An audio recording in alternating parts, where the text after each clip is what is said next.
Hey, everybody. How are you all doing today?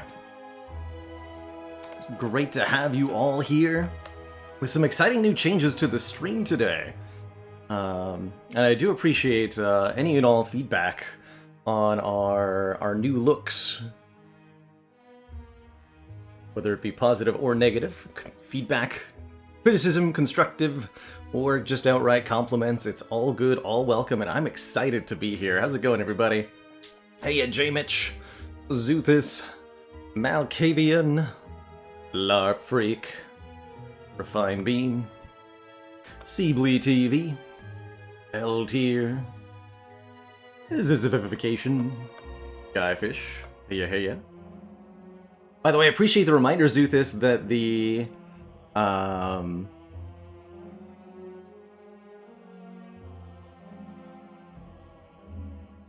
Oberdin soundtrack is on Spotify. Good stuff. That's good stuff. By the way, during the pre-roll there, Despot, thank you so much for gifting a sub to Unbuzzed Bee. Can I get the... If I repeat that, will it do the thing?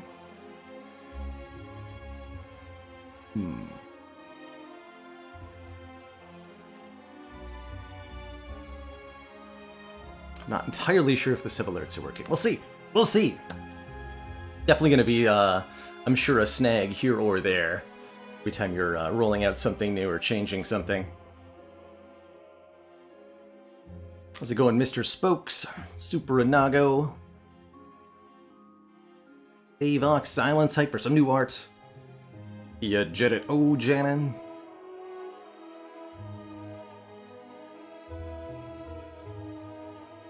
LTR.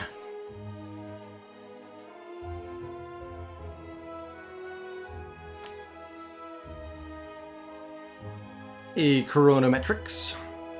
Austin Fuego. I am indeed floating. Oh, there it goes. Sub. Zuthis, thank you so much for gifting that sub.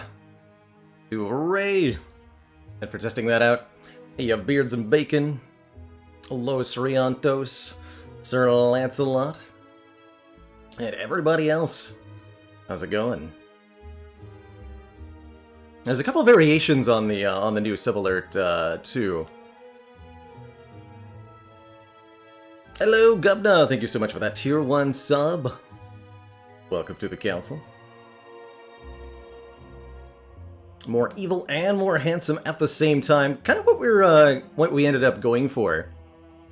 There's a bit more of a resemblance to yours truly, and I think the shift to red skin and white horn coloration ends up being a good one. More of a devilish look to it. But I have felt for a long time that the kind of brown themed character that I ended up with was always a little bit unfortunately colored for a variety of reasons. So I'm happy to be playing with that. There are going to be more changes to the stream in the mid to near future, both visually and otherwise.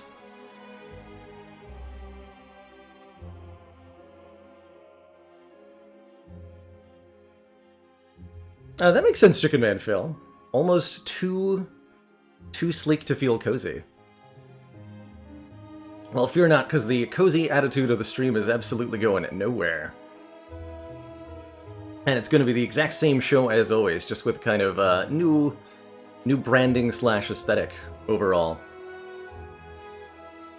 I don't plan on touching the emotes for the channel just yet, but if the design, if the design ends up being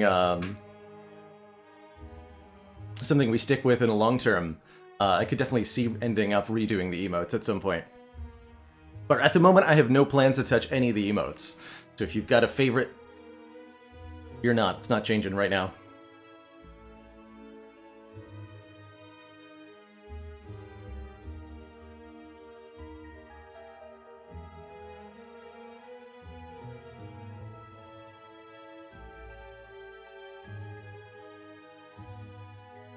And Trendy Kendi, thank you so much for gifting that sub to Artsman. And I can't believe I still have Baylor Grimace intact. That I gotta do an updated one for. I'll have to grab one of the cutouts from... There's another round of YouTube thumbnails coming out soon, too, for the YouTube. Just keep your eyes peeled for some new faces there soon.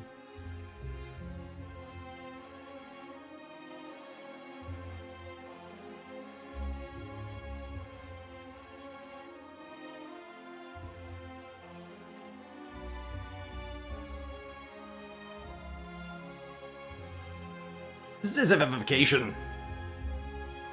If you ever became an EMT and had to resuscitate somebody, would you do that using a zizzifibrillator? I almost nailed the pronunciation there, but it kind of fell apart at the end. I'll take it. Austin Fuego, thank you so much for the 1,000 bits in the chat. Glad you like the changes so far, and I heckin' appreciate that stream support. You tried. Get the bronze star sticker, essentially.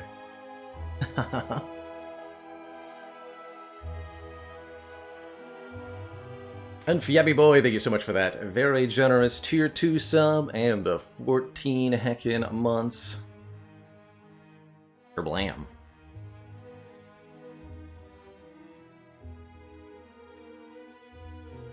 You know any good steak puns? They're unfortunately rare around here, Boat Full of Gravy. Hey, See-Through Shifu. Defect run yesterday with collector bonus on bias cognition. That's a good time. That's a good time. Right there. Sounds like you were really focused on the run.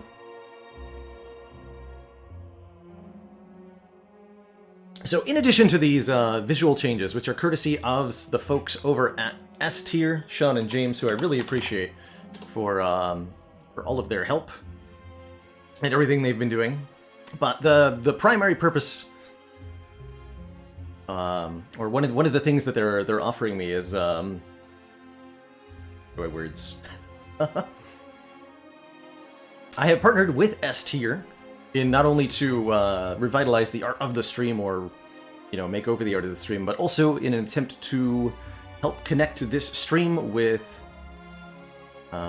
sponsorship opportunities that both I am interested in and you are all interested in. Ways to really connect this stream on an enterprise level with awesome new stuff, which is bearing fruits relatively immediately, I hope. So stay tuned for some up-and-coming deck builders on the channel because of that.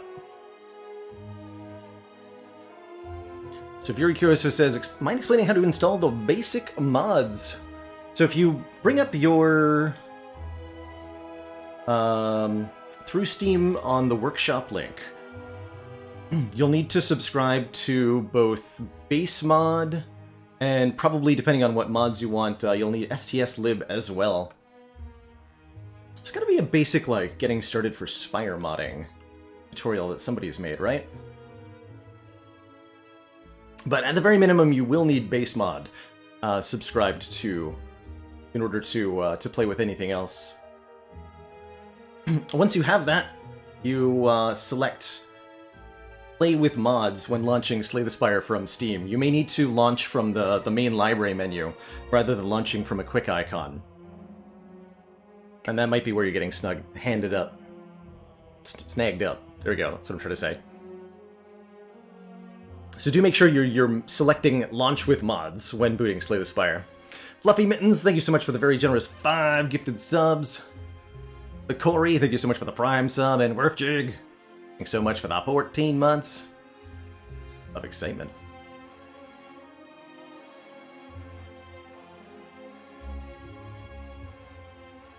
It reminds you of Dexter's Lab. That's a great throwback, and I'm glad that's the memory that's getting triggered when you see that, Days Lurker.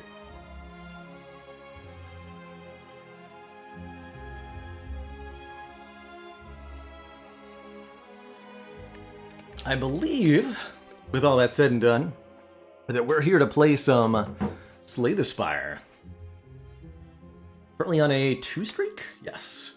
Both the Defect and Watcher came out on top of their respective A20 runs, which is what I'm planning on playing today, is some good old-fashioned max Ascension level. And we get to have the joy of an Ironclad run to start, which is extra good. Dibs a lot, thank you so much for the Prime sub. I'm glad you found your way here, Corey. So glad to have you. Let's embark.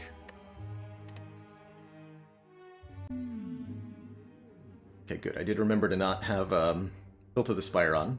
Shove me. Greetings, Chew. Ooh, 250 gold.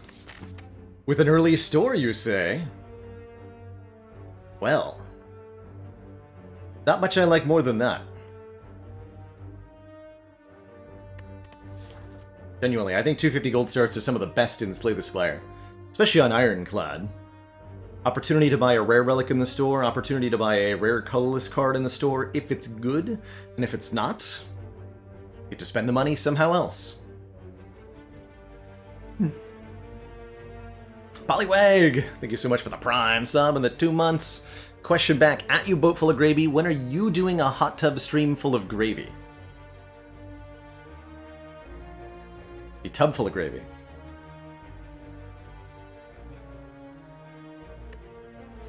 We take a boss relic here. I tend to think you want flexible pathing if you go for the boss swap, and we have that. We have the option to fight many elites early, or the option to not do that. But I think I'm going to take the money and we're going to go to this shop. We'll get some heals off our Burning Blood, hopefully.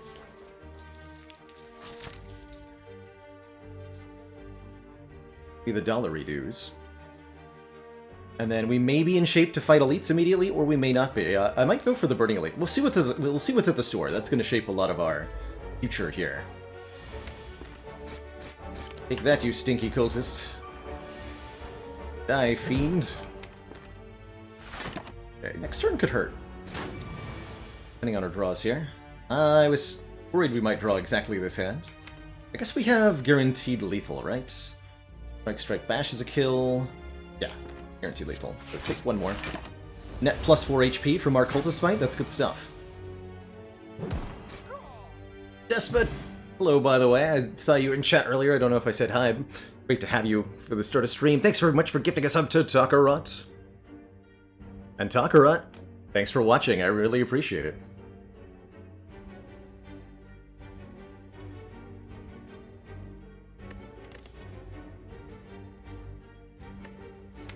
No. In one of those runs. We're fighting Slime Boss. Maybe that makes fire breathing an acceptable take here? I mean, Perfected Strength is fine in Act 1.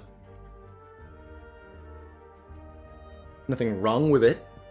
Fire breathing enables us to take stuff like Wild Strike, Reckless Charge, Power Through. And it basically solves the Slime Boss fight, which is the big reason to take it here. I'd do it. I'm gonna first pick Fire Breathing, and we're gonna see how this goes for me.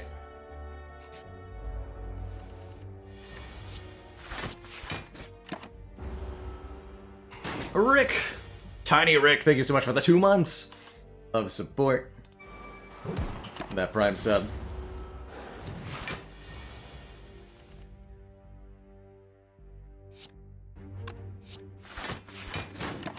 Wasted vulnerable turns. Disaster. Honestly thinking about taking 5 to play Bash here. We're not on top of this fight in a way that we really need to be. Let's do that.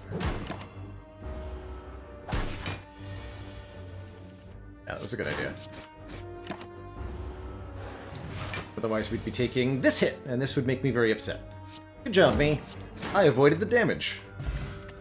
Hooray! And we get an uppercut. Nice. Hey, Timex. Those good luck wishes.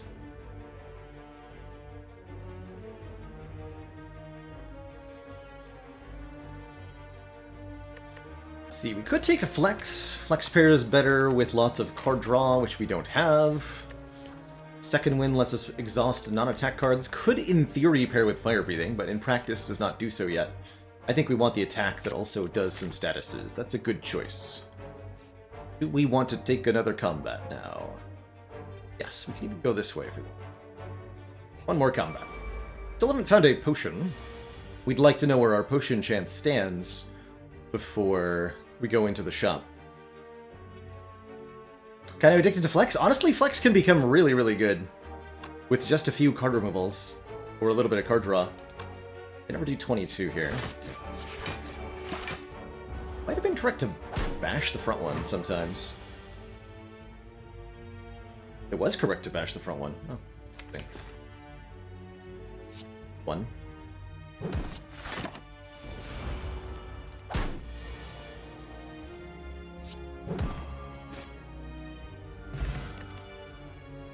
And there's the power through that I now get to take. Well, that's very exciting. Wouldn't mind a battle trance either, but I think with the fire breathing enabling us to do damage off those status cards, then getting a status card additioning going that also provides lots of block right away is a great idea. Alright, 400 gold into the store, still no potions.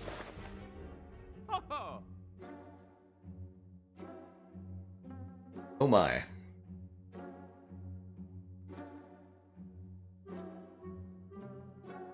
Not only medical kit, but medical kit plus feel no pain. Wow. That is wild.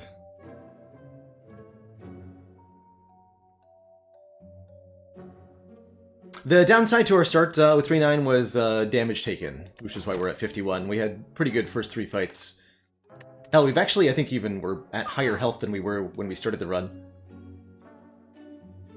Love this preserved insect, making elites have less health. This is such a good relic, especially in the early game. And one of the things you're really hoping to see when you take a gold start. Something that can be powerful immediately. And I think that lines us up nicely to take on our Burning Elite this act.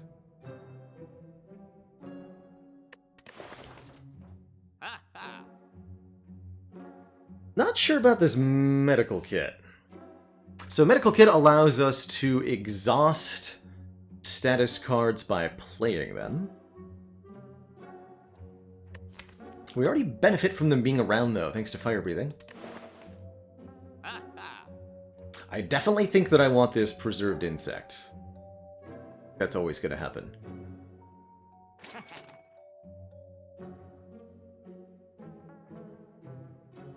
Cannot afford both the medkit and the feel no pain now. Deeply unfortunate if so. I'm really eyeing this on sale disarm.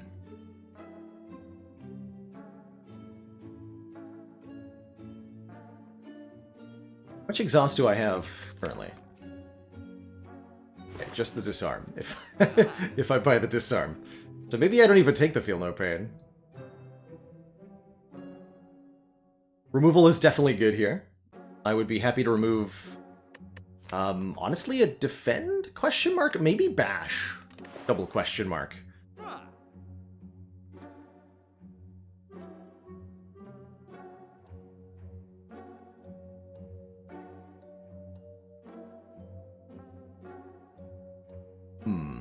Choices, choices. There's also a discovery card here, and I think this card should not go underestimated. Can I buy that alongside Disarm and Feel No Pain?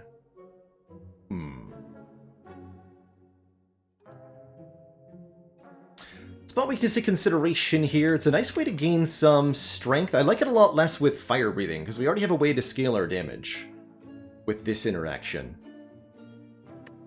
I'm less interested in tangential ways to do that. But yeah, we could also maybe consider buying a potion. I think a fire potion is a really good idea here. But hold on, I want to do some math. 40 plus 76 plus... Oh, I totally can't afford that discovery. I am considering it.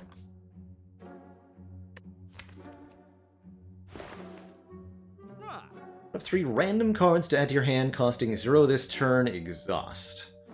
This could do a lot of really powerful things. Could do it. Not necessarily the best play here. I am admittedly playing for fun a little bit. That's good. Good place to be at. Alright, with my potion chance as it is... or combat. Probably want to take a combat here. They don't regret that too badly.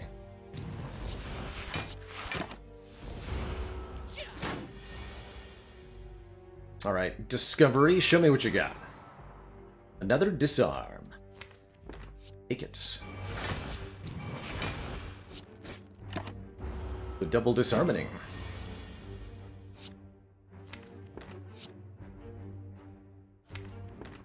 Play fire breathing.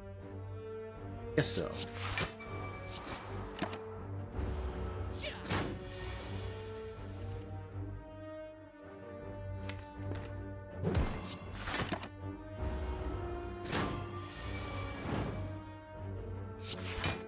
Wow, this is I should have just killed.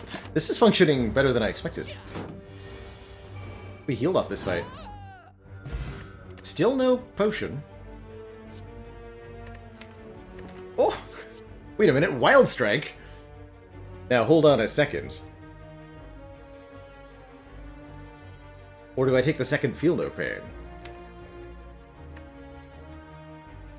A little worried about Gremlinob if I take the Feel No Pain here. I'd much rather have a Reckless Charge than a Wild Strike, but that's okay. Yeah, I'll take a Wild Strike. And we'll grab an upgrade on this Uppercut, I think, first and foremost. Turns a week, 2 turns of Ulm. Evolve definitely sounds good. I would be all over an Evolve. Happy to see the Blue Slaver after the Red Slaver here. Nice and easy combat. Potentially even healing off this one, too? Question mark? Draw the wound yet.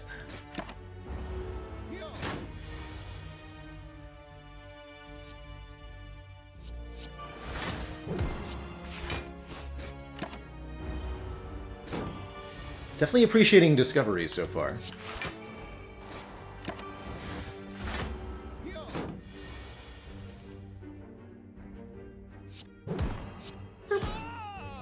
Yes, we healed off that. And there's our potion.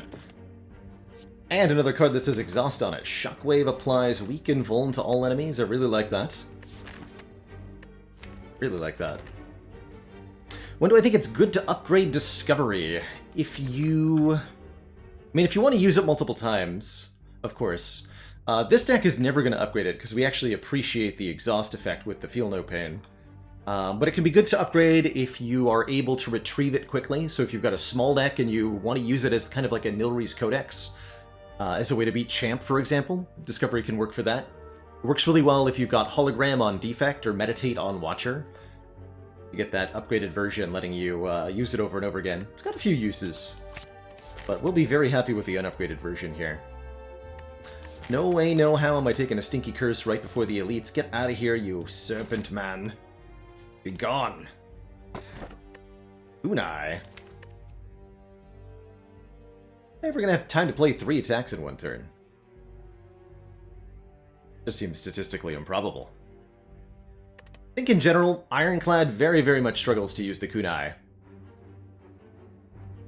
In theory, it seems like an attack-oriented class would really appreciate a relic that activates when they play their attacks, but in practice, Ironclad rarely plays 3 attacks, usually preferring to do 1 or 2, and then some combination of block and power cards. Because really spam attacks requires quite a bit of investment and is pretty difficult to assemble with the Ironclad. And even if you do, it really just doesn't work that well. Ironclad can't spam tens of attacks per turn like the other characters can. I'm gonna take the blue key here, I think. That's how stinky this kunai is. Might save us a hit point here, a hit point there.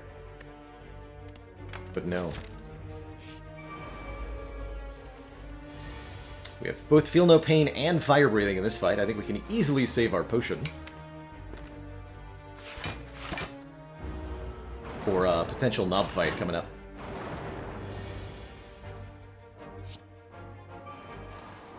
Okay, maybe a small amount of block, but it's better to just defend Wild Strike, take a little bit here.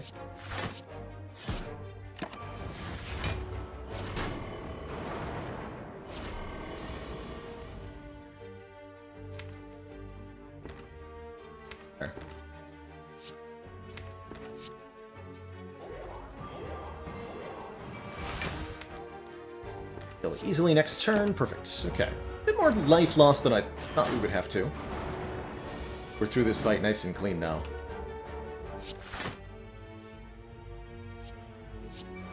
Bonkening.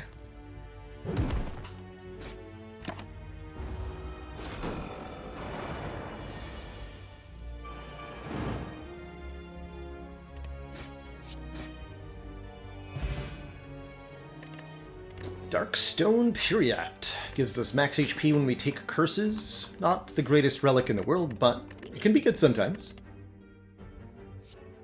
And fire. Exhaust your hand, do 7 damage for each card exhausted. And exhaust. Fiendfire combos very nicely with Power Through, and it combos very nicely with Feel No Pain. So I really like it here. Zero cost attacking and Anger is not bad either, for the record.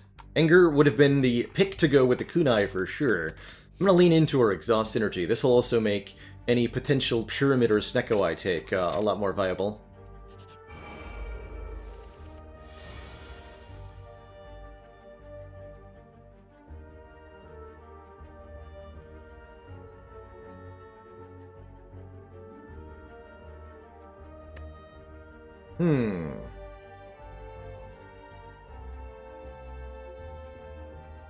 Stinky gremlins, huh?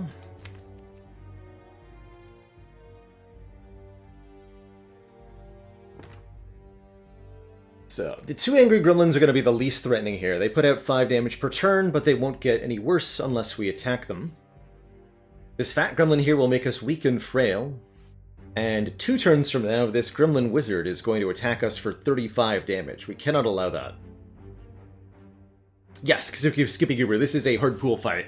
As were the single red slaver and single blue slaver that we fought before this. Definitely, comparatively, this is a much harder fight. For this deck. At least. Certainly the case that you can have decks that would easily eradicate this fight, but would lose to the slavers, or not lose, but take a bunch of damage to them. A jerk pool fight. Yeah, that's a good description of it. I think no matter what, we must kill the Jonky Boy on turn 1 here. We can do that with Strike, Wild Strike, or with Fiendfire. So the question is,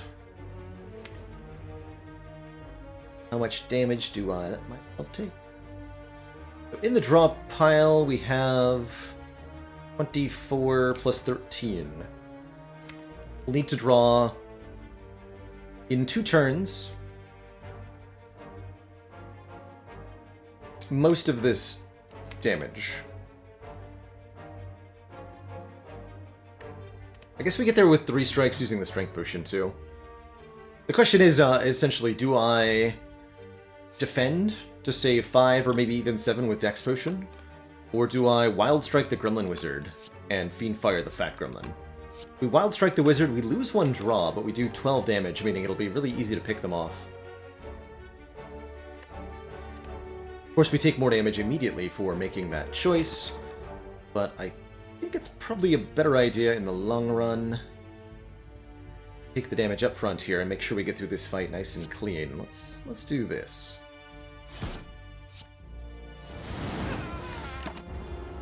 Also means we don't have to use the dex pod, or think about it. This is acceptable? This is acceptable.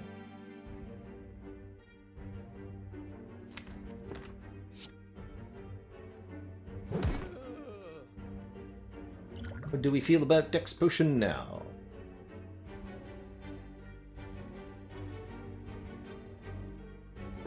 Idea. What?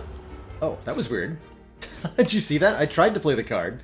My cursor was too high up, so when I clicked on it, it went back into my hand. That was wild. Absolutely wild.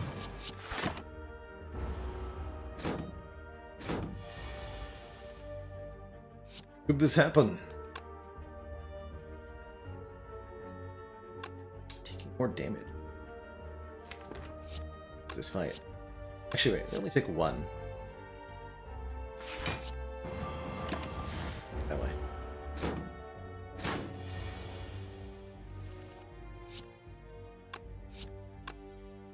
So sub-goal now, Pantheron is that second number below me, which I think is working. It might end up broken at some point. But as of right now, it appears to be working. Very exciting. Unlike my hit point total, which is terrifying. Granted, I did absolutely punt away some hit points there, but we got a new potion anyway. And offered a Clash. Everyone knows Clash pairs with fire breathing.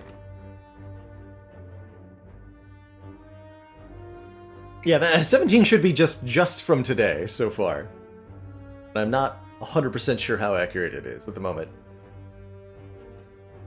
I'm here doing my thing. Do we add a Metallicize to the mix? A little bit of block supplementation, but yet another power, already at 2. I think I want a Metallicize that doesn't say plus on it.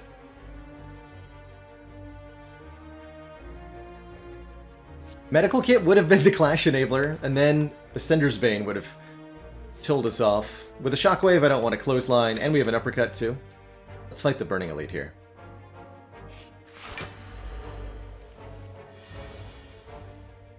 Alright, Discovery, what do you have for me today? Remember, this is a game changer of a card right here. Alright, I'll allow it.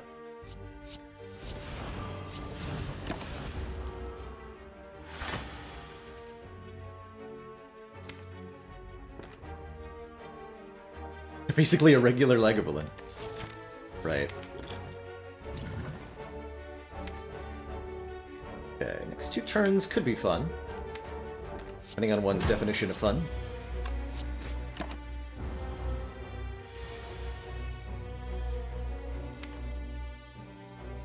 Definitely want to make sure I draw these. So if I play the Wild Strike that time, I'm just gonna...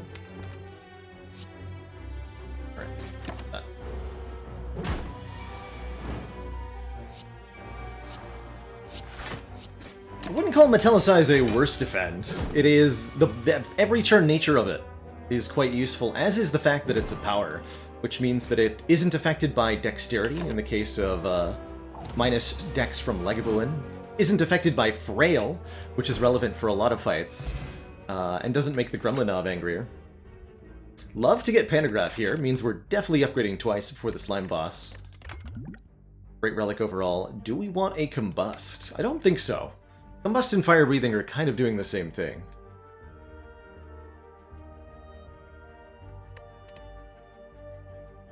I'd rather just upgrade the thingamajiggy. Orin Games, thank you so much for that. Tier 3 super generous sub and the 28 heckin' months of support.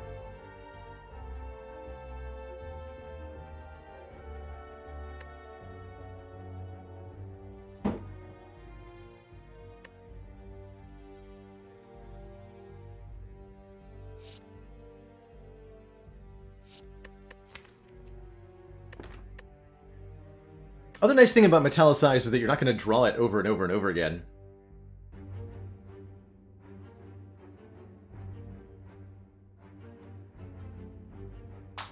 Ah. Thought we go into upgrade. Let's upgrade Fiendfire. Make the big hitting card hit harder.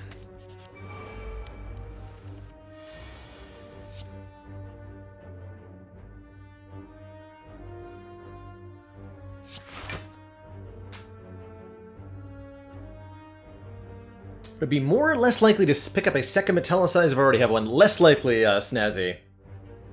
My big problem with Metallicize is not that it's immediately bad. In fact, multiple Metallicizes, 2 or 3 copies, particularly upgraded, is a really good way to get through Act 1 and 2.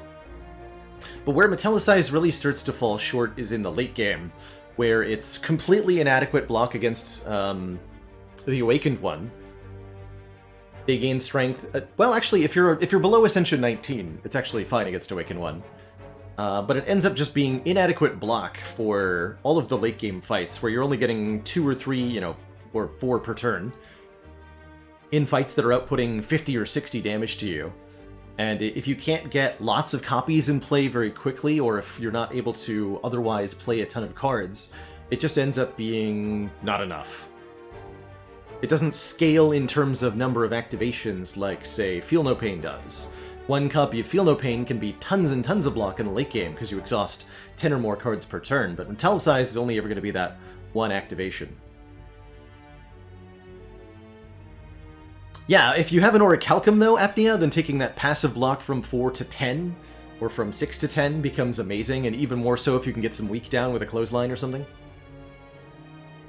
Boba Face Roll, by the way, thank you so much for the Baker's Dozen, the 13 months. Fictional TV, thank you so much for the 4 months. Praise Snecko, thanks for the 8. And, believe I owe you a dad joke.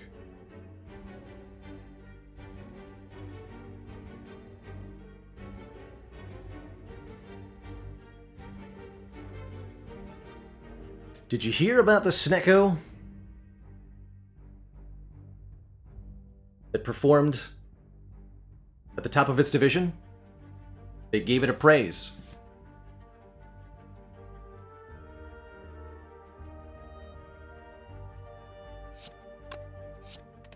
So we got an easy peasy full block here thanks to this, really appreciating the 15 block of this power through, by the way. Dot dot dot. Hold on, I'll try that again.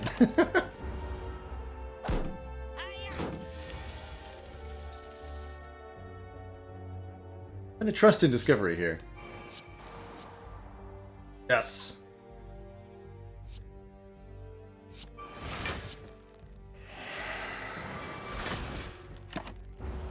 Yes. Get him. So the thingy up top, I think, currently displays followers and bits. Might be a couple of other things it'll rotate between, too. Oh my god, he's getting away. Not on my watch. How dare you? I will... Yeah, I will use my strength potion to keep my dollary dues here. Wait, good call. I got good memories. Thunderclap, no thanks. Rampage, no need. Or Twin Strike, no way. No way, no how. None of the above, please.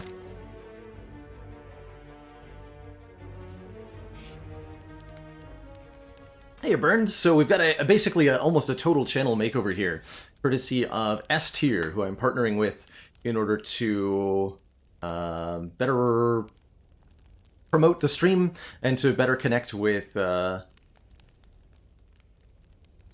essentially up-and-coming game opportunities to play. So it's both a visual overhaul and a change kind of behind the scenes in the structure of the stream.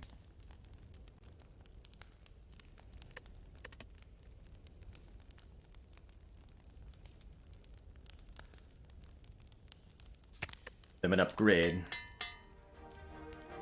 We don't have a new intro screen at the moment, but that is probably going to be a different answer in the very, very near future. I believe we are going to have a new intro screen soon. Soon.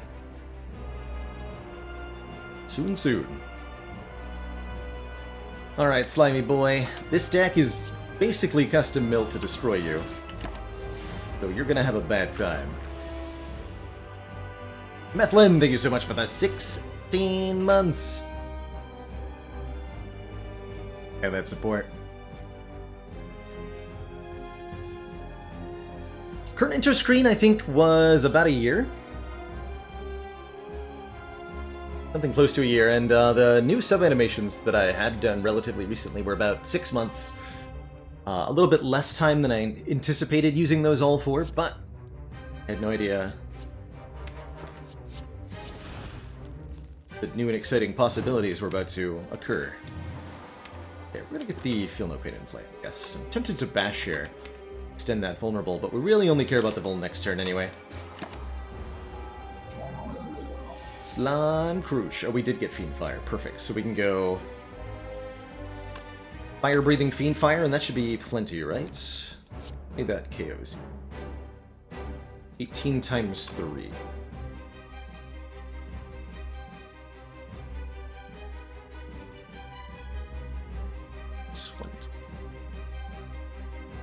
Exactly 75? Sure. Sure. That's a bad split, but it's actually kind of good for this particular fight. I'll take it.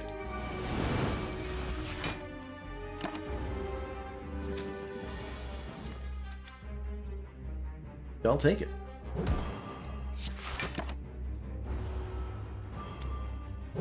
Commence the toasting. Or apparently don't, actually. There's no toasting to have yet. I understand. 22 would bring you down to 38. Which is not a split. Not quite. I think I uppercut here and then power through again. They're gonna add slimes, which is actually fine. Go for it. Yeah, I'll take them. More! More!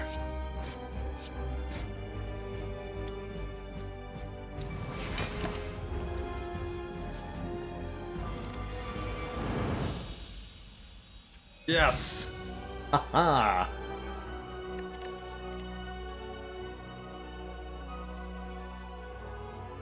Nothing concrete that I can talk about yet, schmooze. But look for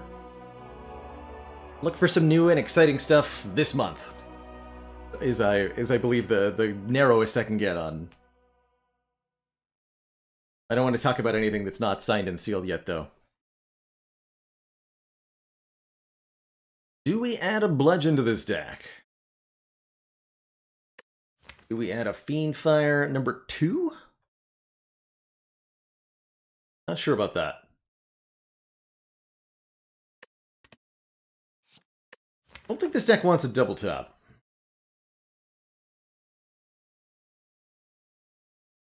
Hey, Ristana. Yeah, just a few months ago. Maybe, you know, a couple dozen.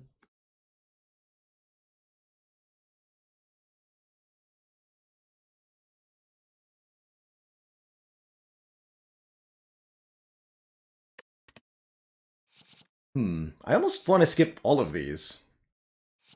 More than I want any one of the three. I would have preferred Brutality or Offering to any of these, certainly. Now, if I'd taken the second copy of Feel No Pain, I'd be done for second Fiend Fire. I think I'm going to skip my rare card as Ironclad. That's a weird feeling. Good old Ectoplasm Choker. The fun choices. This is definitely a Velvet Choker kind of deck, not gonna lie. We've got powers to put in play. The Discovery is 2 cards in 1. Time Vagabond, thank you so much for those 10 months. Almost to that full year. And hey, Rick and 80, glad you're hyped for the new logo. I sure am.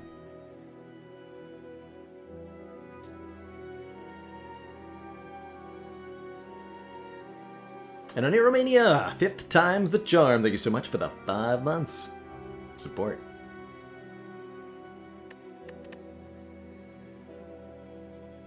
We could also try to ambitiously take Black Star, knowing that we have Preserved Insect, getting double relics from elites. Add a Mummy Hand to this deck, and suddenly we don't care that we're on 3 energies so much. But boy, are we going to struggle through the opening combats of Act 2. On 3 energy here.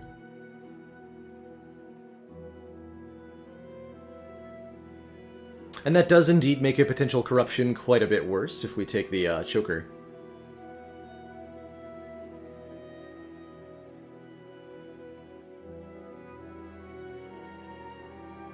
Next ladder is... Well, I made a promise at the end of last month, so I think our next ladder, Phaley, is going to be a Rainbow Ladder revisit. And then we'll probably do Coffee Dripper next after that.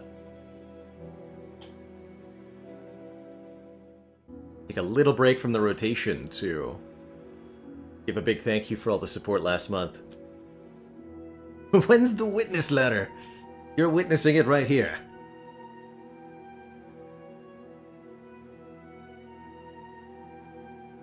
This is a tough pick. I feel like we die in Act 2 some of the time with the Black Star. And we die in Act 4 some of the time with the Velvet Choker. How are we against... Actually, we're not bad against Slavers. Fiendfire just donks one of them. I have Pantograph. I have Darkstone Periat for question mark rooms. I'm going to take the Black Star here. We're going to get either a Mummy Hand or a Dead Branch, I promise. Base. Well, there's lots of elites to fight. Let's fight.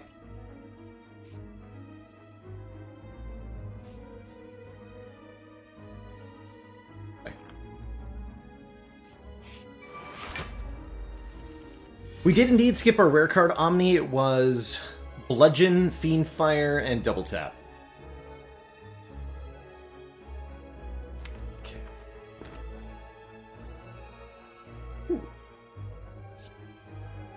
Okay. Artifact removal get, apparently. I'm willing to use a potion in this fight, too.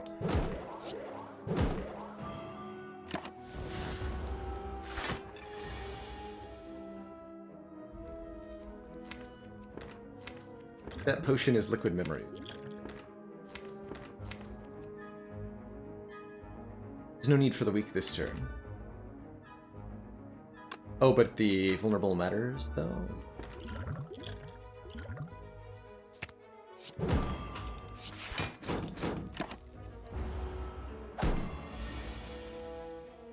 Then this becomes a clean kill.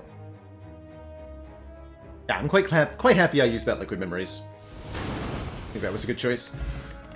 Was not going to be a clean fight otherwise. Reckless Charge. I did not take the energy.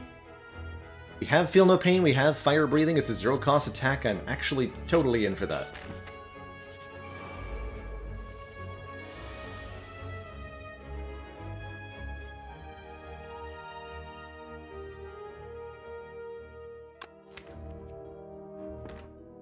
Only has 4 more HP. I'm gonna go for the backline first here. Feel No Pain, Fiendfire. A little bit here. Not gonna use my other potion yet.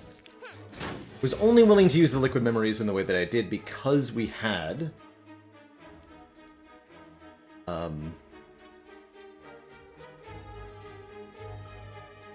possibility to get a potion that I couldn't use from our drop here. Unfortunately, would have lined up better if I targeted the looter first. Yet for targeting the high health one, man. Clean kill, and I could have uppercutted for the weak, but now I have to uppercut for the damage. It's all wrong.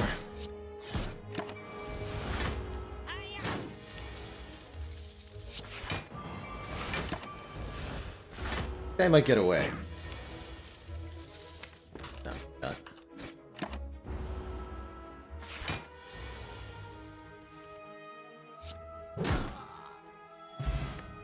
And there's our second potion.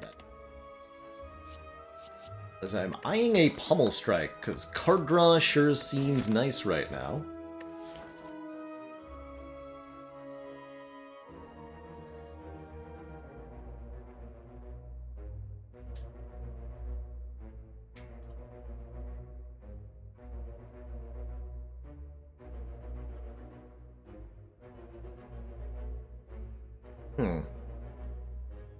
I would prefer an upgraded Pummel Strike, but, you know, can't always get what you want. A little bit more damage and draw just to even out those upcoming elite fights, and their consistency will be good. Dip into the store, too. Think I regret this? I do regret this. Yeah, missing out on Wing Boots is pretty tough with the Black Star.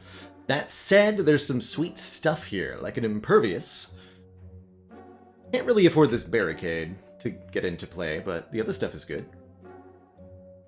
I was hoping to see an evolve. Is partially why I stepped into the store, but nothing wrong with a card removal. Could take the Prismatic Shard. I really don't feel like it's a good idea right now. Much rather continue to see Ironclad cards. We're looking for Evolve, Dark Embrace, Corruption. No, the fun stuff. Play Dark Embrace. This is not a bad bandage up, actually. But I think Impervious and card removal is going to be the way to go here. We can afford these both, right? Bad news. Hold on. Math. No, I'm short. I can't afford them both. Disaster.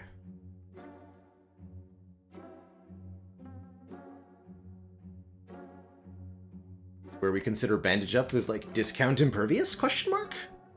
The fact that bandage up says 0 cost on it is quite relevant to our interests at the moment.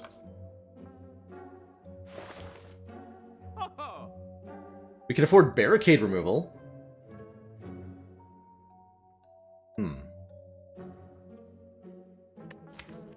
I think it would be unwise to not remove a card here.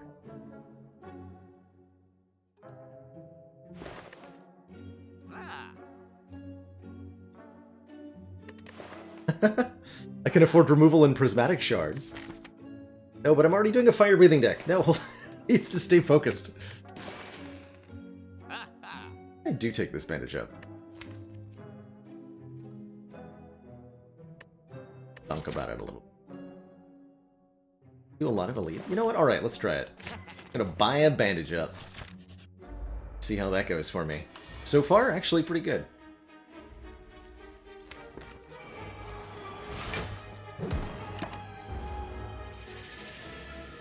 Commence the rioting!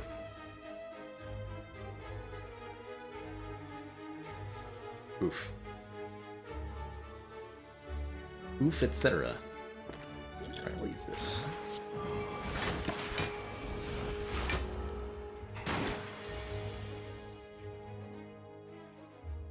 Please make the cards affordable, or I will not be able to play them. Thanks.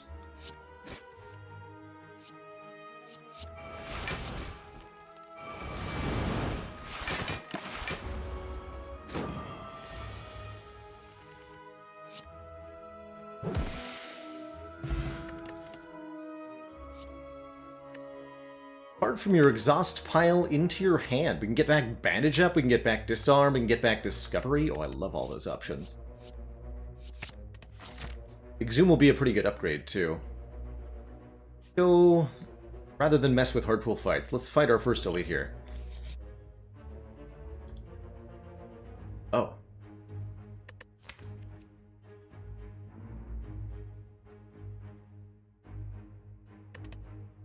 Apparitions, huh?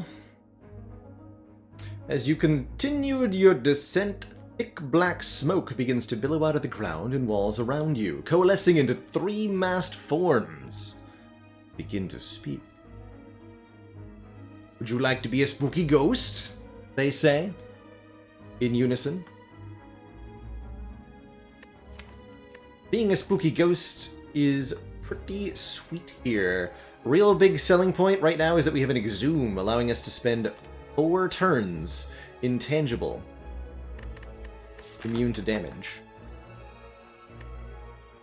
Also a big selling point, I'm about to fight 3 elites in Act 2, and I think apparitions are very good against Act 2 elites, generally speaking. Though they do slow down our damage a little bit, that's not going to be a problem.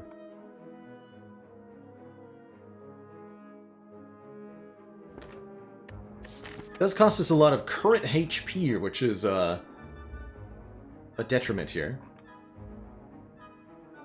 But not necessarily a terrible one.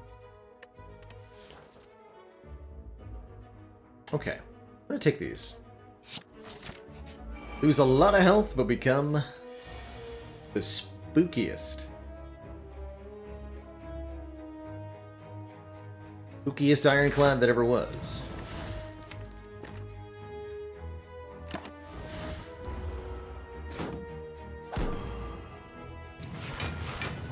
Plan is to draw well. Oh crap. And then we instantly died. Ooh, some seriously gnarly draw order.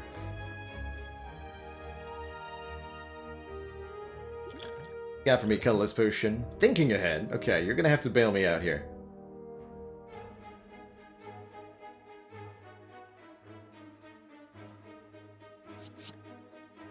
Yes, I feel no pain first? Yes, I do.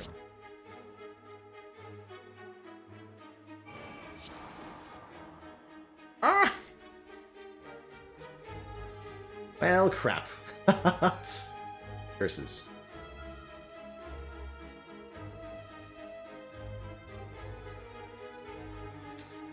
Is this Discovery plus Defend? Or do I... Shockwave has got to be better, surely. Shockwave blocks for... We'll block for 6 total. We'll take 7 plus 7 plus 18. 14 plus 18. 32. Yeah, we'll live that. Shockwave on top.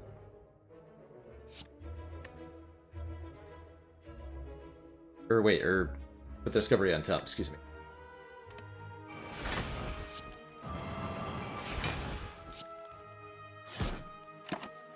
Ouch.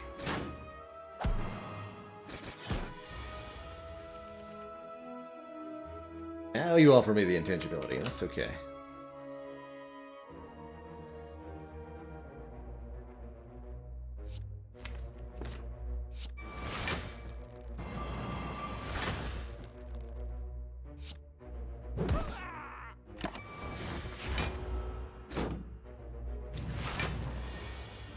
Wildly concerning. Tangible next turn, we'll finally get our fire breathing set up here. See, we're a little bit slow now. Times. Oh, that's actually perfect. Question mark. No.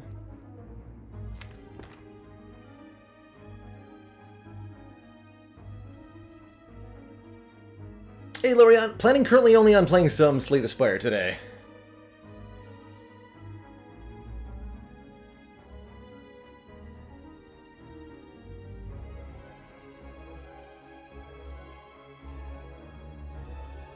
It's looking really ugly. Very soon.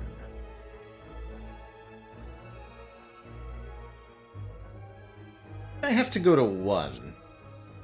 Go Bash Strike on the Mad Gremlin here, so that the Apparition stays in the draw pile. The other option is draw the Exhume. It's a reasonable option.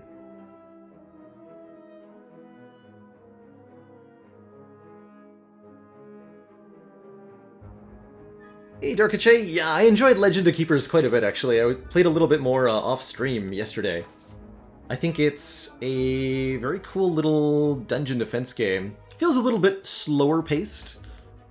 So I don't know that I'll want to spend a lot of time streaming it, but I did enjoy it quite a bit. Pummel Strike is an option. Pummel Strike draws us our Apparition right away. Problem is Gremlin Leader will attack us next turn. Guaranteed.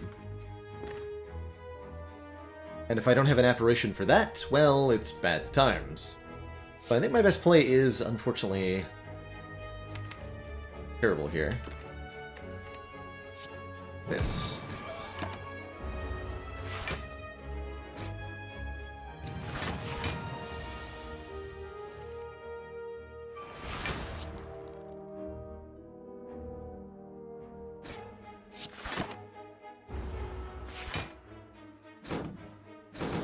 Not even sure we win the fight. Sad part. You just can't even, Wow,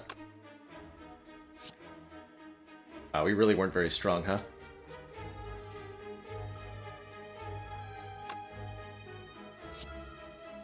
Yeah. Barely did any damage to Gremlin Leader. Most of this was done with a Preserved Insect. This deck was never going to win this fight, if this is how this went. Unfortunate.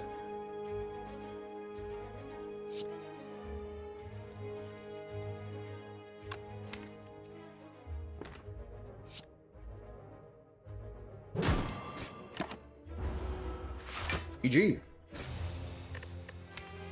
I can't say that I'm surprised, but I am a little sad.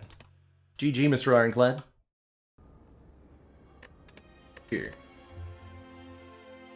We did experiment a little bit on that one, taking a discovery, taking a bandage up, taking a fire breathing. Here. That's alright, we'll try hard it a little harder for the silent. Onwards!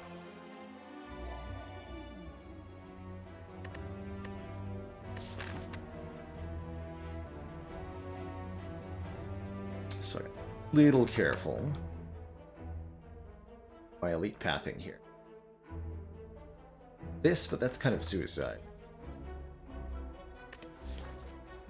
Yeah, fun time, but you die a lot. Experimenting on Spire ultimately does usually mean perishing. And that's not necessarily a bad thing.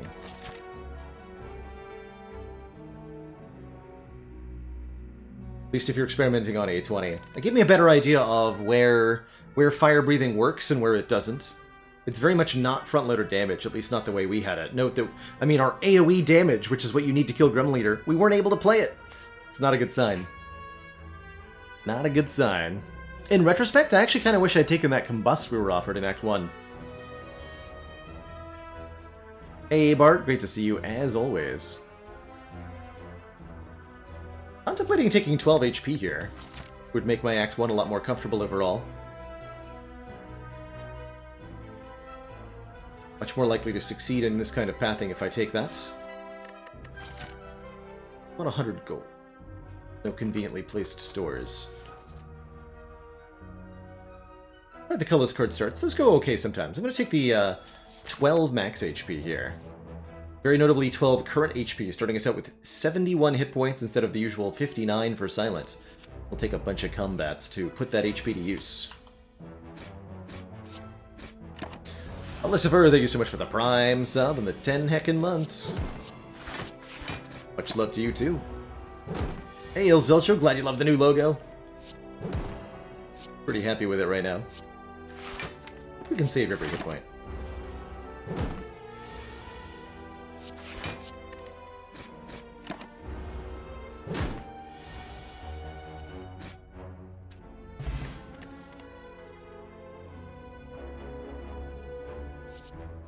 A fun trio of silent damage options.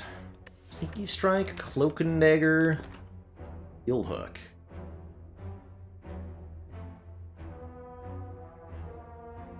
Be the guy who first picks the Sneaky Strike. Sure.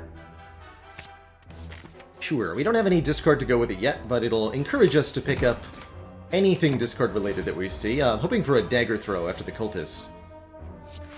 Also just randomly draw it with our Survivor. Like so.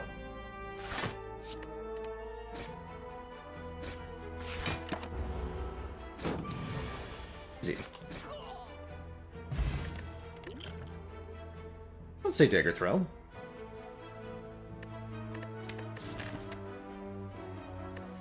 In Guardian, I'm thinking about a Deadly Poison. I also super don't mind Sucker Punch. Maybe we should have taken the Heel Hook, huh? Poison makes us better against Lagavulin in particular. Yeah, Sucker Punch will do better against Knob. Yeah, Sucker Punch here. Improve our weaken up time, improve our physical damage output just a little bit. Not a lot, just a little.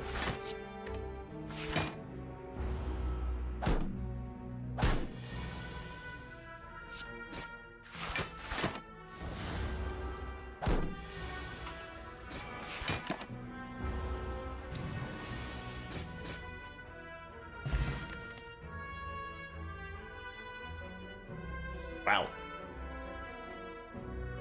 So, Last Knife is a thing. Floor 3 rare. Last Knife absolutely chunks elites, especially if we can afford to upgrade it. So I really, really like, even though Acrobatic Sneaky Strike is here, I really like this Glass Knife as a take and then upgrade to just go 4 elites here.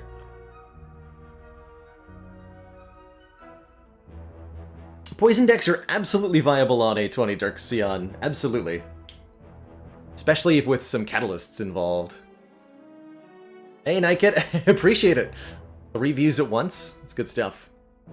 And BB Tech, thank you so much for the 19 months. Glad you found your way here.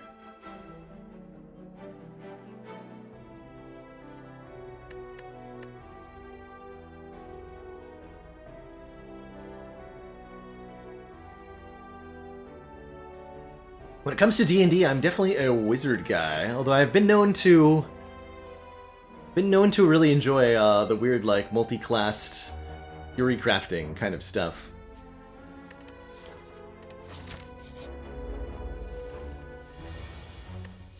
Less for the actual in-person gameplay and more of a Fury crafting thing.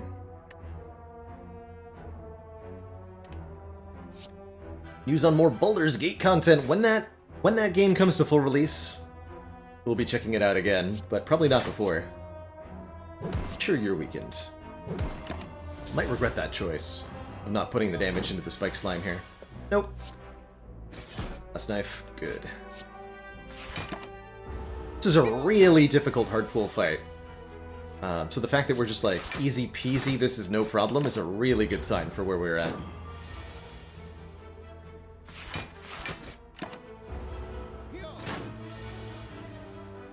Wow, the Survivor and the Sneaky Strike love each other.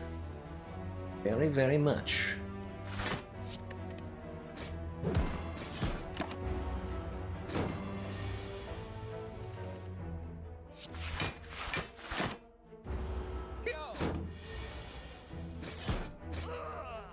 Wow. Let me reiterate that. We've encountered Spike Slime plus Blue Slaver on floor 4. Didn't use any potions, and we took less than 10 damage. I cannot overemphasize how rare that is. We're doing well.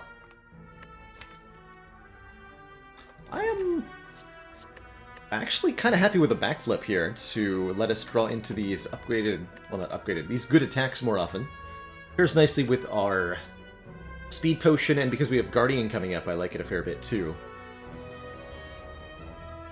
Yeah, really, right? If we taken the heal hook, we could have taken another Sucker Punch and felt good about it. That would upgrade the heal hook. What a weird deck that would be. Dagger Spray is okay here, giving us some AoE. I like this backflip. Trust in the backflip. Alright, and then an easier lad. Red Slaver.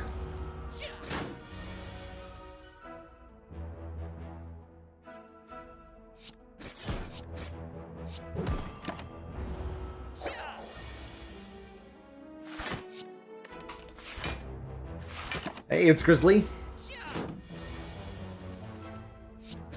Glad you enjoyed the Legend of Keepers content yesterday. I had a blast with it. I could have had another Sucker Punch! Oh my god. What do you mean? And here's the Catalyst. Had we taken the Bouncing Flask, this Catalyst would have been an excellent pickup. Honestly, kind of down for one more Sucker Punch. You know what? Let's do it. That means I never have to upgrade any of our weak sources. We just have, like, constant damage and apply weaken.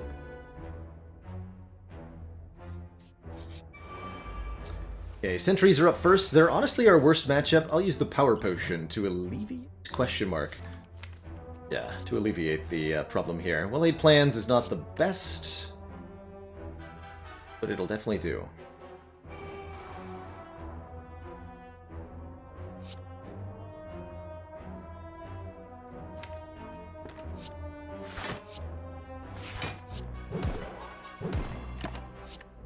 Sneaky Strike.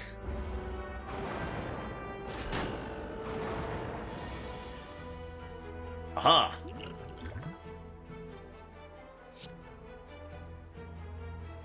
Survivor, Sneaky Strike, Defend, Defend, Hold Strike. 2. Next turn we go Last Knife, Strike, Defend. Guess I should have held the Cinder's Bane then. Paper Crane incoming? I want that to be true so bad.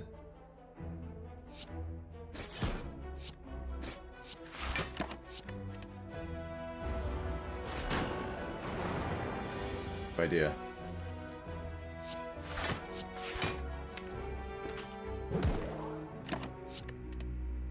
Plate strike.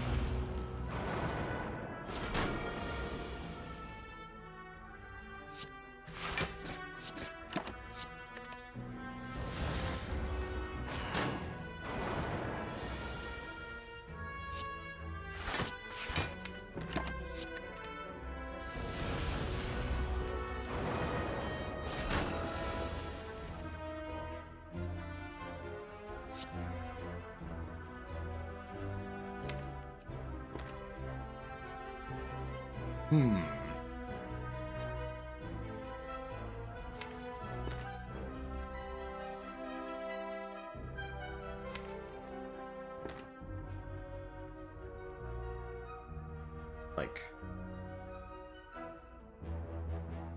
I guess I can hold the backflip.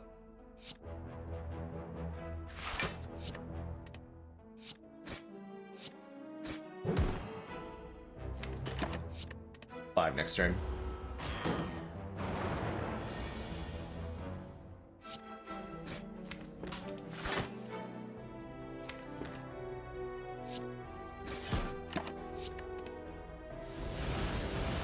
Pretty happy leaving this fight on 45. Especially since we'll be upgrading Glass Knife shortly.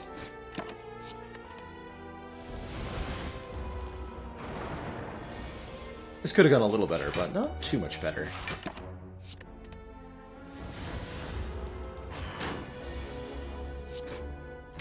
Ooh.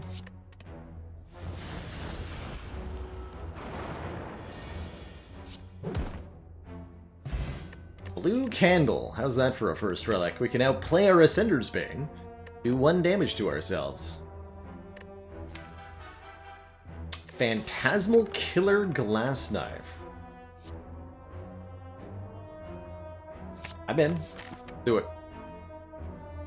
Phantasmal Killer says, next turn your attacks do double damage. And boy, can that be a lot of damage with the right order.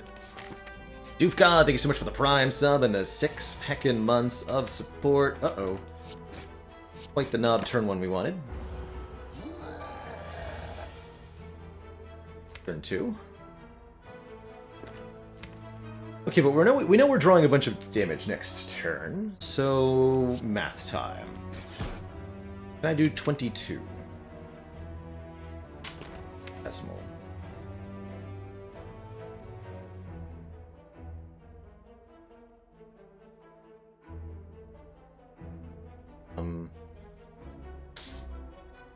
Yes, but only with a specific draw.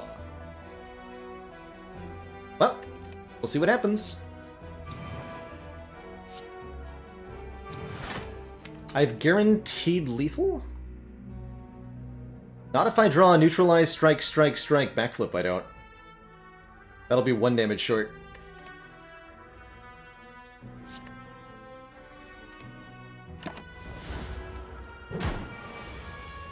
Fortunately, we didn't draw that.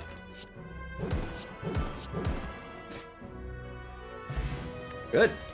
Lantern is great for silent, giving us 1 more energy on turn 1. Another rare card. This one says Doppelganger on it. Next turn, draw X cards and gain X energy. I like that. I like that.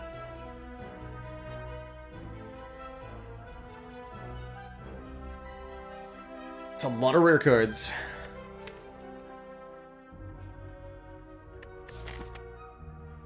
I do like Doppelganger in general. Does want an upgrade. Hey, so glad you've been enjoying the channel, Inferior Donut. Good times. Backstab's not a bad pickup here either, but I think we want bigger and better draws. I'm gonna take this Doppel. Unless we just... Oh, and Art of War to go with it? Yeah.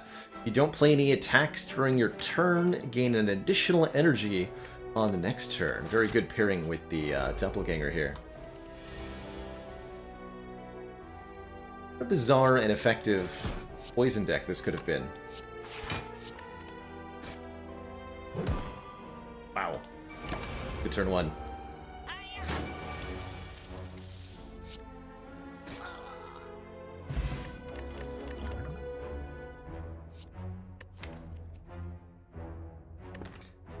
Contemplate a quick slash. I'm actually kind of okay where we are at the moment. Stuff doesn't help me play Sneaky Strike more easily. Draw more cards. Not about it.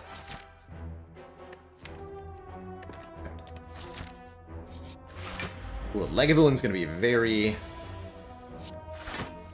very weak to our shenanigans here.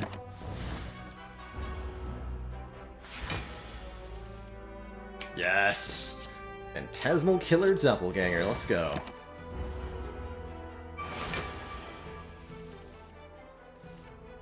Yes! Haha! The Crunchening!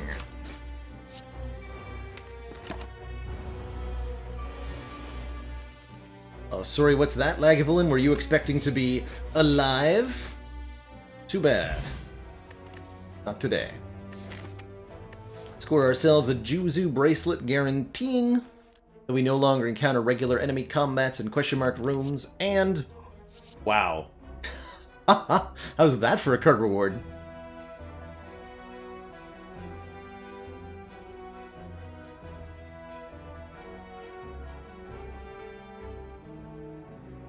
And yes, that's another rare card, you see correctly. We could have had Burst Catalyst. Instead I did whatever this is. I think we're going to be taking well-laid plans. Being able to line up the Phantasmal Killer is such a huge deal here. And then I'd like to upgrade both Phantasmal Killer and Doppelganger. We only get one upgrade at this act. Okay.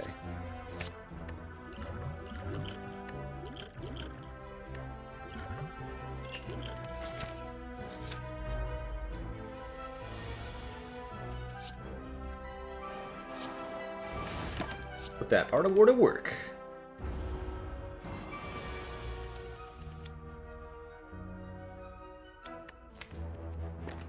For a decent split next turn.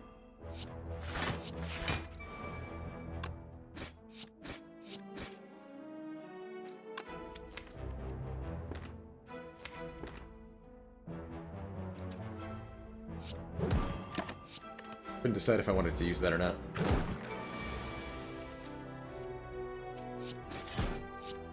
Splitting, who needs it? Get out of here. Sucker Punch number 5 million. I like this calculated gamble a lot, letting us discard our hand, draw a new hand, helping us get to our powers or to whatever it is that we might need. Only have one potential Gremlin Knob to deal with, shouldn't be a problem. No Gremlin Knobs to deal with, been better.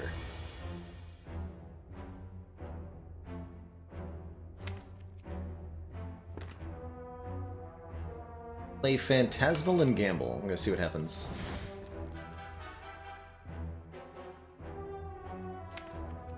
Fortunate but fun. And yes, this is definitely regen potion time. This fight will last a long time. Or win it.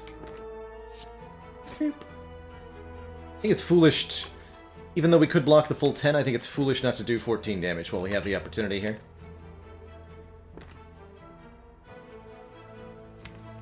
Gonna hit.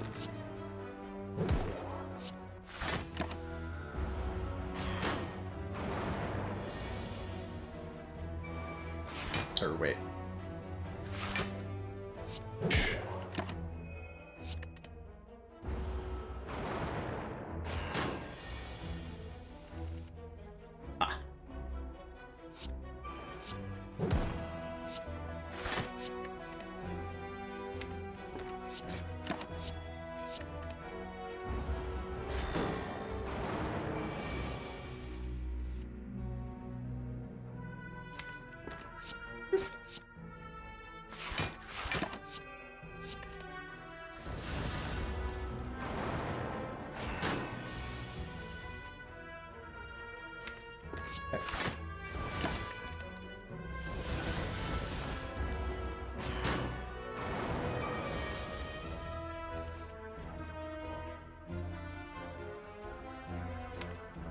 Inefficient allocation of damage.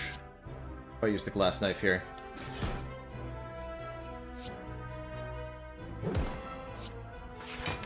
actually just get them both in kill range here.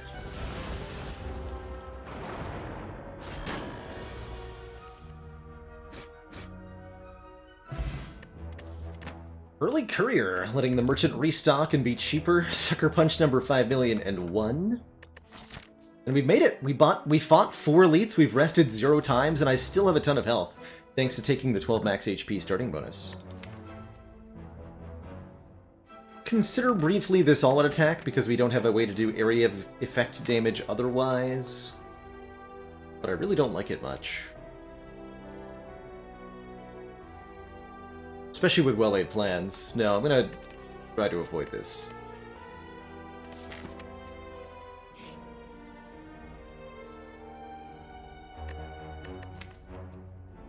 I'm good with my current potions, thank you.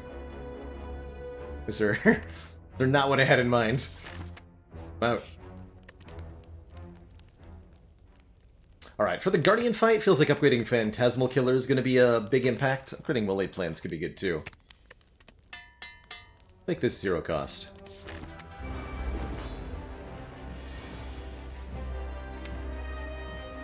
Just gamble this, or do I do 24 damage? Gamble this.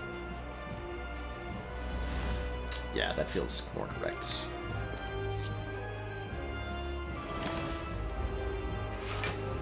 Well, I have 8 energy this turn, and this hand. And Glass Knife does 48 damage. You know, the usual.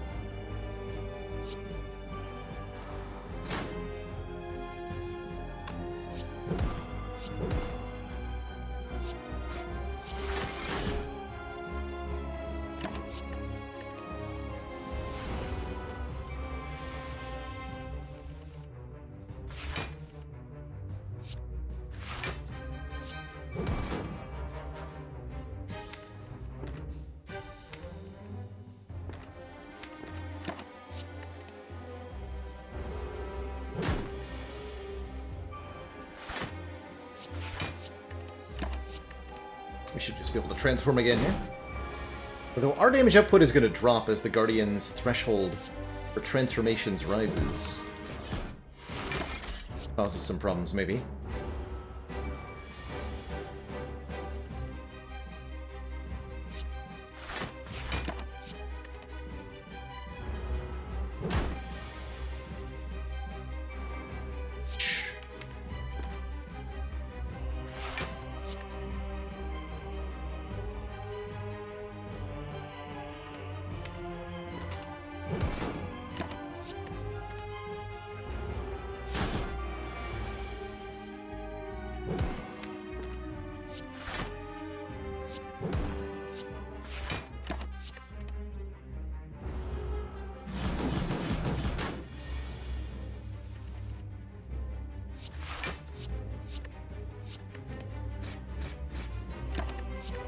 Not convinced that I can do enough damage on this turn.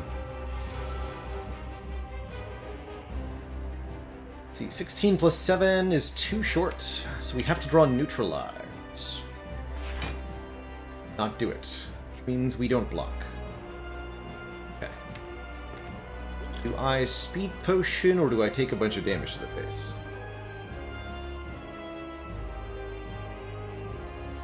Becomes the new question. I guess I could also try to Swift Potion for the Neutralize.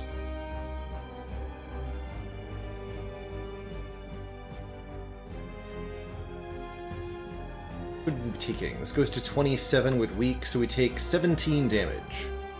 Essentially 4 health next act. Not worth using a potion over 4 health.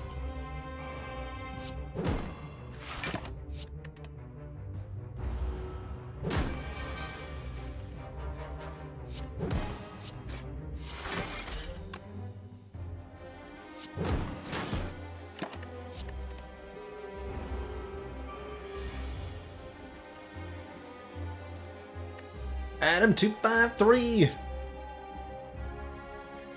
You so much for 4 months of support. I am indeed having a most excellent day.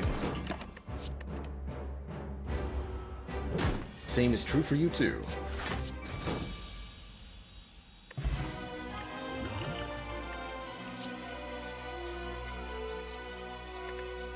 second Phantasmal Killer, second Glass Knife. Both kind of interesting options. Of course, Wraith Form is excellent as well, giving us a way to block, which we currently kind of lack. I mean, mostly we just have Weaken as our block. With the well-laid plans in the deck already, Wraith Form becomes extra good. With the Art of War, I think it also becomes extra good. We'll take a Wraith Form. And going into Act 2, I'll take an Explosive Potion. Guess I could have used that speed, or should have. This is a suspiciously familiar choice.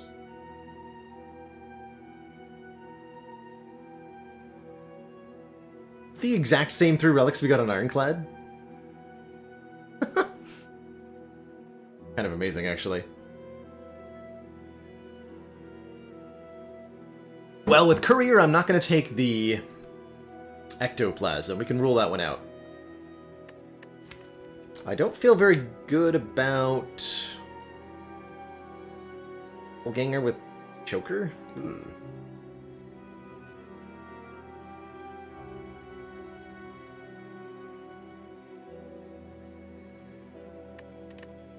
Yeah, I do take this Ectoplasm. I really don't like this Choker.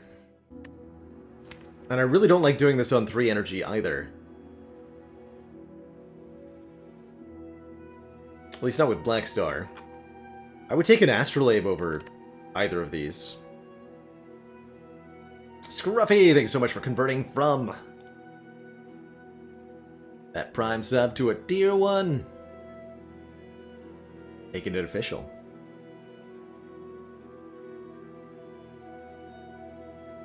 How many think we just take Black Star for Act 3, and what do we do in Act 2?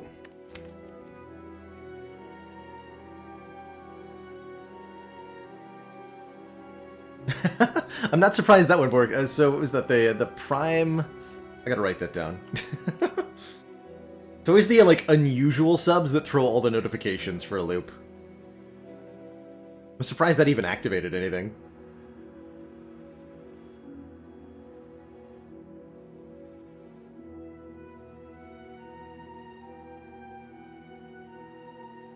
Wait to God. That's what we do in Act 2. I think this is an Ectoplasm take, personally. I've thought about it. I hate that we're doing Courier Ecto, but I really think it's gotta happen here. Ew. It's a sketchy Black Star act, eh? Thanks. Just a sketchy act in general. Lord. So, what are we doing with our act? Getting some upgrades. I want to upgrade Wraith Form, Doppelganger, and Well-Laid Plans. Can I make that happen? Yes, if I go the spooky... No events?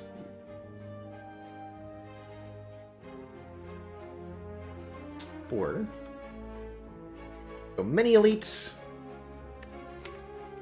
and less upgrade.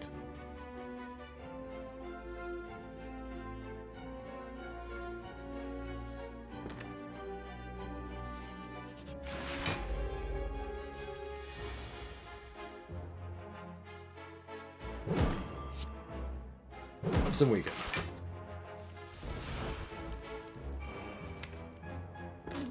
Go with... no. It's not.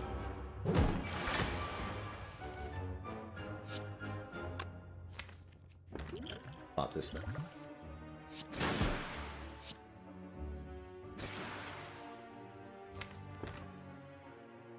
No longer intangible next turn. Get the well-laid. 24. It's 24. Good.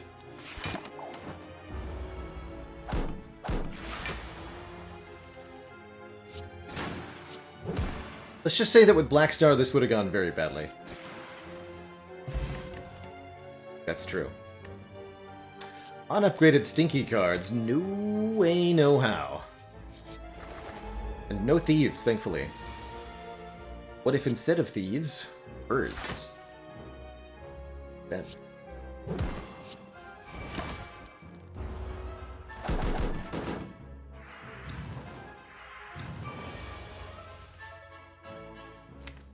And in a deck lacking AoE. Some strange.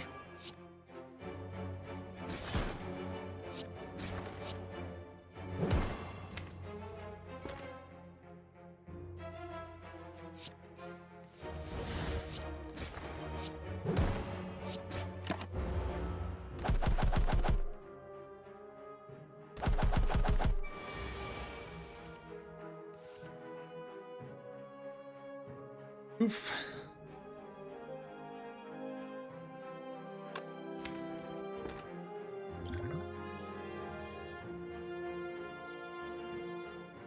It's an oof, alright.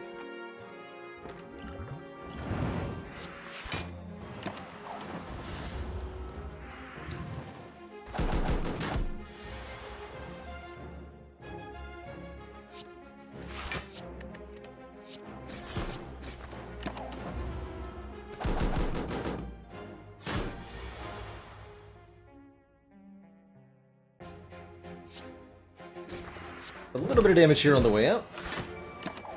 Overall, not too bad considering how poorly this deck matches up against this fight. I think best we can really compliment it on. Get a potion. Man, I was really hoping we'd see an upgraded dagger spray. Unupgraded is just not going to hit hard enough. Would have been nice against birds, though.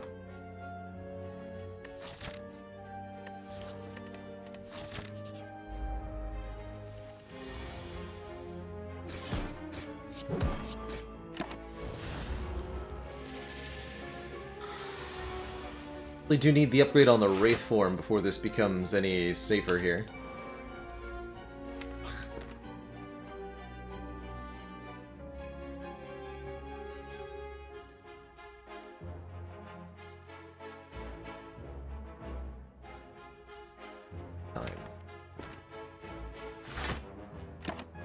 I'll play that strike for the Art of War.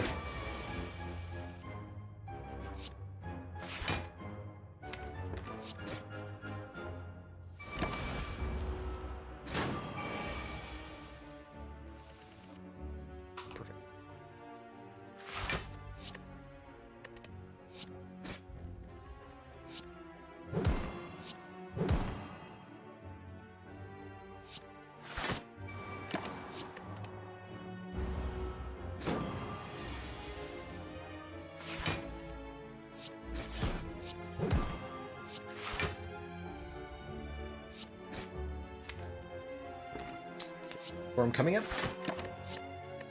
Tenorca, thank you so much for the 9 months of watching.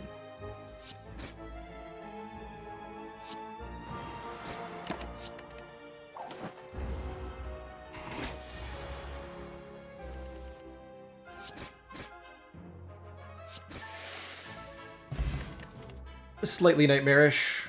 Okay. Here's the upgraded AoE attack that I think I have to take. Piercing Wail's pretty good too. But all-out attack plus has gotta be it. Oh, maybe it was Piercing Wail. No! Oh.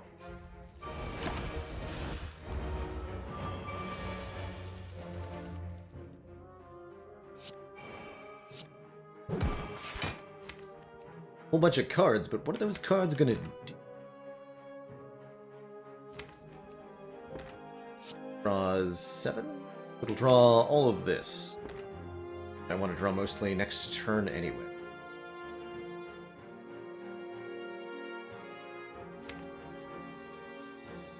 Hopefully, like, killing next turn? That's not gonna happen.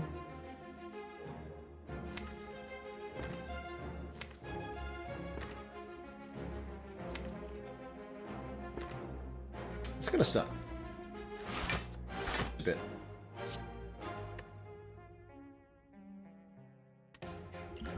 Go.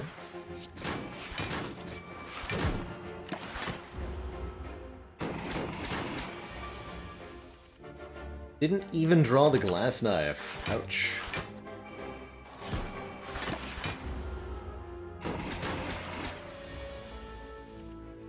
Harsh, man.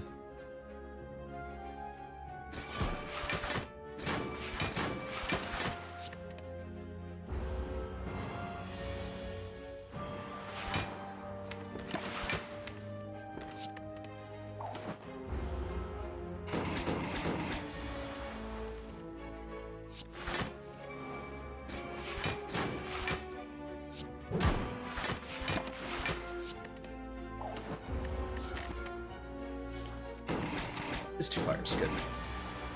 This is why, ultimately, we took the path with fewer elites on it. We wouldn't have even made it to the shop if we'd taken the Black Star.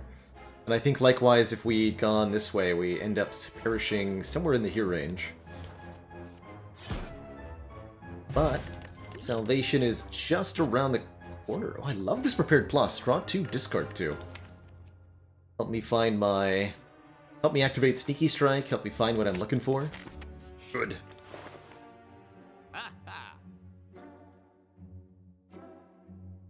I mean, we definitely add a second Wraith form, right? It's just... That's just logical.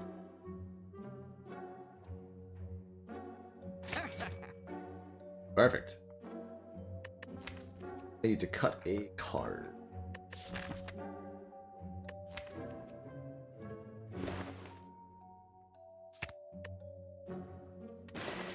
Take bandage up, not even kidding. It's not a terrible idea here.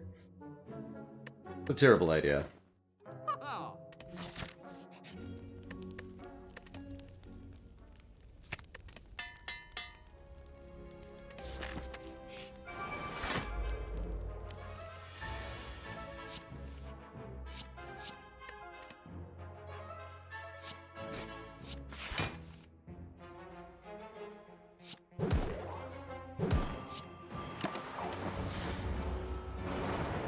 Now we can just confidently play the Wraith form on turn 1, knowing there's a second one coming up.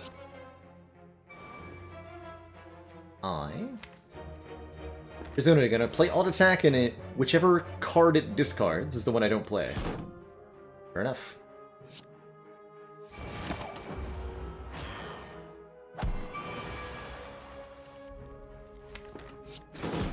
Fair to die.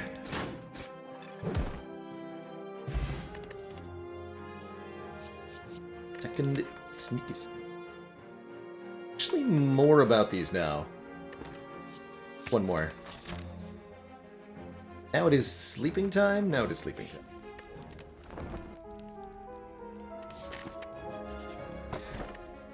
Nunchaku, every time we play 10 attacks, giveth us 1 energy. Find a giant book, but I don't think I can afford the hit pool. Could. I'm willing to ignore. Necronomicon's really good. The other 2 are fine? Sure. There's Necronomicon. The first attack played each turn, costing 2 or more.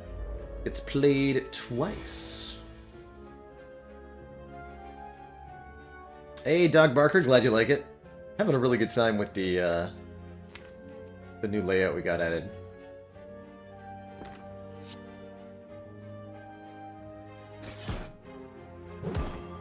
A doppelganger?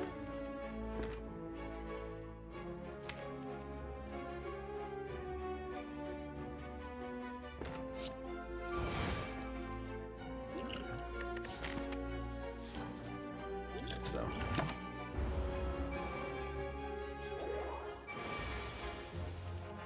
So that doesn't all go south on me somehow.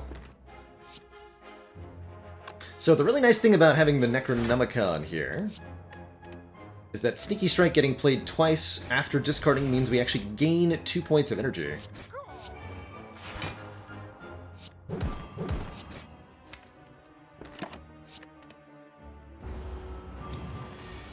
And any other 2-cost cards we find through in a similar way.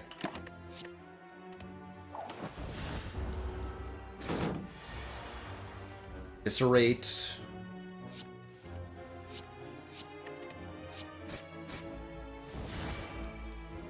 Example. Dash.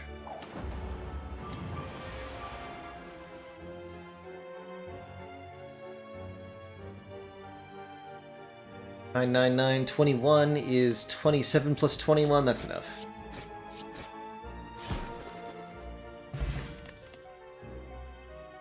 Skewer Plus, for example, is a good card to duplicate with the Necronomicon. Yeah. Is there a best book relic, or is it 2 depending on the deck? Very much depending on the deck, Wakarana. If you're able to make good use of Necronomicon, then usually the answer is that Necronomicon is the best one. But if you're not, probably one of the other two.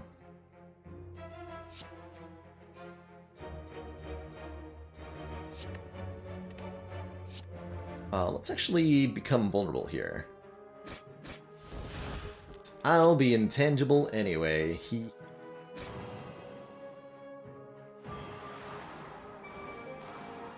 Don't need to waste my money. Raku here.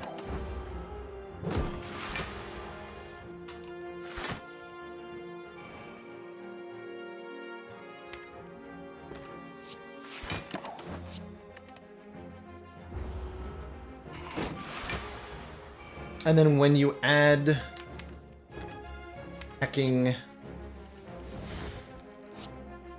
Phantasmal Killer Necronomicon to the mix, you get stuff like this Skewer, which now deals 200 damage.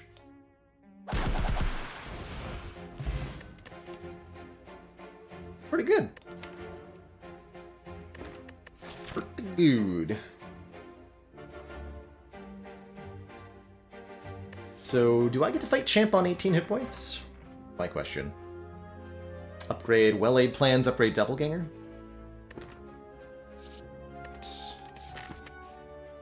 Not fighting the Elite, that's for sure. We're doing a Zero Elite Act 2. Oh, right, no, actually, I have to upgrade Wraithform, excuse me. Upgrade Wraithform, upgrade Well-Aid Plans. Designer Inspire.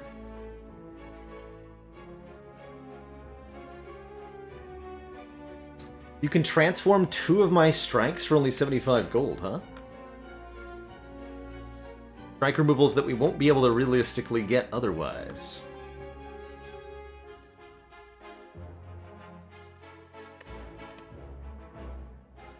Yeah! 2 random upgrades could be okay as well. Hitting those cards that we want to hit, but more likely hitting starter cards.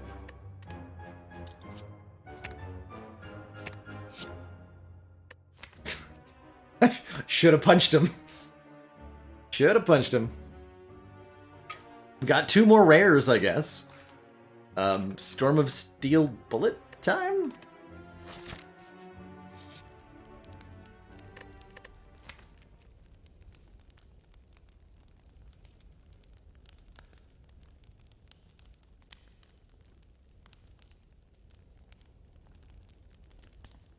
I'm worried that we just die on 18 hit points to Champ. And then I have to rest here, especially now that I have Storm of Steel Bullet time. We have 6 turns of Intangible, sure, but we have to line those up importantly in order to do the winning. But it's gonna be hard to line them up if Well-Aid Plans is not upgraded.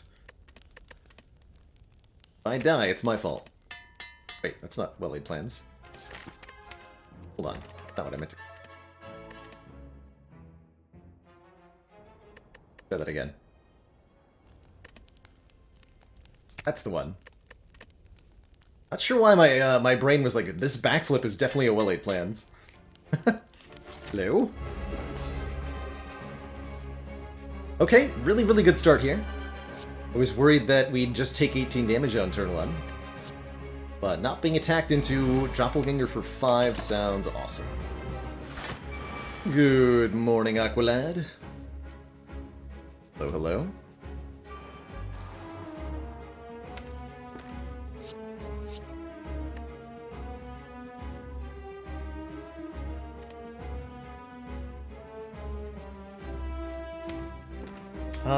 Wait a minute. Skewer is 40 damage per energy right now. 7. We can guarantee draw this Skewer. Okay. Sounds good to me.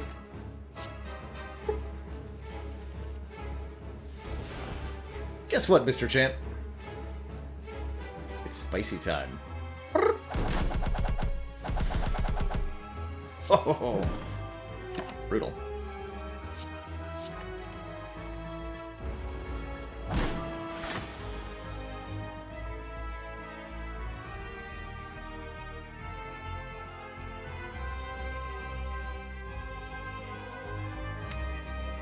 And then we don't draw Wraithform next turn and we die? Okay. Our odds are pretty good. There's definitely draws where we just die, though, right? Defend, defend, strike, sucker punch, all-out attack. Let's hope that doesn't happen to me. Just draw Wraith form. Please.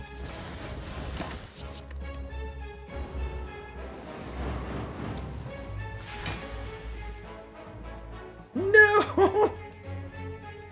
No! Really? Disaster.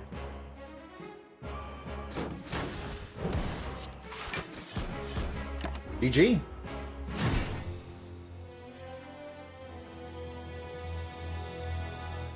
Wraith forms on the bottom of the deck syndrome. Takes down many a Spire Slayer. That's alright. We'll go again.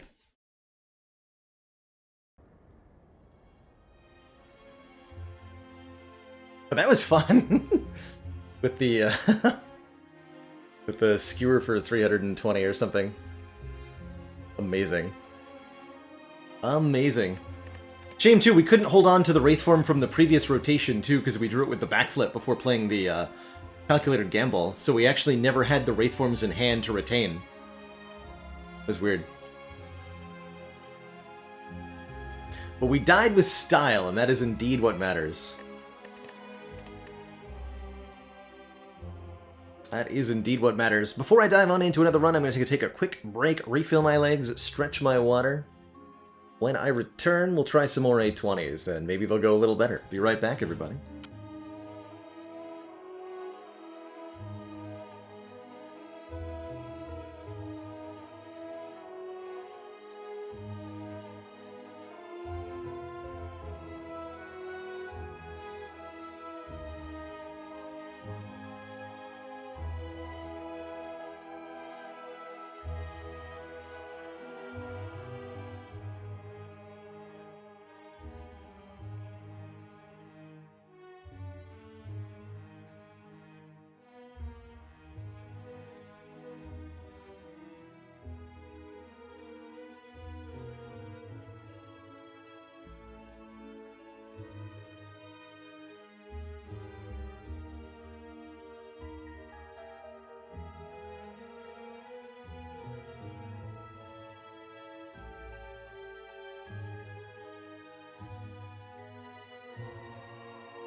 Alrighty, everybody, we're back. Thank you so much for that patience. As we dive on into a defect run here on A20.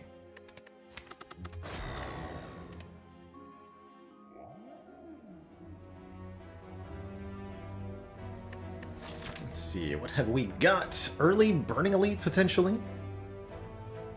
Aggro Path, not Aggro Path. Many elites in the back half of the... We have a 5 elite path, oh my god. Give me a boss start. The Corn Chip, doubling the effectiveness of potions.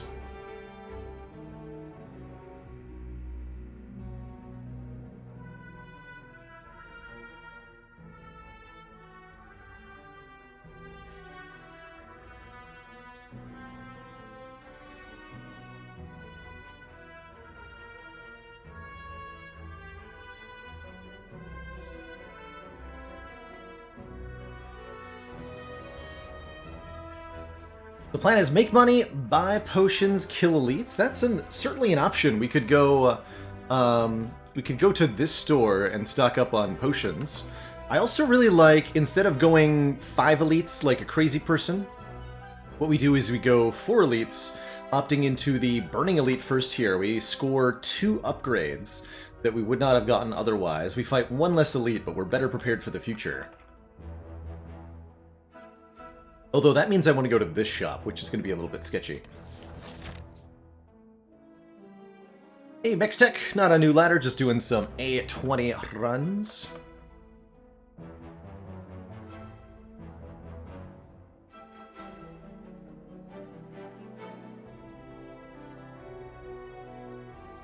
Who I think has the best upgrades boss swap-wise from their starter relic? I think the best starter upgrade is probably the Watcher's Holy Water, giving you 3 miracles at the start of each combat. Really like that.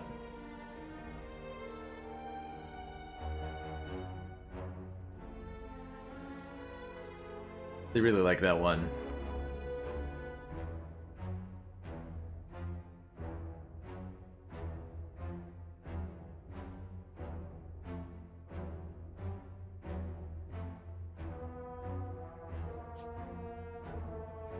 And Barbinator, did you hear about the defect who starts every morning by eating a bowl of gelatin? Like to start their day with a Jello world.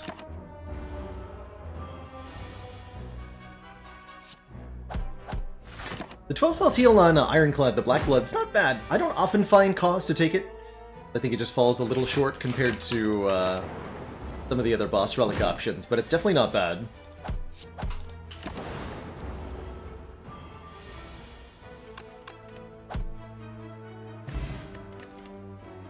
Hey, first floor ball lightning, always a good sight. Good damage, good orb channeling. Hey, and Asbana, yes, we've got some new stream overlay courtesy of S-Tier Corporation. Or S-Tier.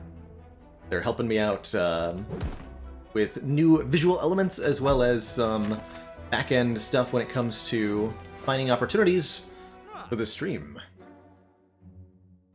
You know, these really aren't the potions I had in mind, unfortunately. Did that command correctly?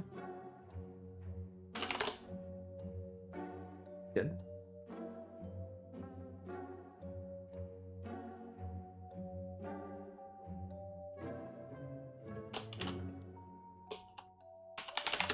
Link to them. Yeah, there we go. Weird. Potion belt in the garbage pile. Unfortunate.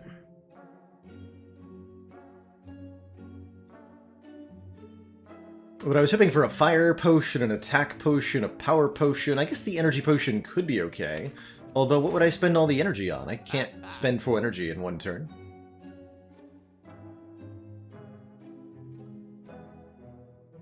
Dramatic Entrance is an interesting option. Compelled River is an interesting option. I do like an early Compelled River.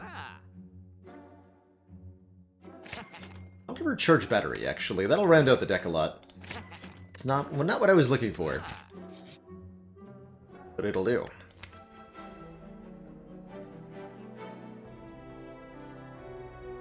I almost want to lose dual cast. Do it.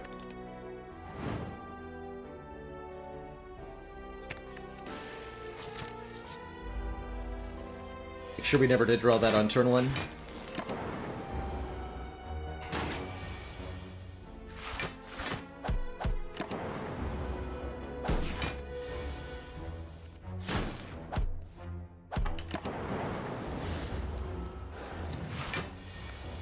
Please drop a potion, Mr. Gelworm. Thanks. It's not a double strength potion. Blessing of the Forge does not benefit from the Sacred Bark like a lot of other potions do, but honestly, I don't think that's going to matter too much. Do I always like to get rid of dual cast? No, Janders. I only like to do it if I've removed my starting relic. And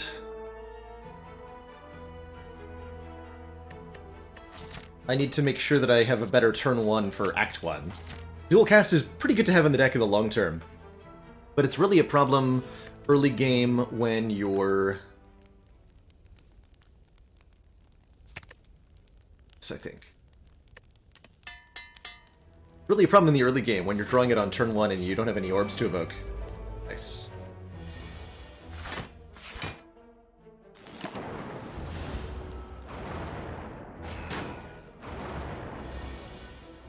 Okay, there's Electro.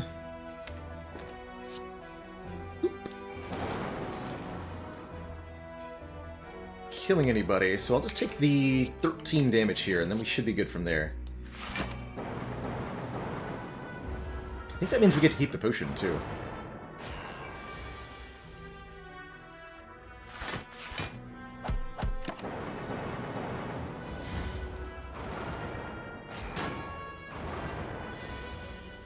Good. Not bad.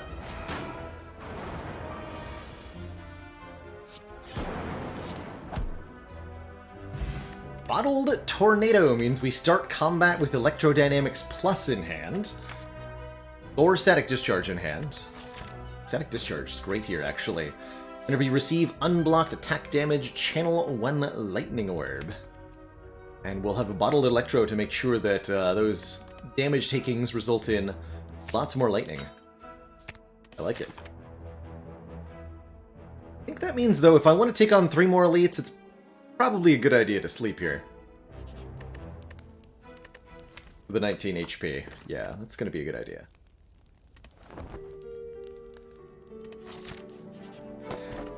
Shuriken. Play 3 attacks in 1 turn to gain a point of strength. I'll take it. Not the best pickup here, but it'll certainly have its moments.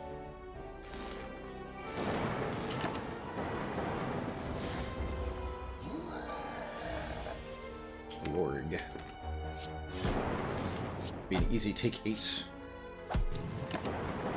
Win the fight kind of situation. Let's see, 8 plus 14 plus 9.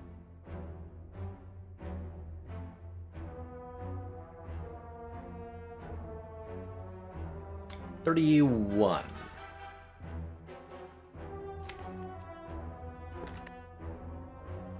The Blessing of the Forge will guarantee a kill.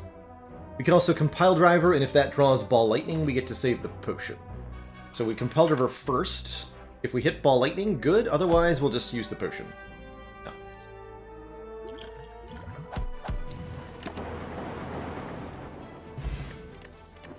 Wiggle Pillow makes us heal more when we rest.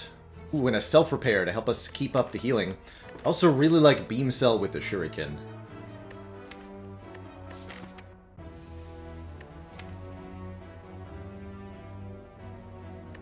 Cell.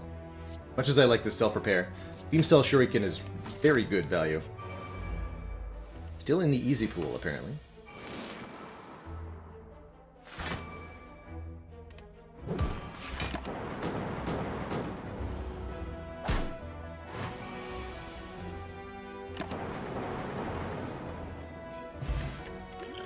Ooh, Distilled Chaos plays the top 6 cards of the draw pile. A lot of cards. Cool-headed is card draw as well as a Frost Orb. Nice with the Compiled Rubber here. Deck is already wanting focus. Spending Guardian too, right? Yeah, we want a Frost Orb. I'm not worried about Knob with these potions. I'm not worried about anybody with these potions.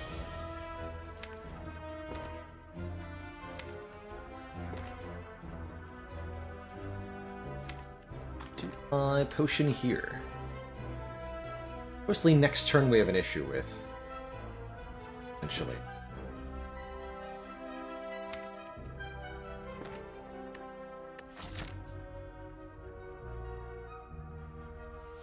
Power potion. That ought to do it.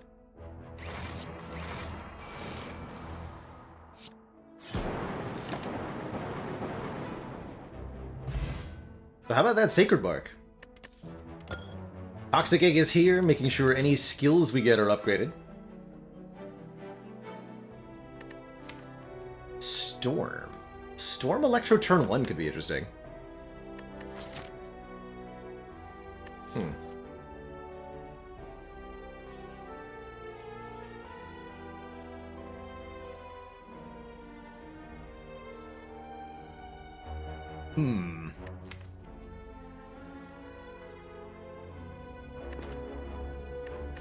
Alright.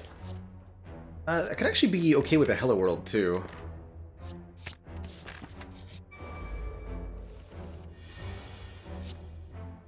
Good where I am. Please give me a potion. Already strong enough to carry it. Yeah, exactly, Mad Mathematician. We're definitely carrying the storm for a little while. It's not immediately helpful in fights like this one. That is not inherently a problem.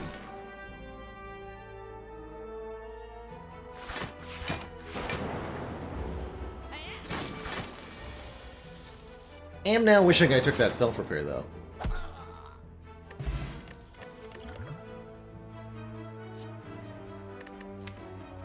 I mean, Reinforced Body Plus is spicy. We have a relatively expensive deck overall, though, which makes me kind of want to drift in the direction of Steam Barrier. Hey, Teak. Great to see ya. We've had some rough runs today, although I've been trying some unusual strategies. I purchased Bandage Up on Ironclad. I purchased Discovery on Ironclad. We did some weird stuff with Silent. I played Skewer for 380 damage. Good. Pretty good. Skyfish, thank you so much for the 9 months. The reverse Baker's metric dozen. We'll take a Steam Barrier. Kinda hurts to take over a reinforced booty, but that's how it is sometimes. Am I okay playing Electro? That I am. I think I am making different choices.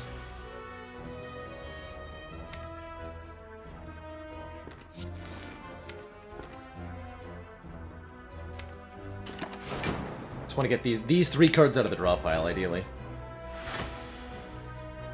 Close enough.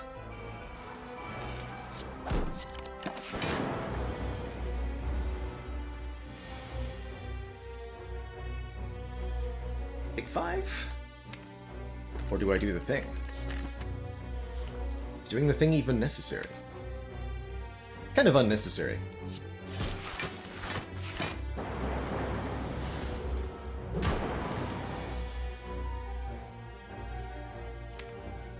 Feels a lot more necessary.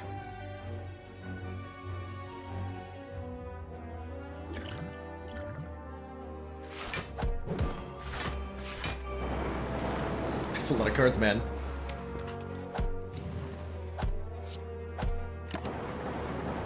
Good potion.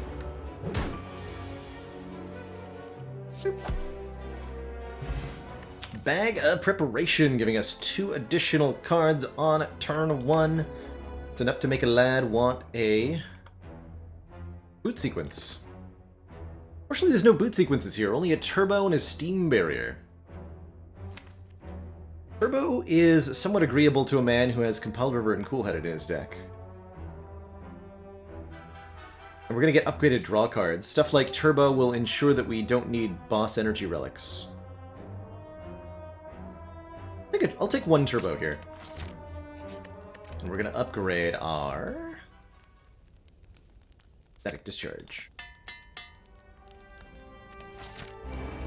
And I might let Guardian hit me a couple of times, depending.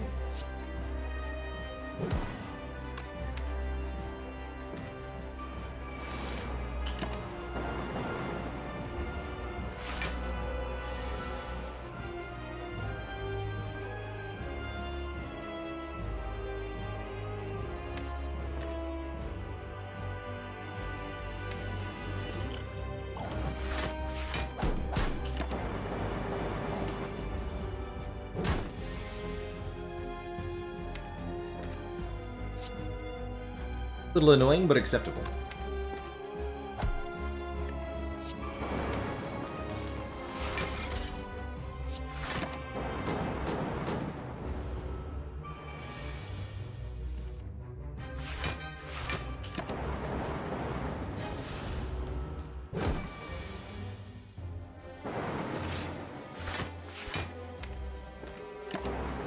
Okay. Again. Cool.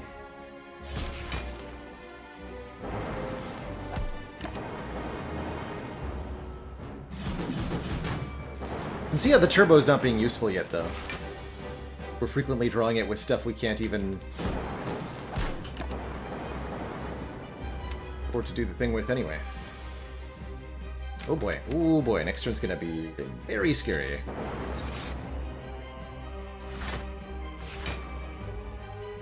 Wait. Yes?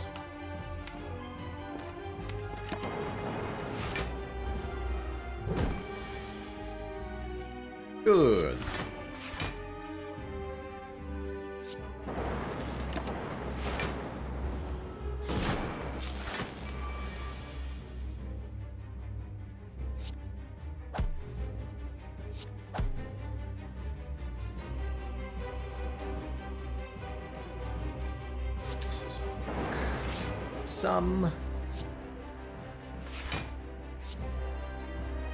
I take 3 if I do this. Or no. 7? Apart from 7. Yeah. 7. There's the focus we've been wanting. Bias Cognition makes the Electro, the Static Discharge, and you heard it, even the Storm a little bit better. Or we could take a Rainbow. A Renewable Orb Jet. Feels like this deck definitely wants focus more than anything, though. I will take the Bias Cognition, and I'll be very happy with that.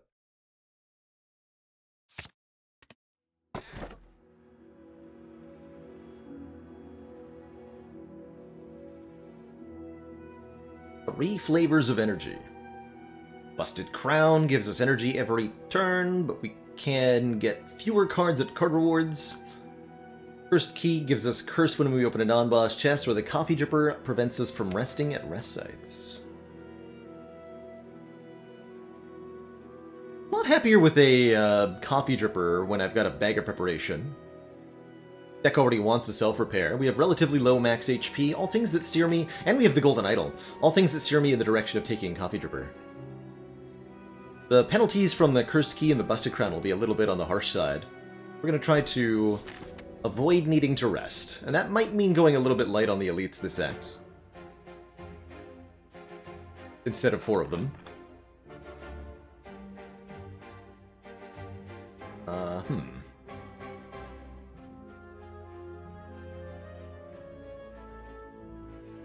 See. We should go relatively event heavy. I'm going to go to this store to try to make potions enough to make these survivable. And then we don't have to go for the 3rd and 4th elite, although we might. We also have to beat Champ at the end of the act, so we should keep in mind that we want to get some scaling going. Hi, gentlemen. I see Turbo has finally decided to be good. Excellent.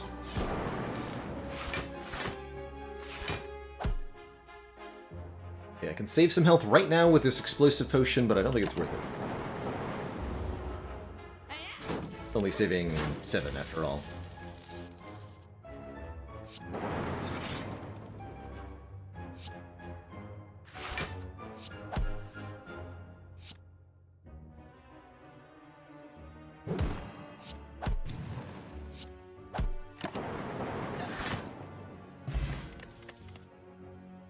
That's good block. Yeah, I like good block.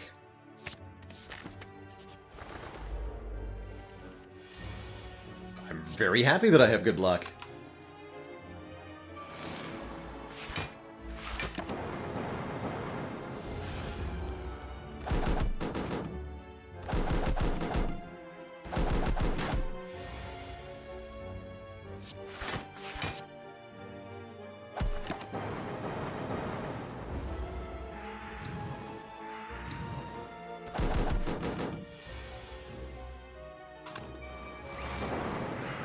And yeah, well spotted, Tom.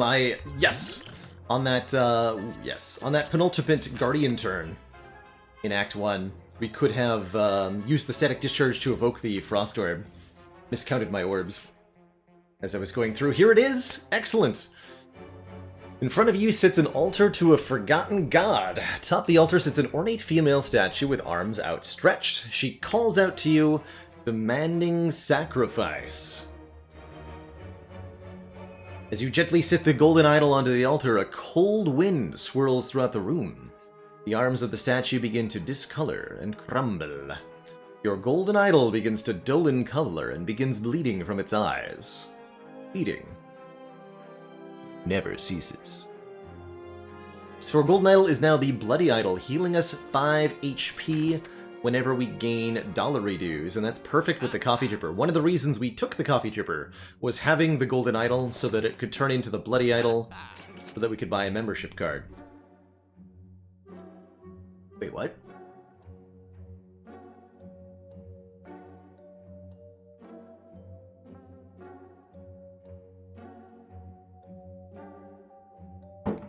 You know what I really, really, really, really like in this store?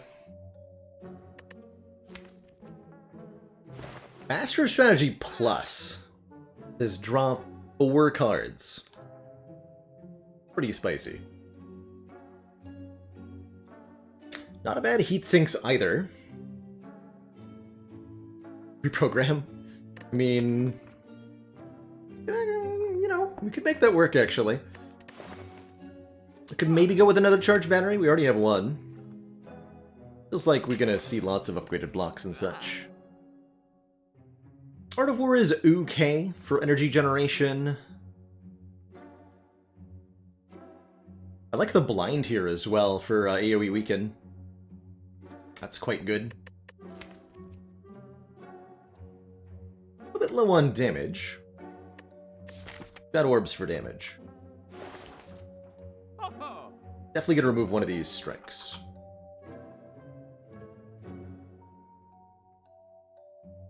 Actually, am I gonna remove a strike or am I gonna remove a defend? Got one strike first, but I think we're gonna start moving defend soon. Take this master strategy, even though it's very expensive. I think it's a very good card. Seableat TV, the waffle stack arrives. Thank you so much for those 2 generous years of support. Yeah, Defect indeed only has 1 card that applies weak. Go for the eyes. It's either the heat sinks or the blind here, and I'm blinds. 12 cards, match them to get a free melter or a free buffer. Alright, if we want a free melter, here it is. What else there is? Upgraded Zap. That's not where the buffer is. That. Yes.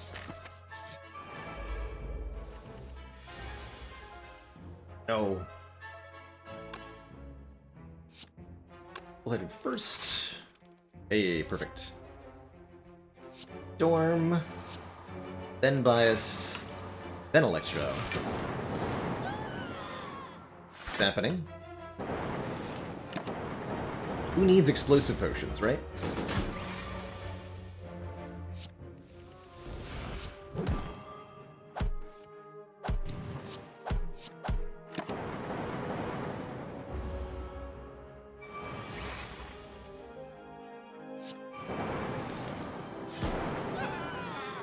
Easy.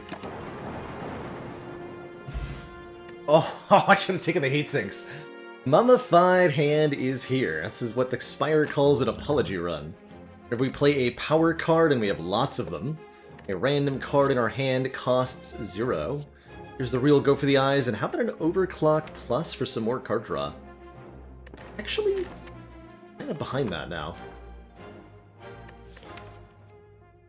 Yeah, I'm on board. It's a lot of card draw.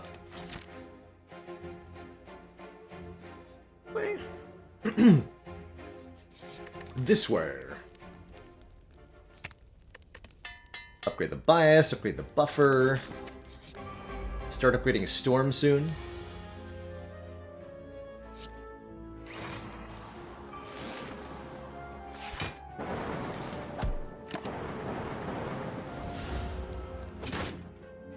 Should have done buffer first, but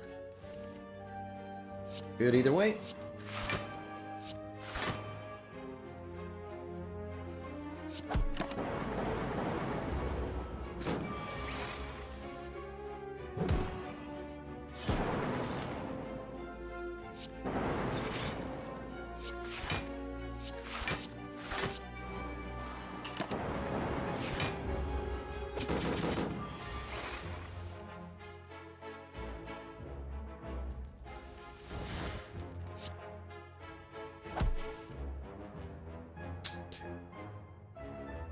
Block that.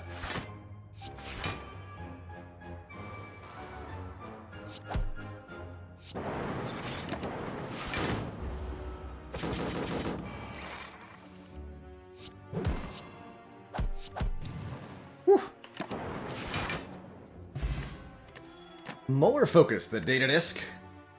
And I'm down for one more equilibrium so that we have consistent retain, basically like playing with our own little Runic Pyramid. We're fighting either gremlins or slavers next. I'll take the 2 explosive potions still. That seems quite useful. Action Rizo, thank you so much for the Prime sub and the 11 heckin' months of support. Buffer up now. We'll head it up next for more card draw? I'm not sure. Rude?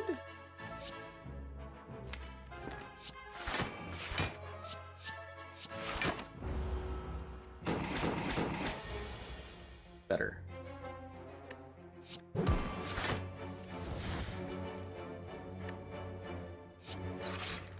Play every power or whatever.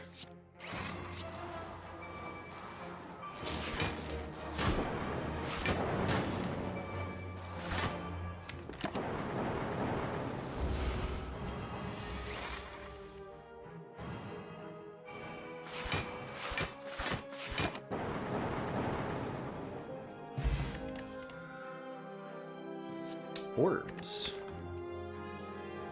What kind? No one knows. Find out.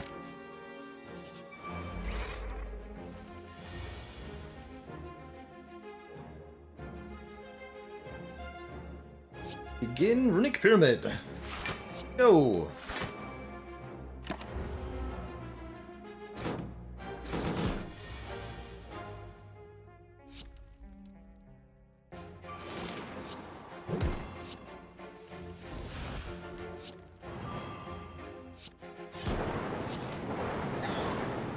It's apparently just more lightning orbs. All the way down.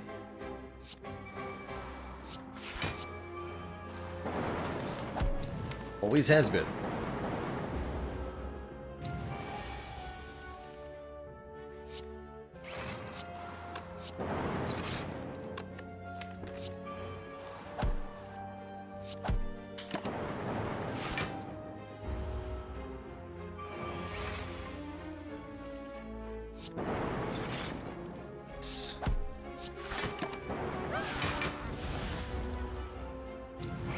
Compare this to the poor Grum Leader fight against the Silent we just had. Poor Silent. A symbiotic virus starts us out with a Dark Orb in our front orb slot. Makes Compile River a lot better, and it'll evoke for some good damage right away. Second Chaos. Interesting option, although I gotta say I like this Ball Lightning Plus quite a bit as well. With the Shuriken.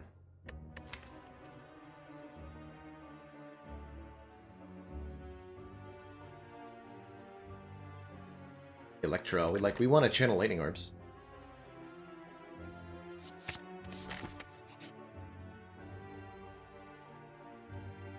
I'm gonna buy... I mean, we have membership card. I'm gonna buy only one here.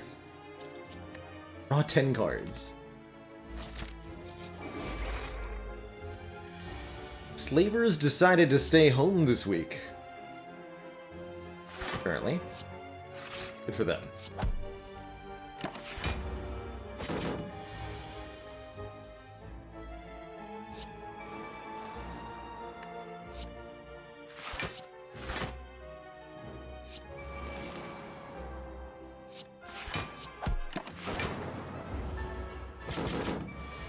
Remember, we don't have dual cast, so we can't actually really use these orbs all that well, the dark ones. But it's still damage.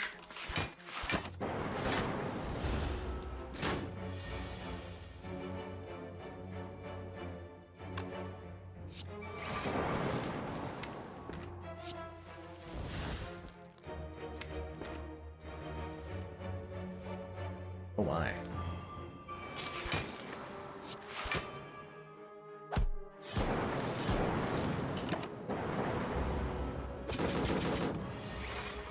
The bonkening. Incense Burner gives us intangibility every 6 turns. Second copy of Storm. Alright. Okay. Let's do it.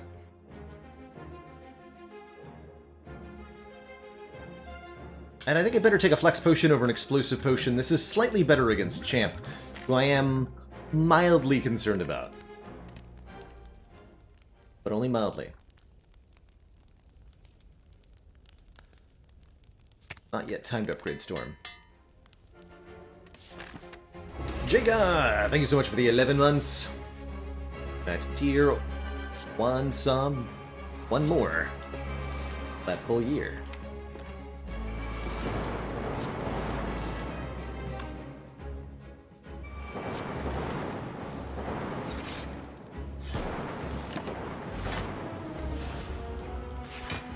Turn 1 there. Be careful with our bias cognition timing, though.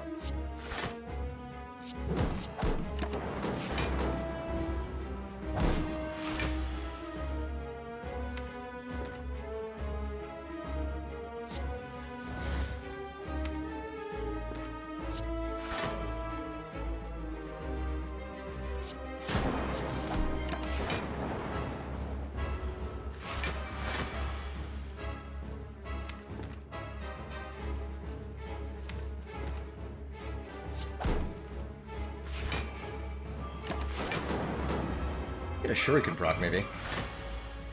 Okay, we're already buffing strength. Wow, that's aggro, sir.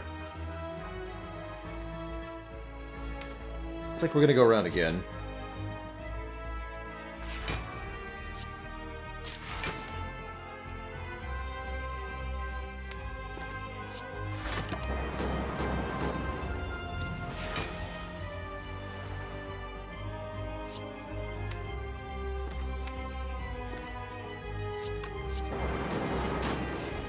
It's a Dark Orb.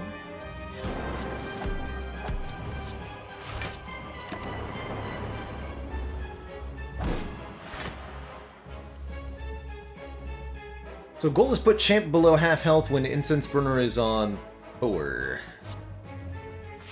turns from now.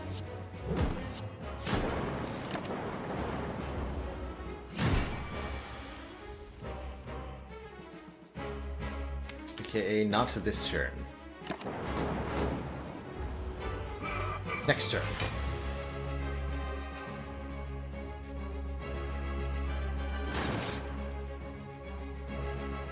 Half health being 220.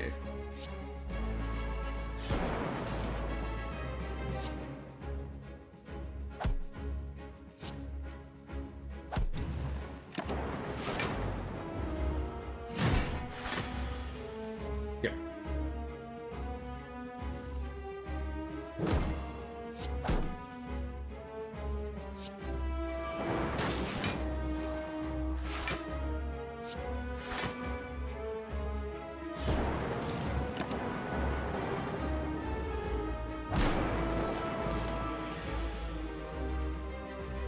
Timing unbiased. It's the zappening. We can actually just block for 0 on this turn. Take 2 hits and benefit from our static discharge pretty well. See what I do here. Playing the Chaos is a chance to give me a Frost Orb, and that would ruin what I'm about to try to do.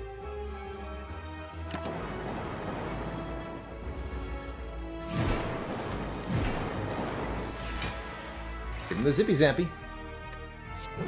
Gee.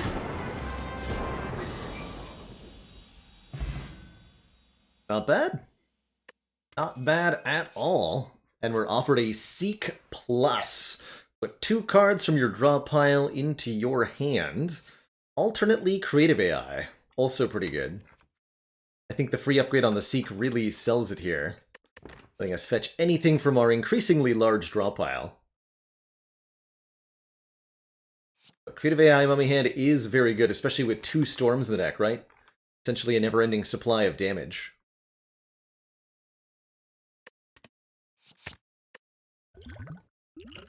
Flex Pot versus just do 40. Just do 40. Really running out of attacks in this deck. Oh man, orb slots. Every 2 turns, gain an orb slot, says the inserter. Orb slots definitely one of the big things this deck is lacking for the late game. Could go for a couple card removals too with Empty Cage. Just dunk 2 strikes. I think inserter sounds awesome here. Energy being the least of our concerns with Mummy Hand, Coffee Dripper, Turbo, etc.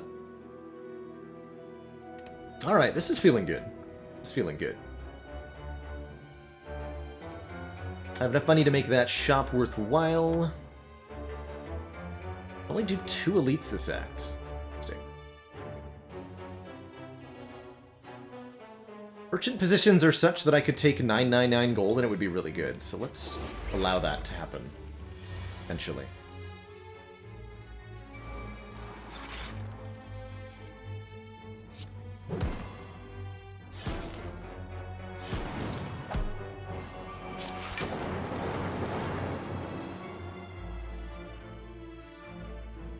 We heal after the fight anyway, no reason to use a potion here.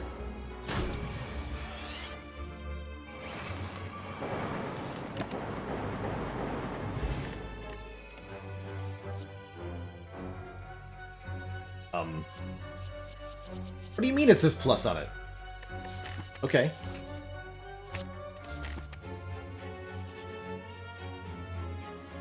Yeah! 2 for the price of 1. These guys drop a lot of money and a rare relic. You can handle the front-loaded requirement of this particular fight. Super worth it.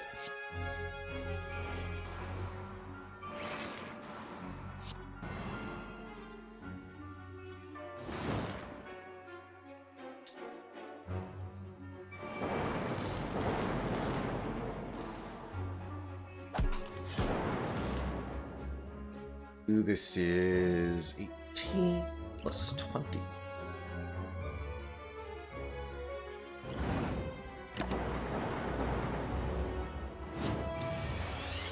Easy.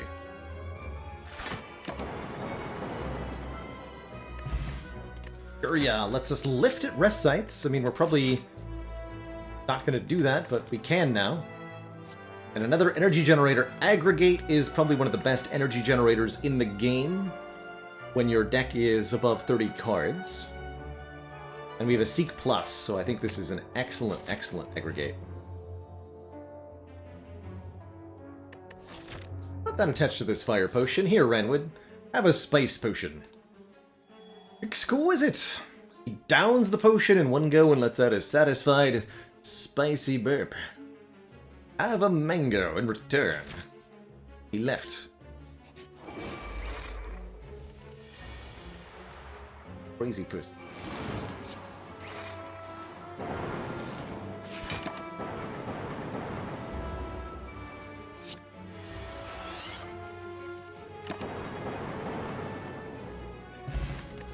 Ooh, 4 focus potion, very, very good.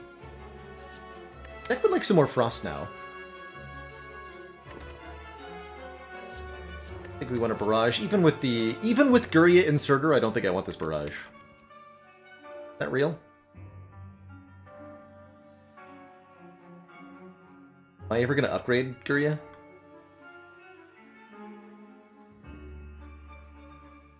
I mean, this barrage does do a ton of damage, the more I think about it. But is damage what we're going to need help with? No, I need help with blocking. A heart. Start. This is a start. We're not there yet.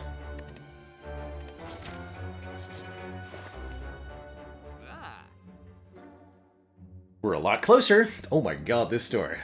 Wow. Master Strategy is here, Gambling Chip is here, Seek is here, another Storm is here.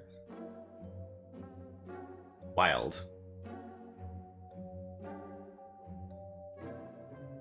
Alright, most important question. Can I go Gambling Chip, Seek, and Storm? I think yes, and I think that's what I'm going to do. Well, 161 plus 41 plus 76. 278 gold. Yes, we can get all of that. We have a 7-card Gambling Chip on turn 1. Discarding up to 7 cards and drawing that many again. Second copy of Seek is better than the first, and 1 more copy of Storm. For the Zippity Zoopities. Brilliant.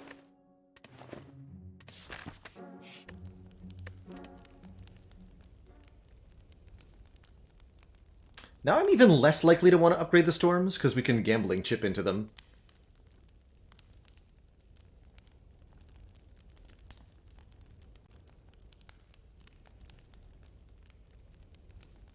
Recall. That's right, okay.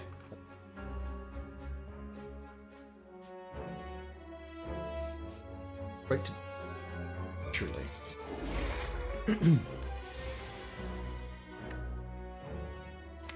Start.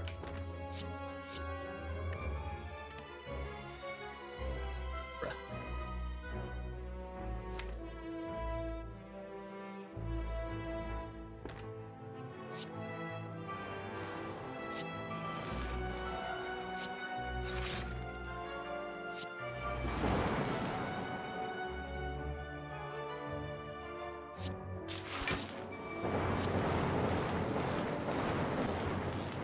A lot of zapping, man.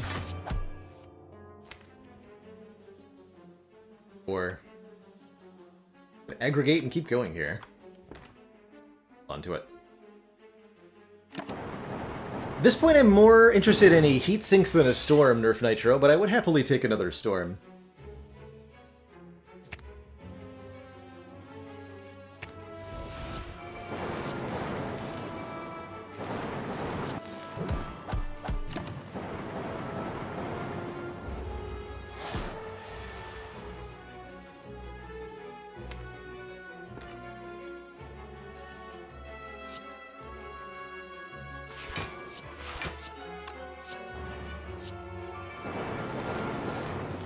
An Austin Auto! What was the corrupt heart of the Spire's favorite video game console growing up? The Sega Nemesis. Wait, what?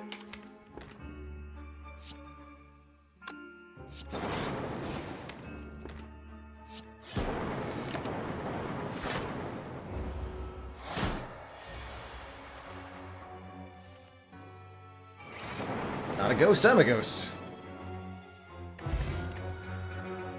Oh, we have Mob Bank Bloody Idol? Yes! Whenever you climb a floor, gain 12 gold and heal 5 HP. And now we have another Focus Potion, and we're being offered a Frost Orb. I'm going to take the Frost Orb, thank you very much. There's even upgraded Frost Orb. That's good stuff. Infinite healing. Hit energy.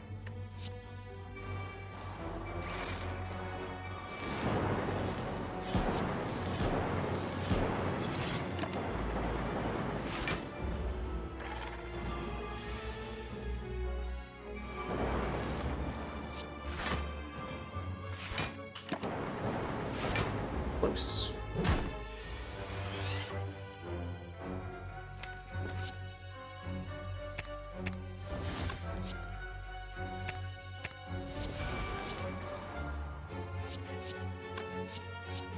I'm not actually sure the optimal order here.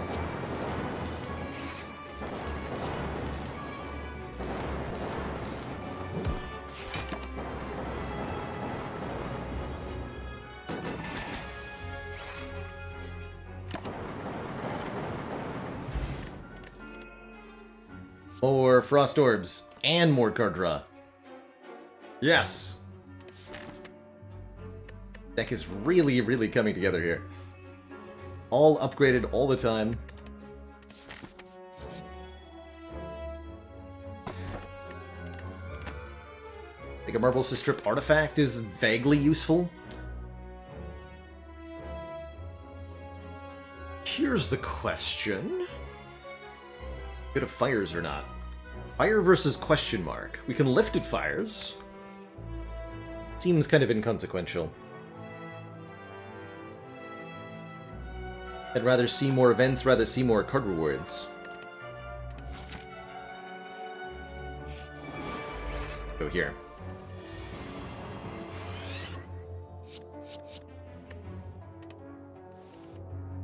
Gonna be a turn 1 kill on everyone, I assume. Oh yeah.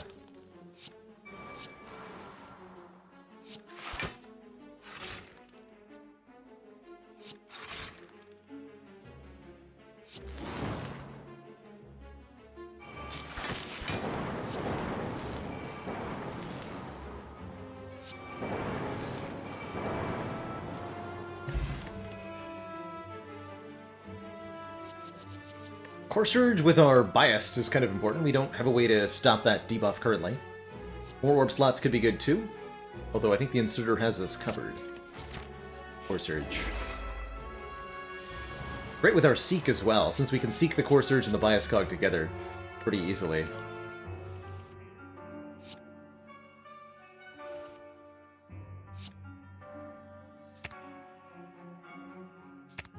Although here, for example, we won't need the Core Surge. Naughty.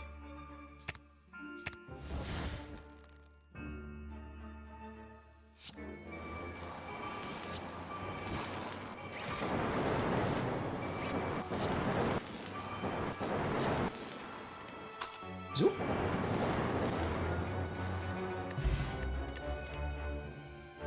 Hologram, which gets back Equilibrium? Aggregate? We'll get back something, I'm sure.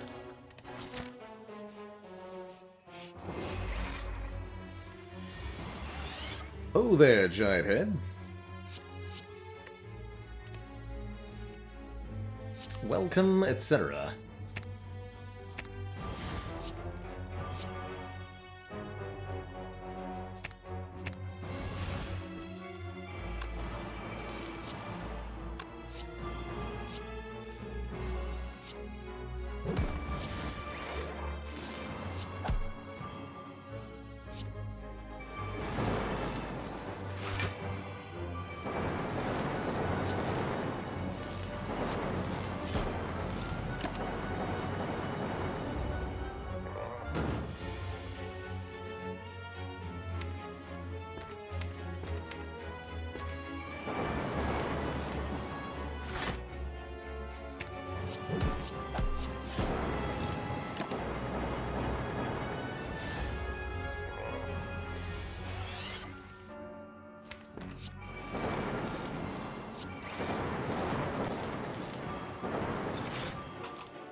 2 Plasma Orbs coming up.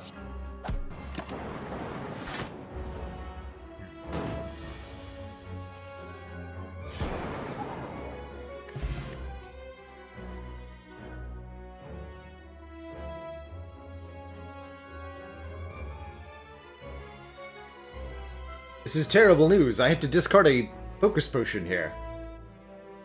Disaster. Oh no, those are good potions.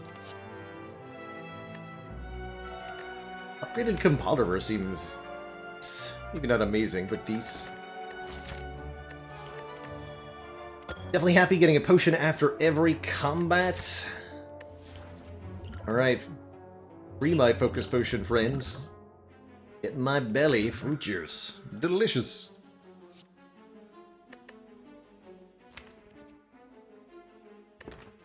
Get that Compoundor. And I think we just want to avoid upgrades. Get the secret shop instead with orange pellets. Play a power, attack, and skill in the same turn to remove all our debuffs. How about a Fission Plus? Evoke all your orbs, gain an energy, and draw an orb for each card, or for each orb evoked too. That's amazing. Recycle Plus seems like it's decent too. Secret technique to fetch a seek. Definitely this, definitely this. Rip Maw Bank. Apparently.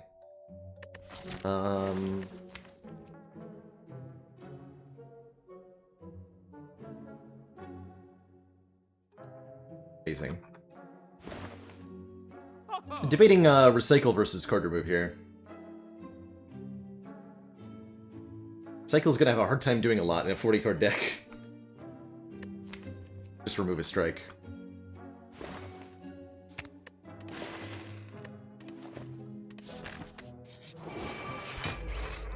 Oh, for our last fight.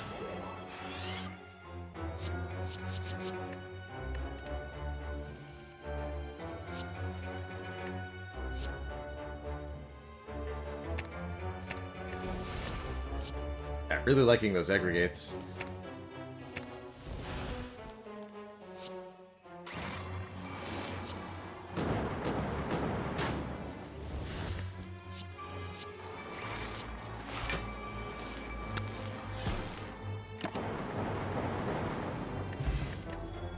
Or orb slot. Those are good potions. And I'll take the card draw, honestly, over this hologram. Removal's worth less as your deck gets larger. Yes. Yes, they are. Slyfish. A little bit. Since you'll be cycling through the deck fewer times, essentially.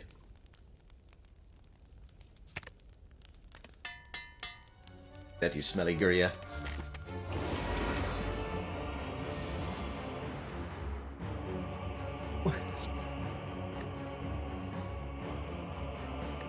Or surge down early can be a bit questionable sometimes, or not. Is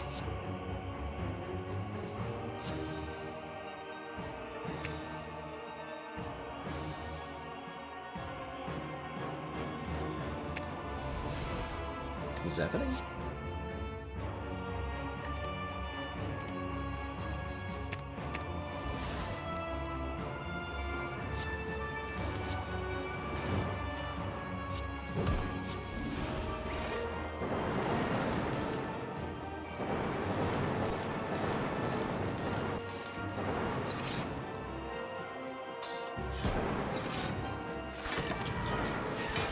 Pretty good turn one. Time meter almost below half HP already here. Trying to do stinky debuffing moves that won't work on me.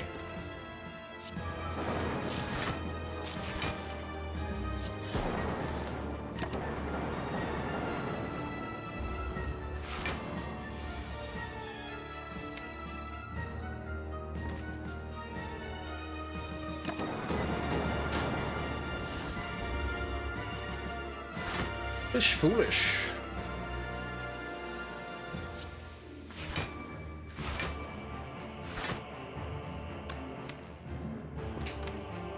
And next turn. Holograms. Backslash Lewis, by the way, thank you so much for the 10 months. Glad you like the new look. Me too.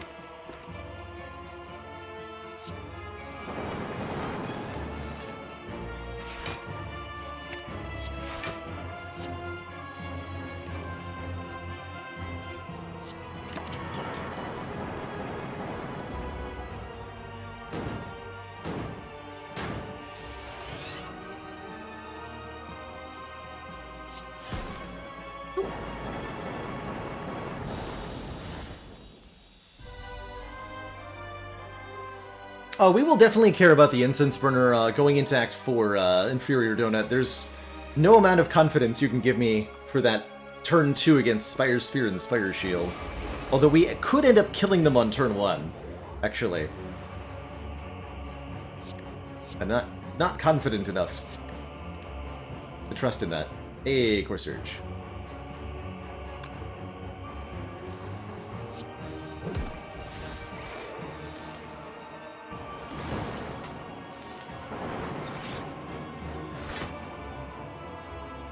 Part of war.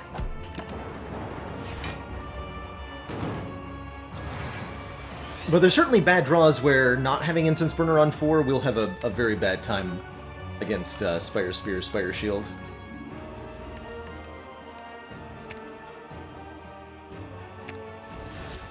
Other Storm and the Vision.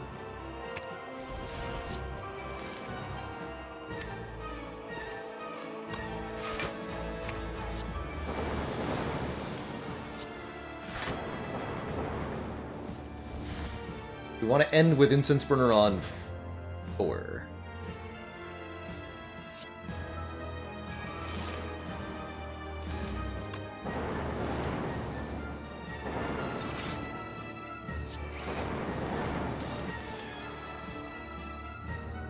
Which means I should probably stop playing cards.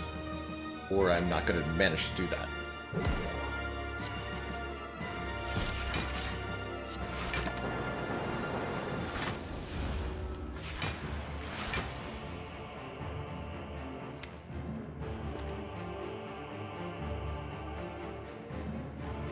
Avoid killing you next turn. I think that I do. I went overboard.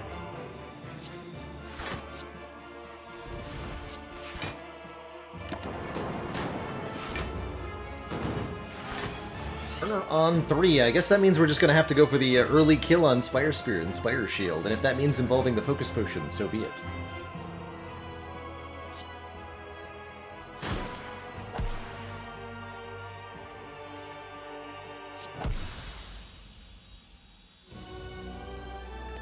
We get a potion from them, guaranteed after all, so we probably should. Wow, that's a good score. 2457. Good year.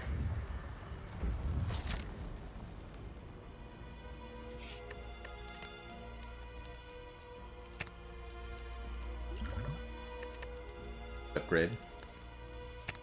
Upgrade one of these storms. Realistically, we've been always getting them on turn 1, and we can always just seek for them.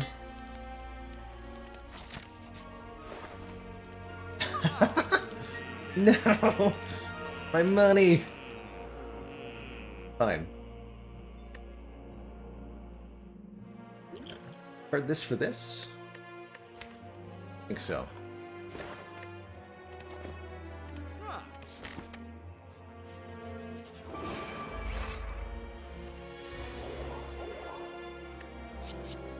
Looks like a great turn 1 though, so I think we're fine.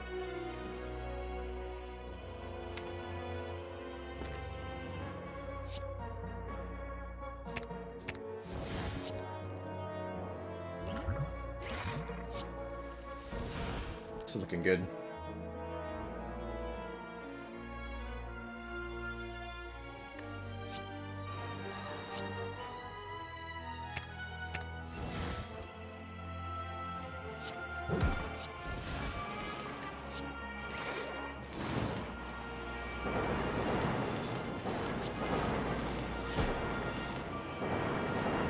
See, I knew we would do it. Perfect! Incense Burner is set up for the heart. And we got a colorless potion. And wow. Our choice of upgraded rare card, apparently. Amplify Plus to let us duplicate our next 2 power cards. I mean, it's gotta be Amplify with these Seeks, right? Although the Fission's pretty good too. Just have one of every rare card in this deck. Sort by... There's no rarity? Interesting.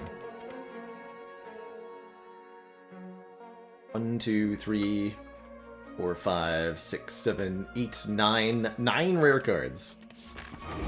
So far.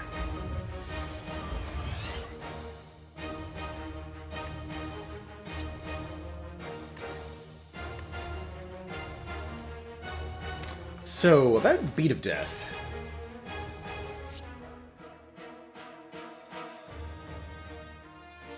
Don't really need Electro here.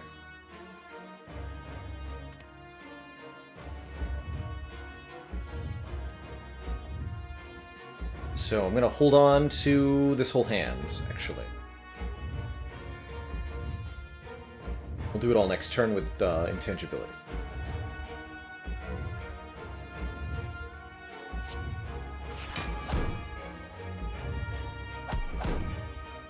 Keep the strike so I have an attack, power, and skill in my hand next turn to purge debuffs with. Give me some more orb slots. We'll drink the colorless potion in the future.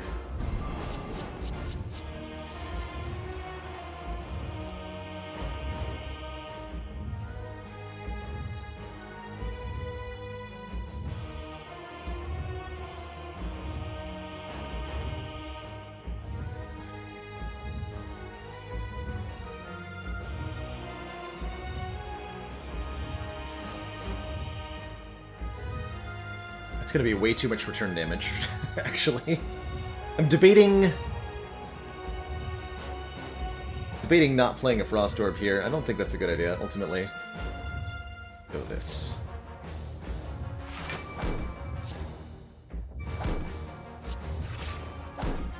Get Storm.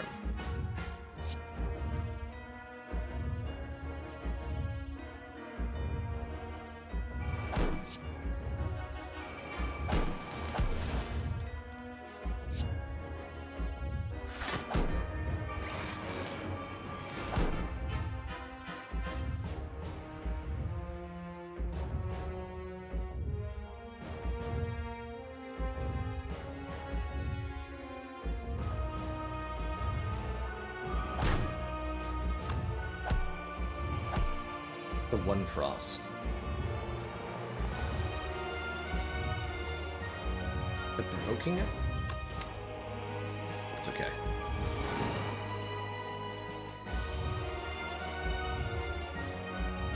Actually... yeah, that's fine.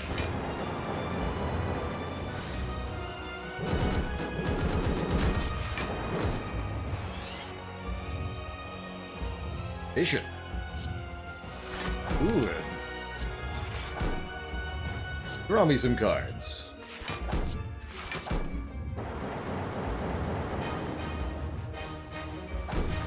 My hand is full.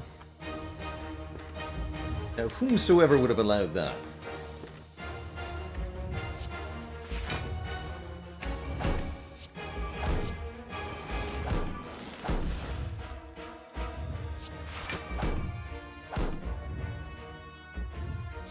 Oops. Room for one card in hand. Also gets double played. Use that. Channel 6 lightning orbs every time I play a power card. And get 2 more at the end of the turn.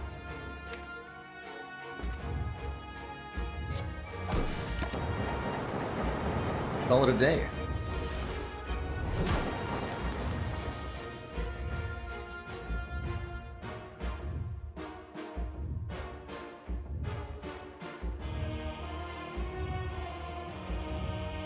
Reason Hearts multi-deck goes down to 15 by 1 Wakarana is that it's a base value of 2 per hit, whereas the birds are a base value of 1.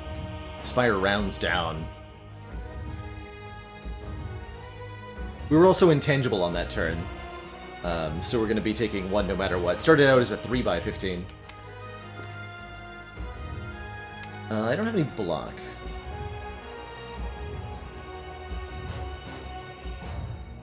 Ouch.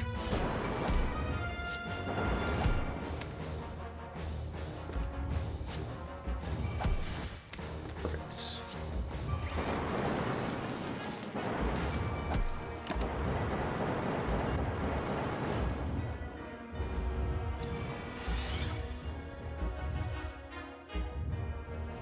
Double perfect. If I amplify this, it's actually so much beat of death that we lose the plot.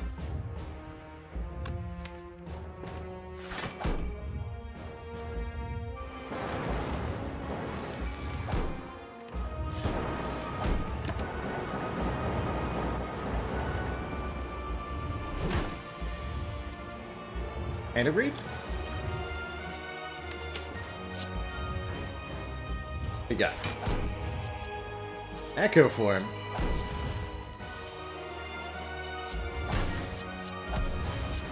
Dear Mr. Hart.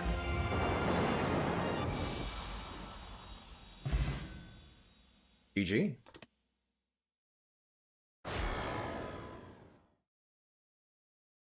Phew.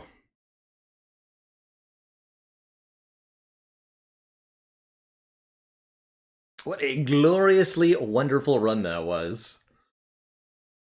Make up for those last two gnarly ones. Coffee Dripper with Bloody Idol for healing. 45 health back from that. And then some real silly nonsense right at the start of Act 2. Membership card, Mummy Hand, Data Disc, Symbiotic Virus, Incense Burner. What an act. GG. GG, everybody.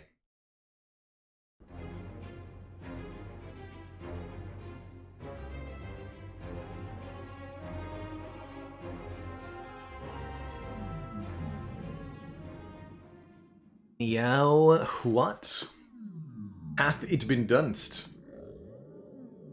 It hath, and yet there's more to do.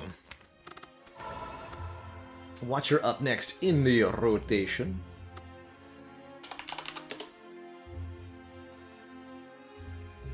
Bring her back in. And let's see if she can win. Final score on that defect run was 3282. Not exceptional, but pretty dang solid.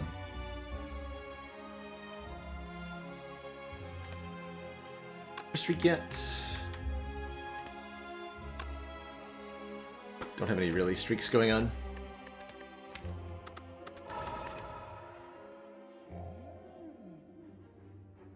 Oh, but I like rare colorless card starts on the Watcher too. Does cost us all of our money with 3 shops early on. Oh, I love this act layout. Look at this. Fire, Elite, Fire, Fire, Elite, Fire, Elite, Fire. Beautiful. Beautiful. Oh, great question, Beanie, Twitch TV. So, score in Slay the Spire works a little differently than you might expect. And there's a couple very arbitrary things that can boost your score quite a bit. One of the biggest sources of score in a Slay the Spire run is fighting elites. Every elite that you defeat gives you a significant number of points, more so than defeating regular enemies. And you'll get additional points if you manage to perfect those elites. A so-called champion bonus at the end of the run. There's a whole bunch of different little score modifiers. We have a command for this. Yes. Yes. Exclamation point score has a listing of some of the modifiers. But essentially, there's a whole bunch of little different bonuses you can collect for score for doing different things. For example, having a 35 card deck or larger, having a deck that contains no rare cards, having a deck that contains 4 more copies of the same card, having a deck that contains no copies of the same card, having 25 or more relics, having lots of max HP. Not taking damage during your boss fights, taking a bunch of curses, just to name a few of the many different score possibilities, score modifiers in Slay the Spire. Looks like I'm going to end up going through the shops, so that makes me less interested in losing all of our money, and more interested in gaining $100.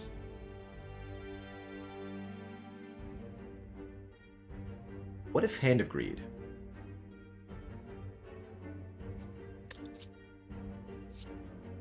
Master strategy. Or draw 3. Draw 3 is pretty good. Last I checked. Alright, I'm gonna go through this shop. Probably a wasted floor, but that's okay.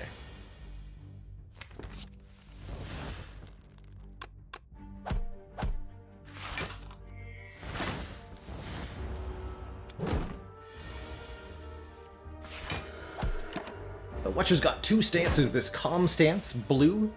When we leave Calm, we gain 2 energy, but Calm itself does nothing. And Wrath stance, red, given to us by our Eruption card. causes us to both deal and receive double damage from attacks. So this 8 goes to 16, but our strikes go from 6 to 12. And we get a floor 1 Tantrum, something I am not going to shy away from, especially not with a Master Strategy in the deck. At 1 cost, it does damage 3 times, puts us in Wrath, and puts itself into the draw pile. Pretty good. Our Reality is also a very good first floor take, I think, for that Smite, but gotta love the Tantrum. Gotta. I mean, I don't think there's a better time, Skyfish, to take pressure points than on floor 1, for what it's worth.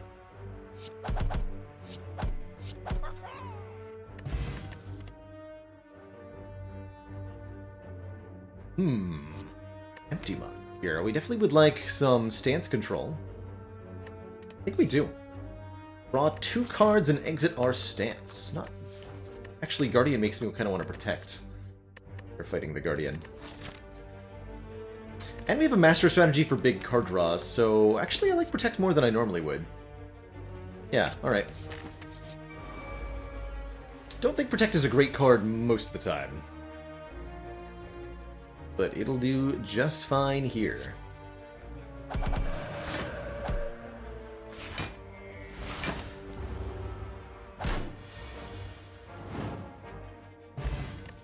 Attack Potion's great. Our first elite will be easy with that.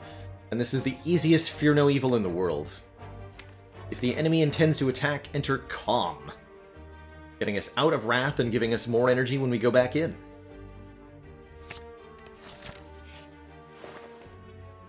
Oh man, we could have bought Hand Drill if I'd taken the plus gold start. Sad. Very, very sad. Bought the Hand Drill. I would have bought maybe the Cut Through Fate of the Carve here. Not a great store overall. Free upgrade. Followed by...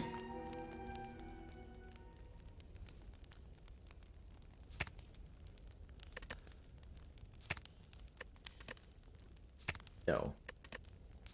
Maybe. I want more block, Vigilance, or Protect are both +4 block upgrades. Those are pretty good. I think we'll upgrade the damage on the Fear No Evil. And then from here we can start thinking about upgrading Master Strategy. Some other stuff. You can even think about avoiding fires.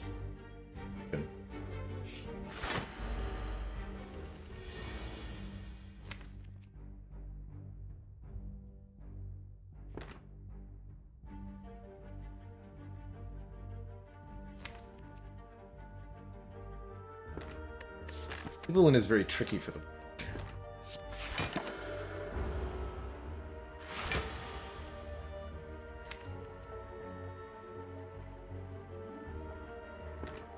Exactly a good wake-up turn.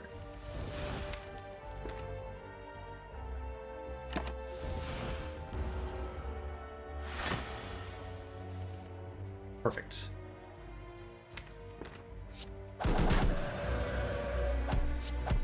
Have both Fear No Evil and Vigilance in the draw pile. It's possible we don't get either of them.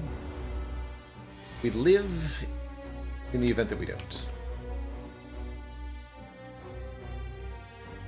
And I think this is Vigilance, Miracle, Protect. We full block. Go back into Lamb stance.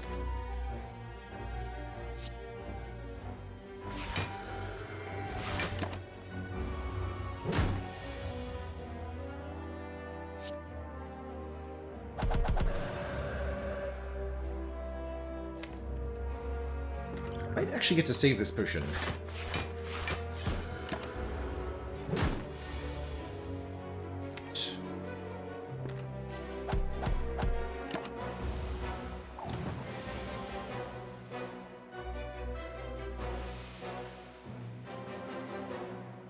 Okay, so Tantrum will do 4, and then we have 4 energy remaining.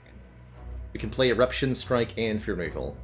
We do 4 plus 14 is 18, plus 8 is 26. Yeah, that's a kill without using the potion.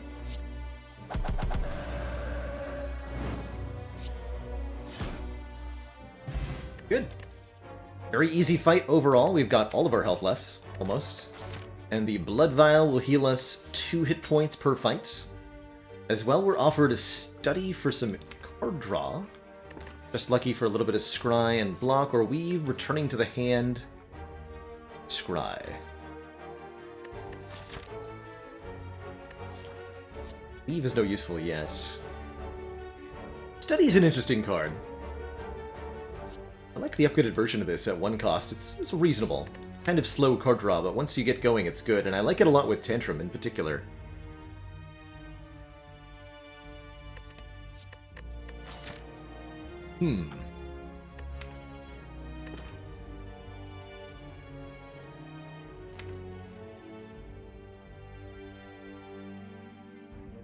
But it's slow, though. Just Lucky's a lot faster. Doing a little bit here and now. I'll take it Just Lucky.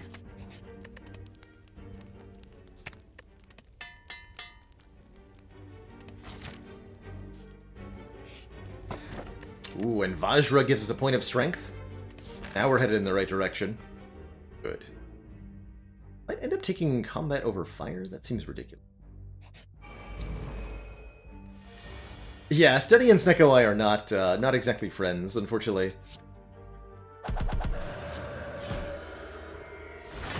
It's true.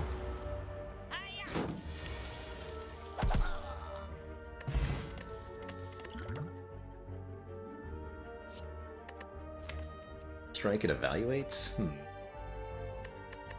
Not opposed to an Evaluate Plus. And block, Shuffle, and Insight. Although I think I'd just rather upgrade the Protect.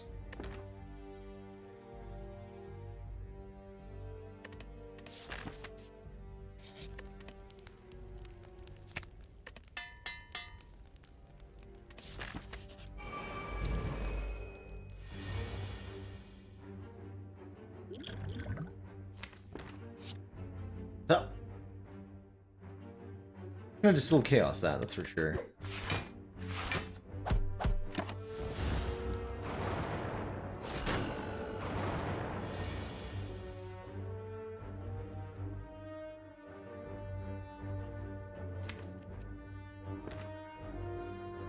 Simply elect not to Wrath, or I can use a potion. I should just use a potion.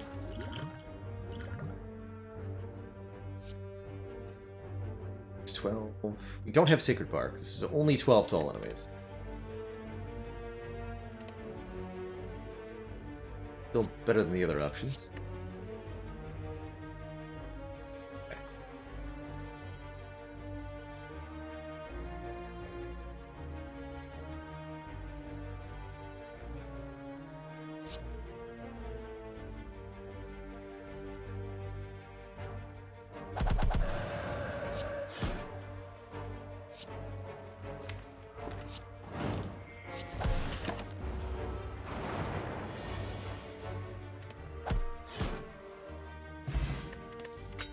More attack synergies. Pen Nib here.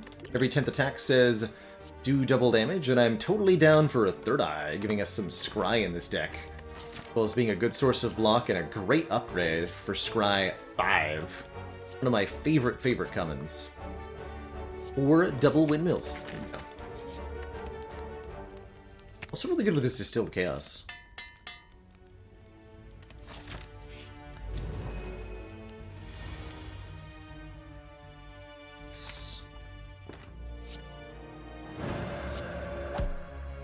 Scry 5 or deal 14? I think the Scry 5 is the more valuable effect here. Letting me discard any stinky block cards I might not want to draw next turn. Hear that, stinky block cards? Better, but not good. Feels like we're gonna liquid memories here. Or Distilled Chaos here. We don't have a kill. Now we do. Mango, giving us 14 max HP. Nice. A lot of HP. Ooh, and Halt is pretty good block here. Although our block game is decent already with Third Eye Protect. Feels like a little bit more damage and or card draw might be the thing to add to this deck, and a Wheel Kick definitely delivers there.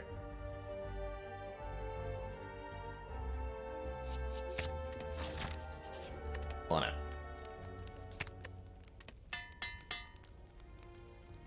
Alright, Guardian. You are dead. Probably. The Wheel Kick's also a good pen nib target.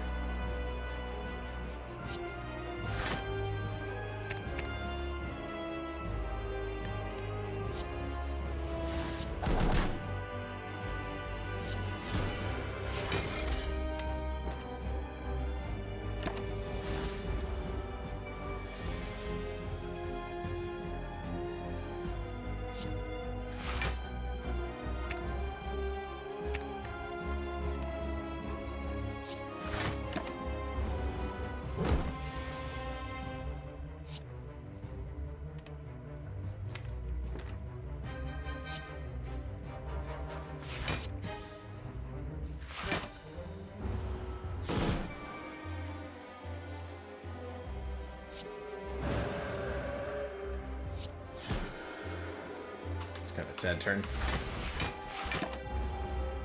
Wheel Kick versus Wallop. Generally speaking, I prefer the Wallop, but Wheel Kick does have the higher damage and, of course, the card draw to really give it an edge, too. Generally speaking, I prefer the one that's offered to me. They're both great.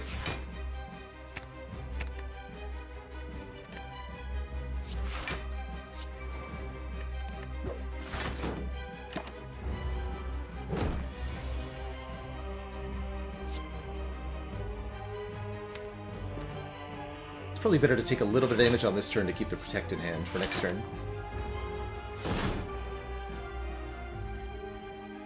Deck seems a little passive, though.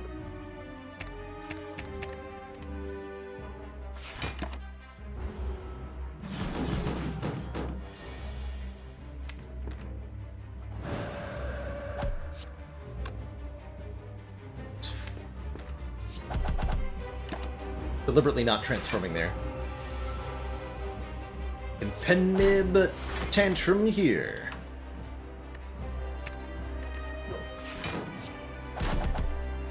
Here.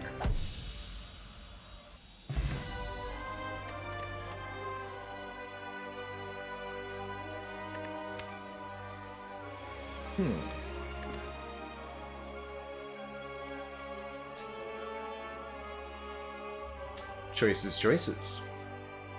Ragnarok hits a bunch of times. Very good with the Vajra in particular, I think. We've got the block game. Look at all these upgraded cards from Act 1, by the way. Sweet deck.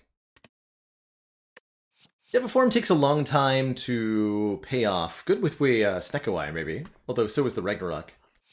Establishment only ever pays off at most 2 energy with his Protect, although that could change if we find more Retain. I'll take a Ragnarok here. Vajra, and notably with Pen Nib Ragnarok, is especially deadly.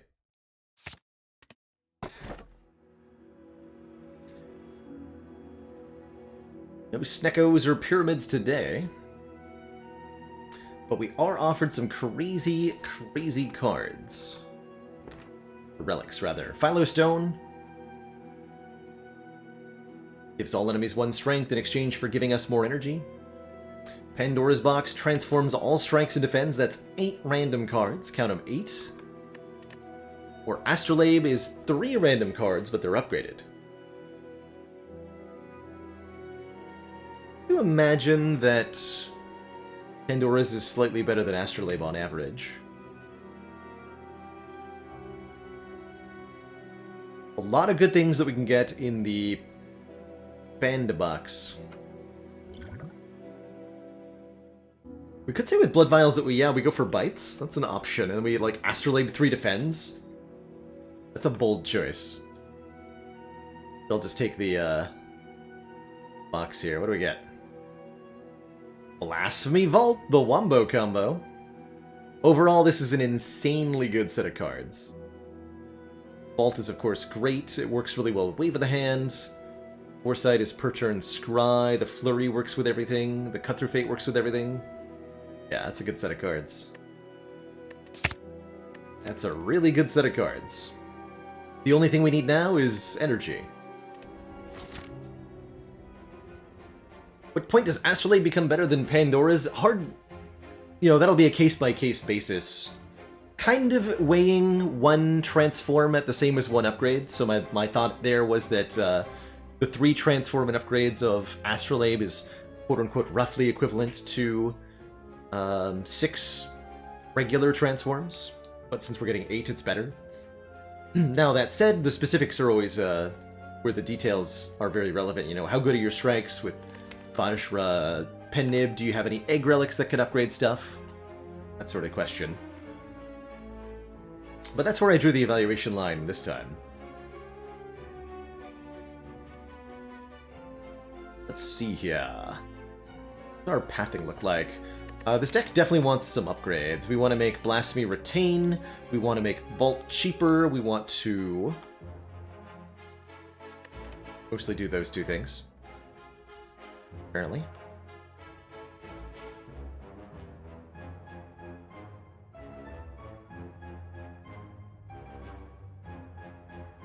And like one of these 2 elites.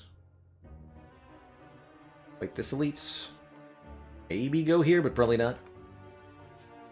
Gotta upgrade Ragnarok too, that's right. We have a lot of important things to do.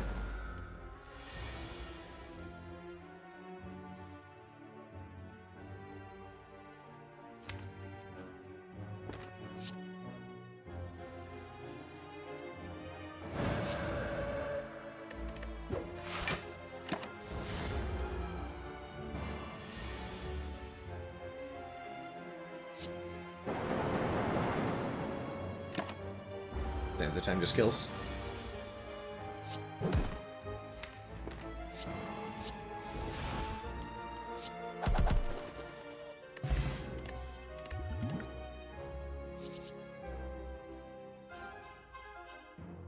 That, the steering blow and that Clip Killick Penguin came from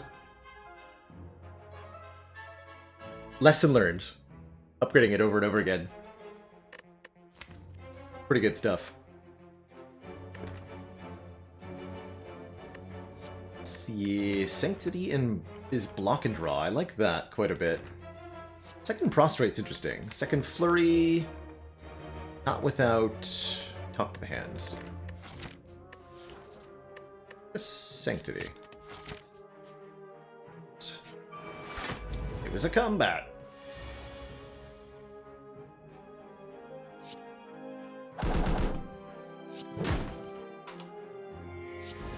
Good fight.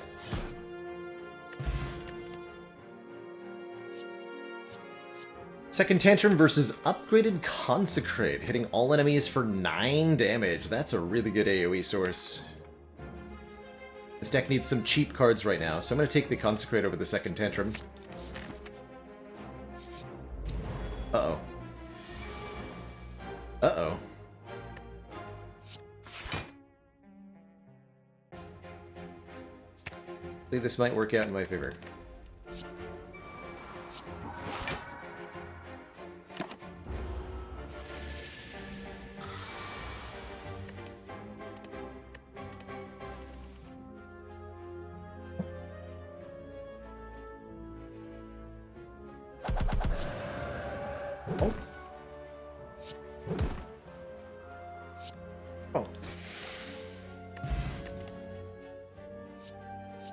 Turns of vulnerable.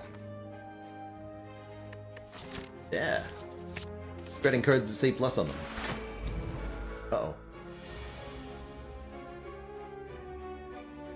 Ooh. Could be a good Distilled Chaos. Yes. Very good Distilled Chaos. Hey, Krogzar.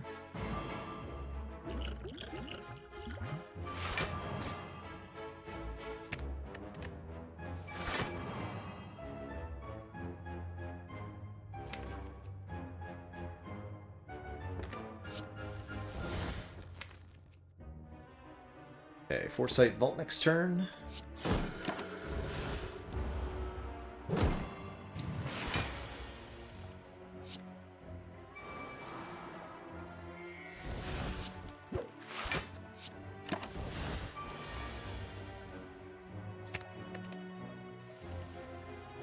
Good.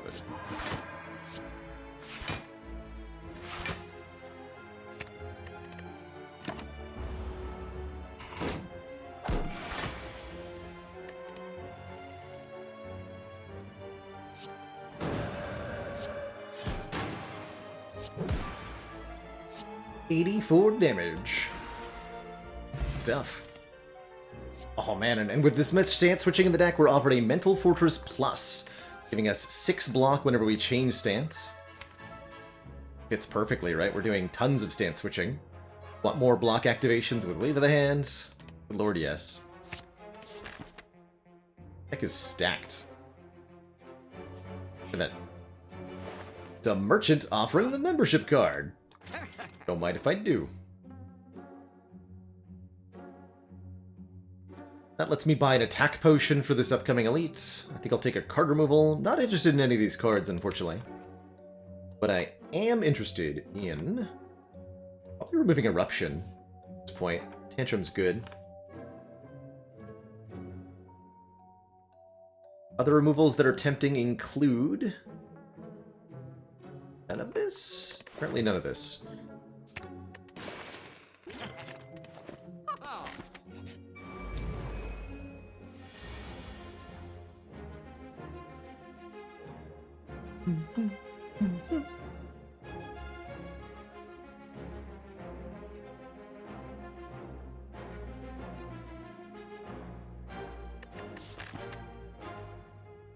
Save the attack potion for this... or wait, I'm not going to this fight, am I? I'm not. Yeah, Naked, I do sometimes upgrade Eruption in Act 1. It's either upgrade or remove for me, usually. I'll remove it if I find a better Wrath card, which we did on floor 1 this run.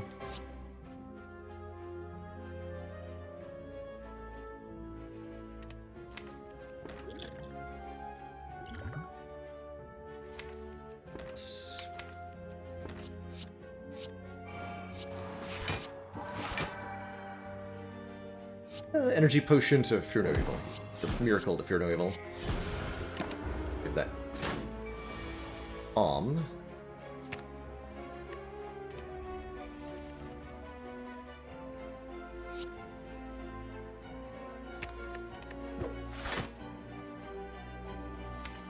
Don't trust it.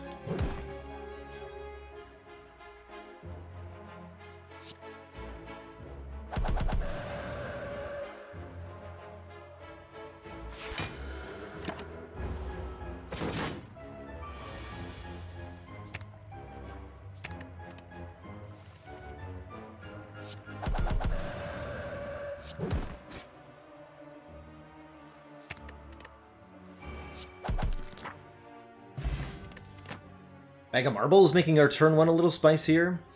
Establishment is back. How's our retain now?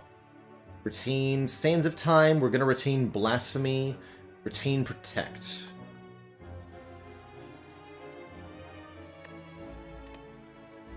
Right. Welcome to the deck.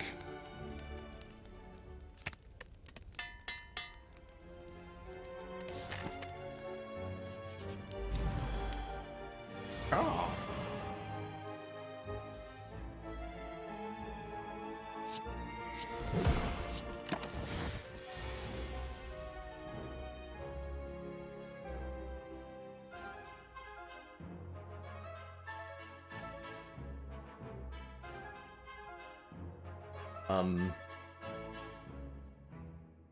Yes, Establishment and Sands of Time stack, so if you have Establishment in play, Sands of Time gets cheaper by 2 each turn. 27 times 5.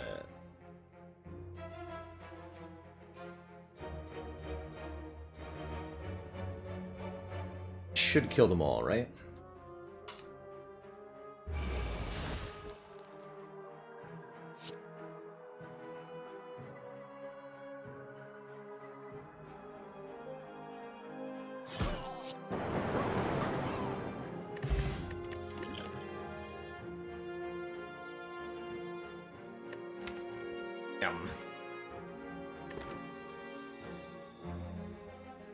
Get in cards. We'll pass.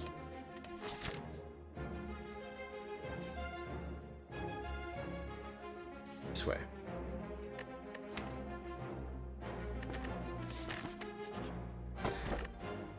Play 3 attacks in 1 turn to gain strength? Heck yes. Watcher's really good with the Shuriken, and this deck is no exception, with Consecrates and what have you. The Blasphemy Ragnarok play right now.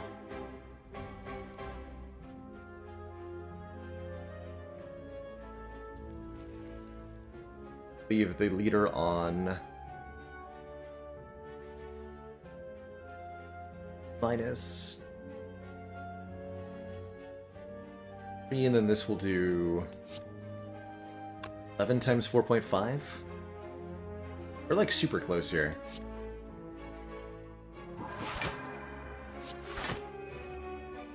Perfect.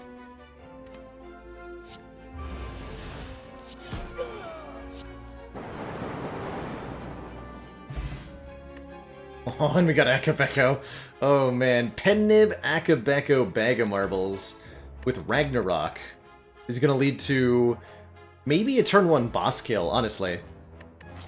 I'm not even kidding. We could kill Collector on turn 1 now.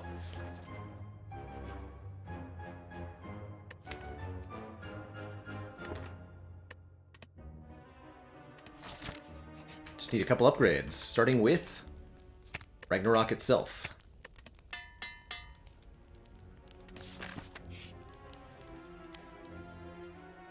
Curse. No. Turn 1 is too important.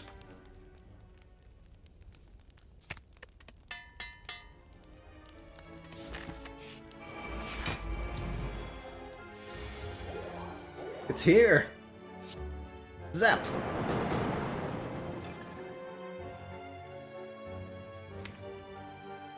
Not bad.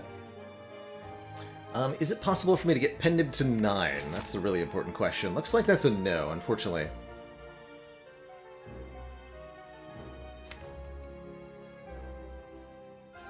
Wait. Yes, it is, actually. I just have to play Just Lucky 2 times. Easy.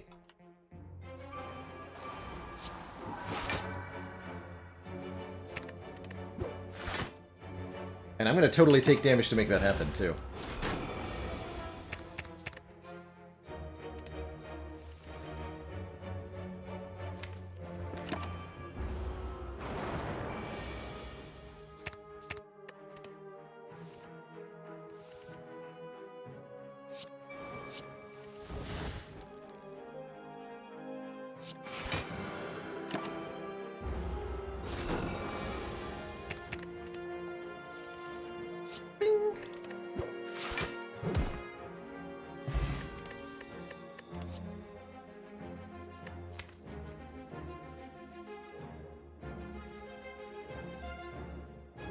Inner piece looking decent here.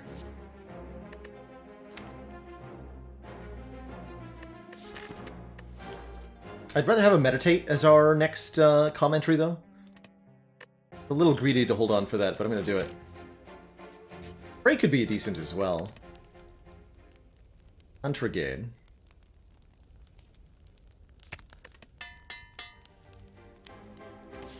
Pennib applies after Akabeko. The bonus damage does, in fact, get doubled. So, for example, Wheel Kick here is 87 damage with no other modifiers. Try that turn 1 again.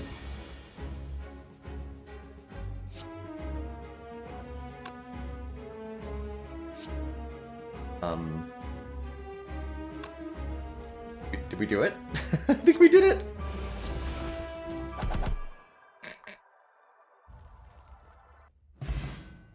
Wait.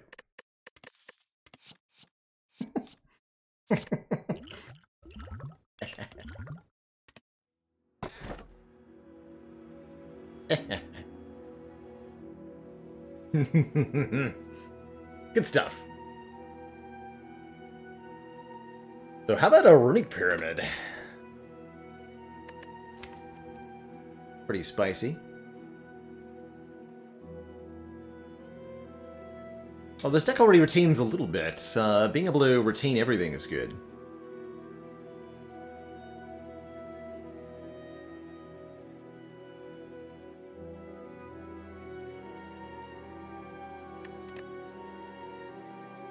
Runic Dome or Busted Crown are the other options. It's actually not the worst crown deck.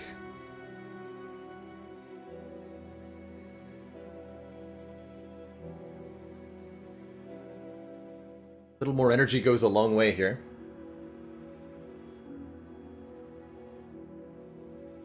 Runic Pyramid, unfortunately, does not count as retain for establishment.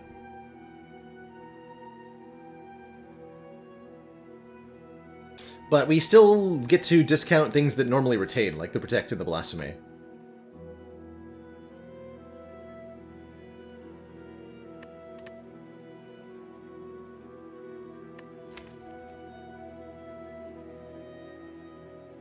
There's not a whole lot of chaff in this deck, so it's not like the retain is even that important. Really more about the stance switching back and forth, which is easier with a pyramid. Okay, yeah, it's easier with a pyramid. It's always easier with a pyramid. Always. That's what I've decided. Like, our energy is actually just stance switching, which means Runic Pyramid's the best energy relic. Alright, good talk. Gotta go for that Burning Elite, and we might even get 1, 2, 3, 4 elites this act. Potentially.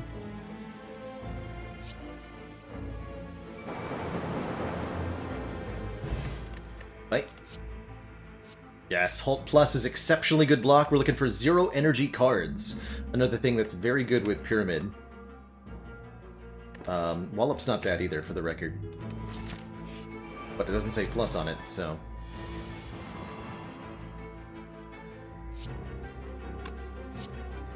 Or off the Cut-Through Fate, wow.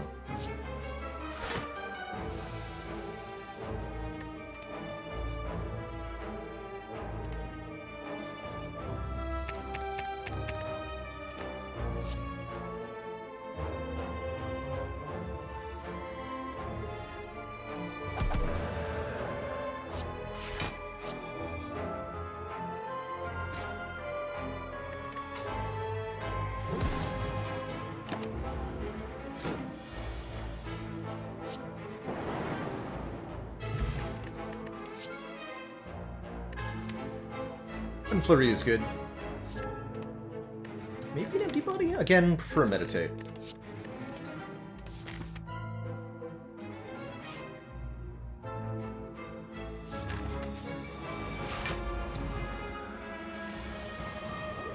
Shapes.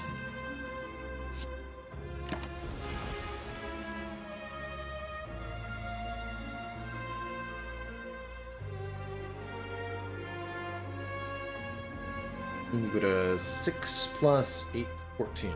So we can go. Miracle. Wave the hand there. Whoops.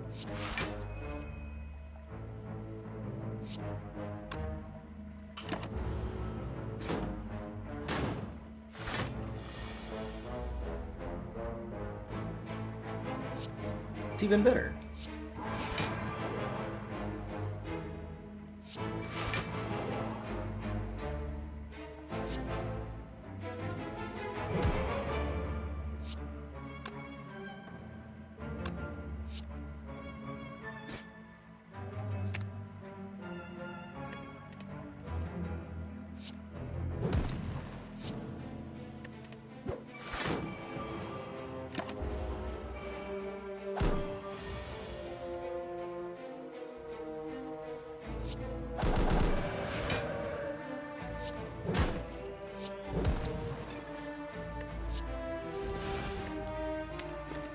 Spiker's a bit of a problem, but not too much, so...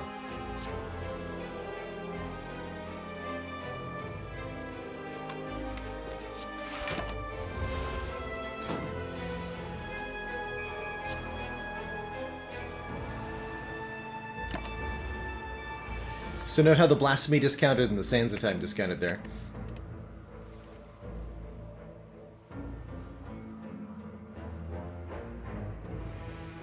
That's the right way to do this. Vigilance, then Blasphemy, then Kill. That looks like the right play.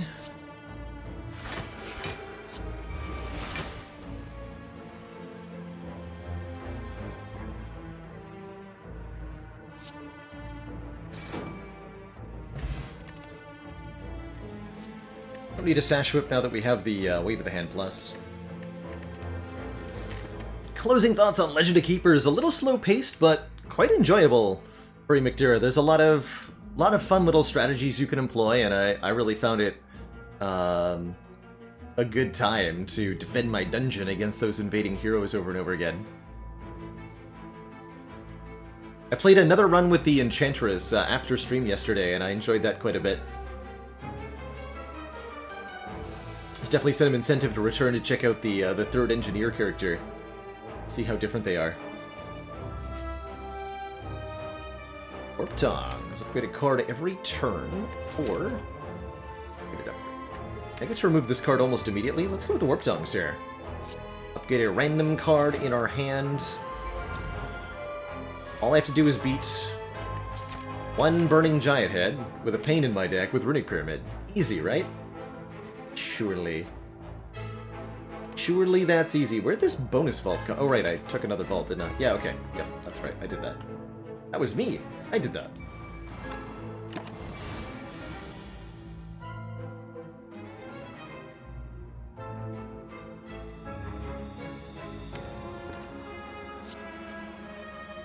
I mean, we might even be able to scry away the, thingy. The Pain. There's Blasphemy.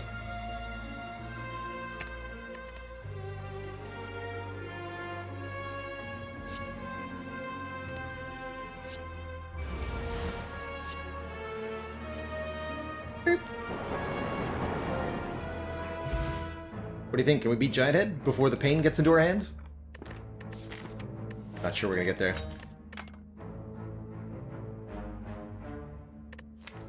No decks for this Prostrate.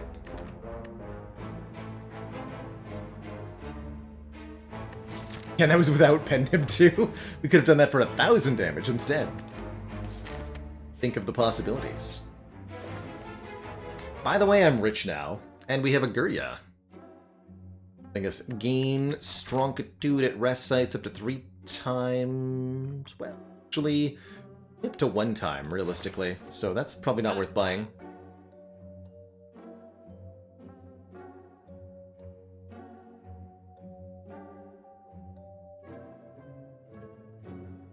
Hard removal's good. Max HP is good. I might even buy 12 max HP here.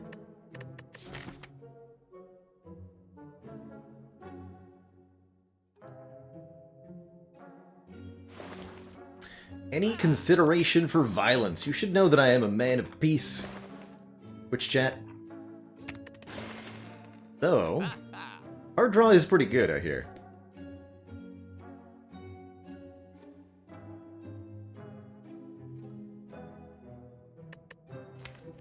Definitely take the delicious channel icon, the waffle. The gloriousness.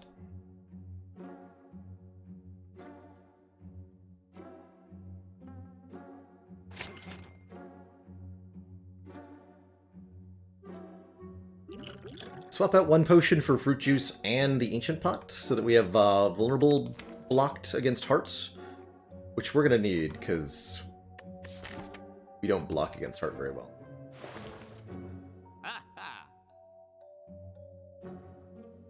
To do that actually. Use the battle.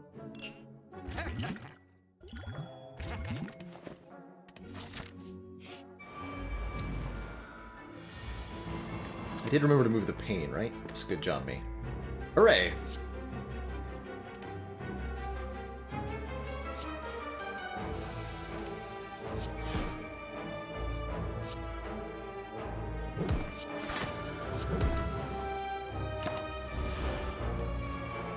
Played the crush joints, but it's all good.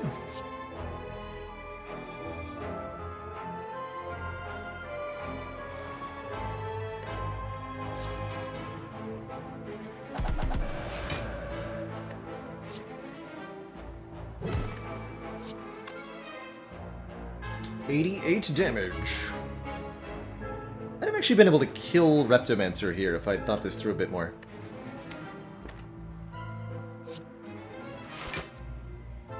It's all good.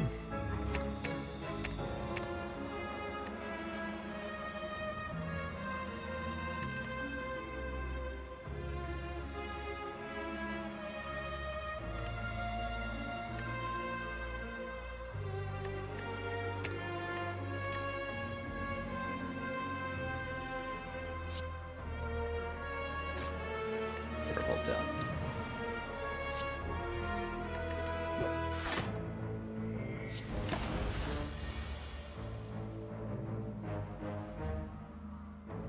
$27 × 6, that'll do it.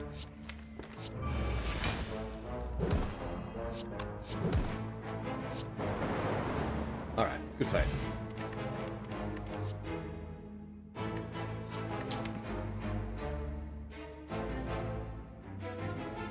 Almost done for water. Let's upgrade. The other vault in the violence, good stuff.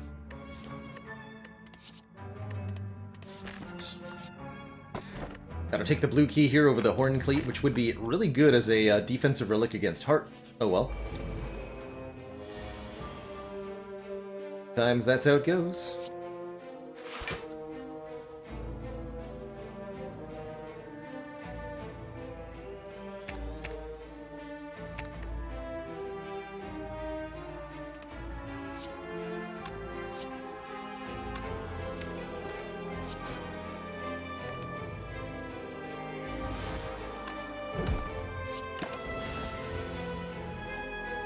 Nice.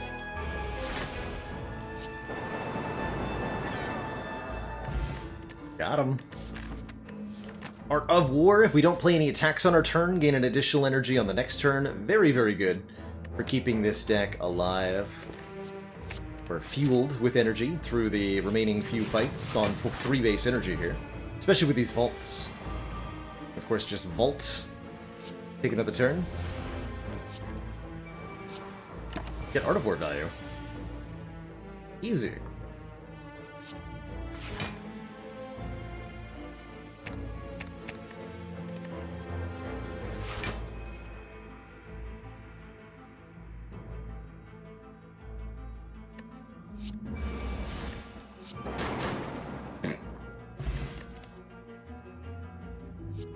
Second Mental Fortress will make blocking a lot easier.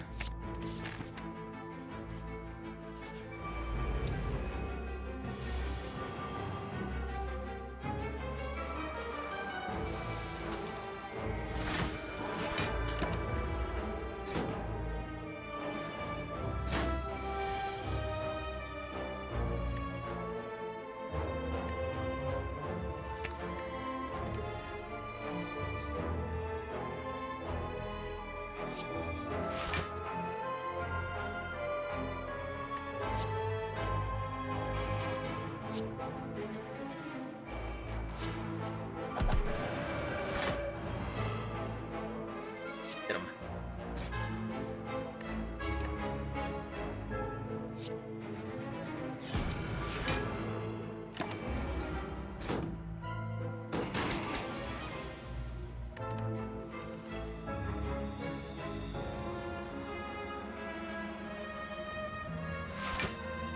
Pile we have Vault. Get to it.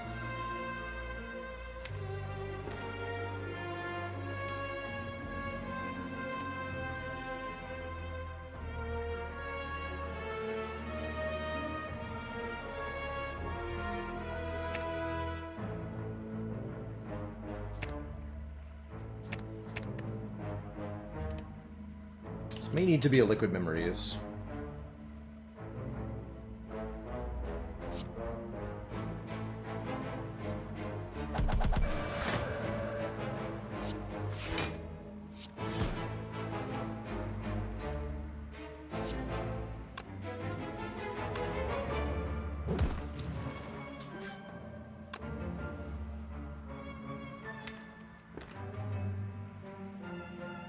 Not bad.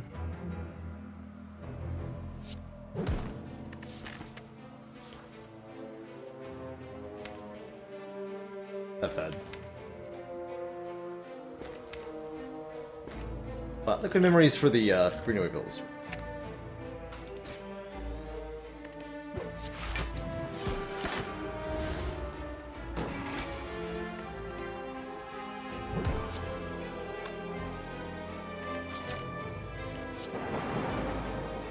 Hey, Tachanka!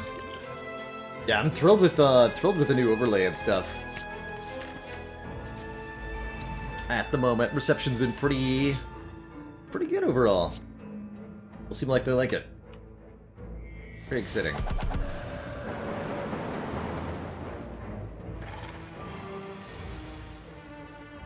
Org, etc.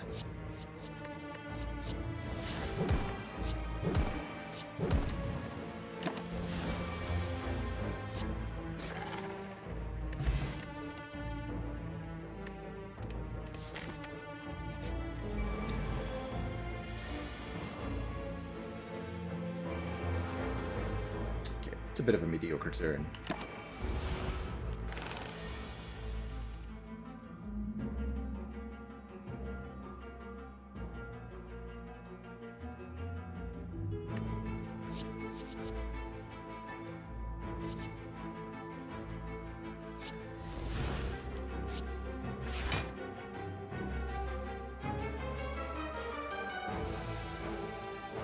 So, wait before I did that.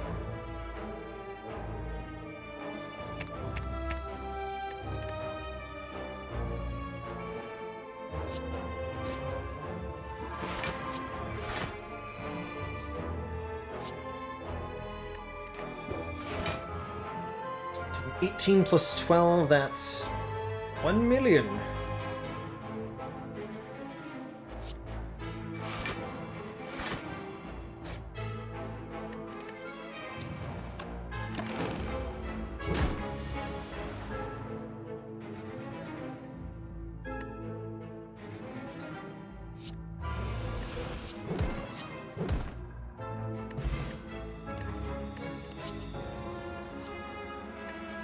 Really just lucky. Yeah, the Fusion Hammer Ladder did die, Panda Stakes. We lost on Ascension 19 to our Act 3 boss. So close to the end yet so far. Or rather to the heart for Act 3 boss.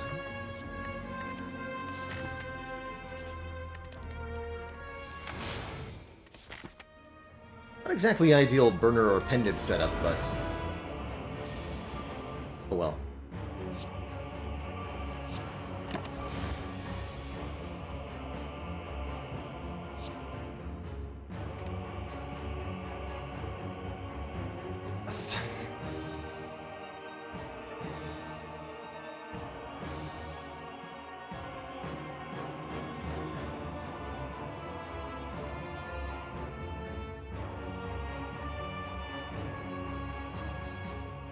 Let's see, so 2 times 6. So had I lined up Pendib, this would be lethal.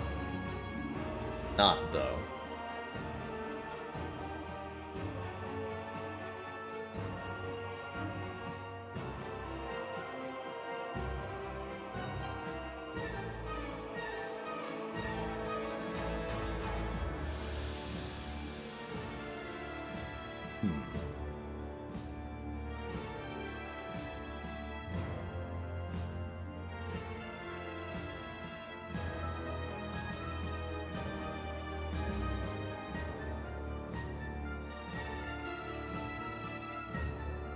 So it's all dependent upon what violence draws for me, looks like. Because this is still going to be 66 times 6, right? It's 396 damage. That should be plenty.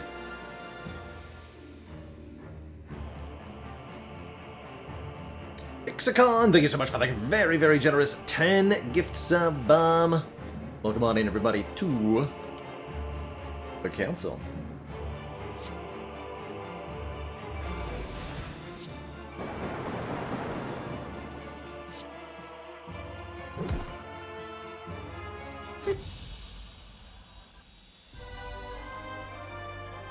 Turns out violence wasn't the answer after all.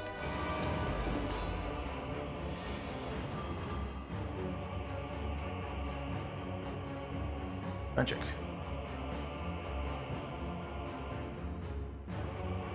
Okay, Weaken 1 gains 2 points of strength every time we play a every time we play a power card. Be a bit of an obstacle here, I'm sure.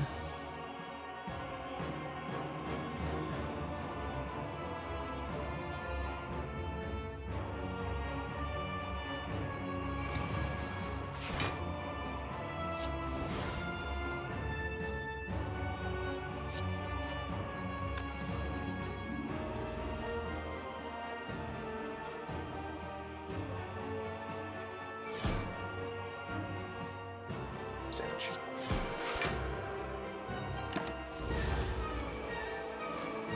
Probably won't end up playing the Establishment in this fight. Don't have a lot of exits, unfortunately.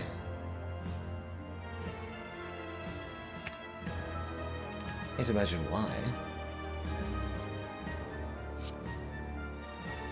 Our intangible next turn, that's really good news.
Let's go to the hand, then vault.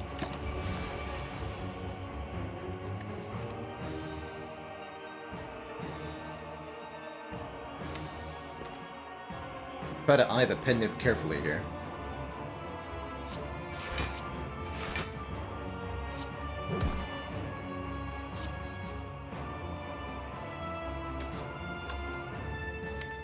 I want to end this with one big Divinity Rag, I assume.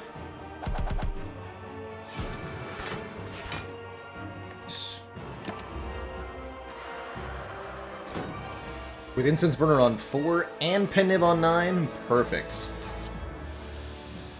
Right, this will be 45 times 6. 270.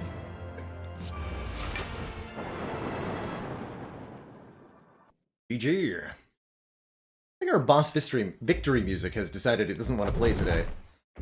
Two thump, two thump, two thump, a deep pulsing dread can be felt throughout the room. Is this the heart of the Spire, the source of all these turn 1 kills?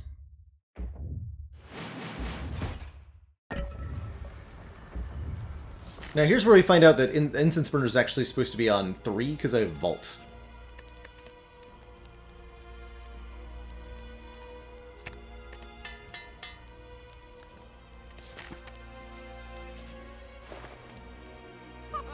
Finally, a talk to the hand.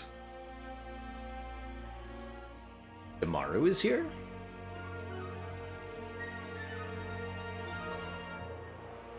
Why not full screen? Streaming reasons, basically. I got lots of other stuff on my monitors that I need to be able to see.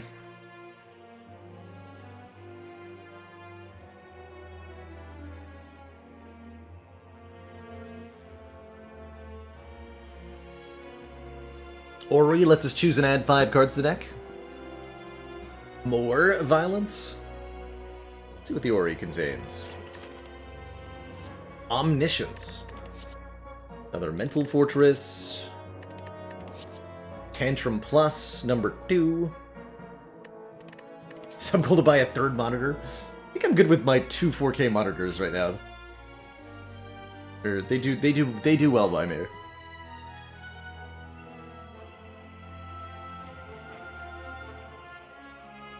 Yeah, 3 energy omniscience, right. Huh. No meditates, notably.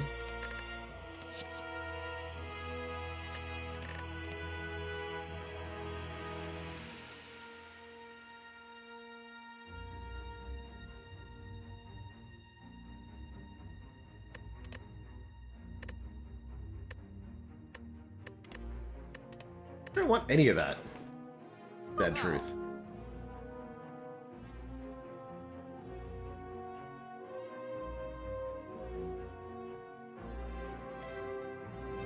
They want the talk to the hands. It's like dupe pot.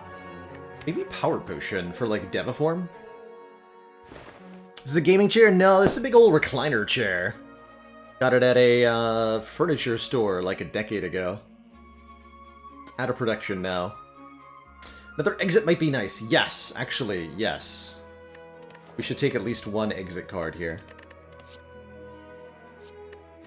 Probably empty body.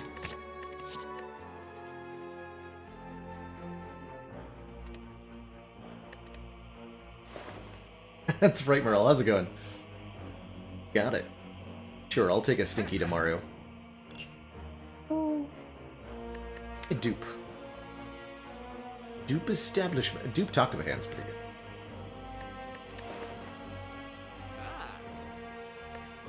Damaru plus devotion. We got a devotion, right? It. It's pretty good, actually. I'm sold. Especially with 2 mental fortresses. And that's then the dupe, is the devotion gets duped. Cool. Call it a day. No, I'm not a dev. I'm not a cop or a dev. So yeah, here we end up vaulting, so this incense burner isn't even on the correct number. Got Ragnarok, so it don't matter. Easy game, easy life. Question mark.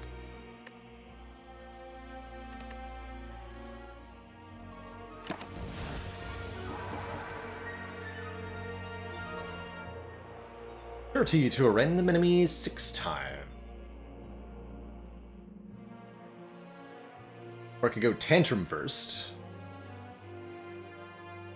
Then Ragnarok.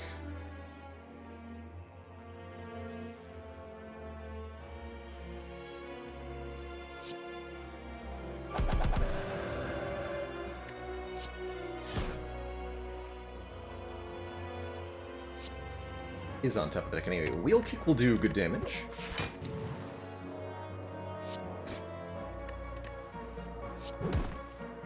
Even needs Ragnarok, I mean, really.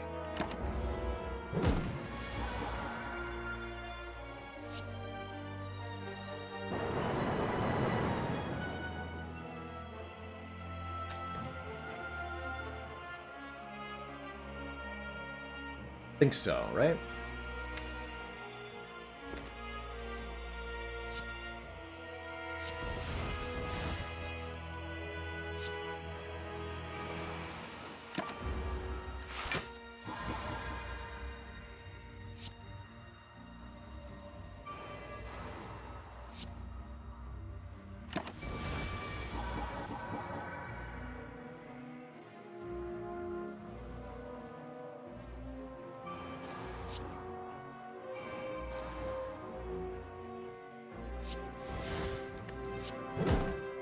I think we're good to kill now.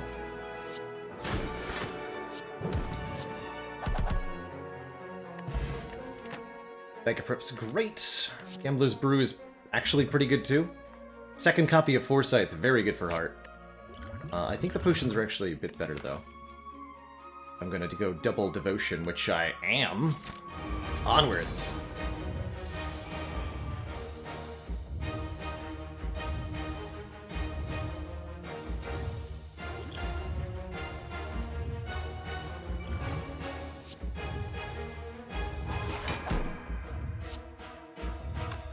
Buff on that.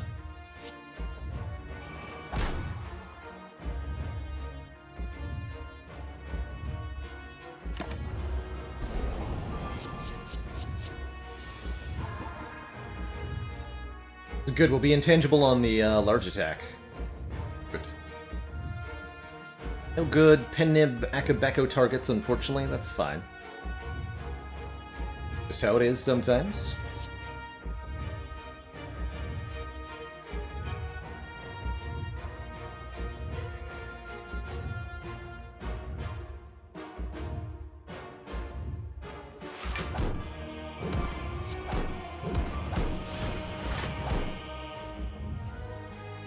It's a miracle to get these powers in play. Means we take a full 30, but that's fine.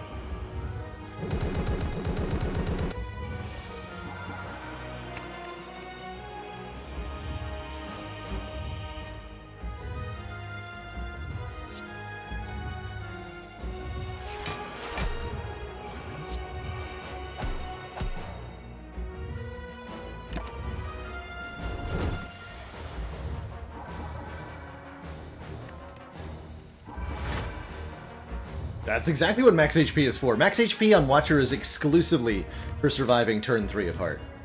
As far as I can tell. It's the only thing it does.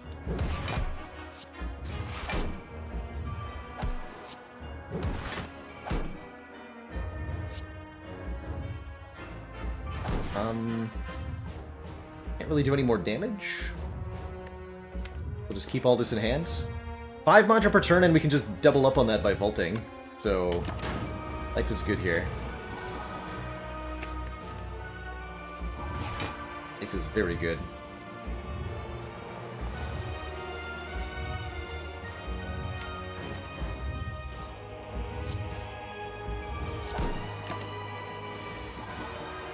Like so.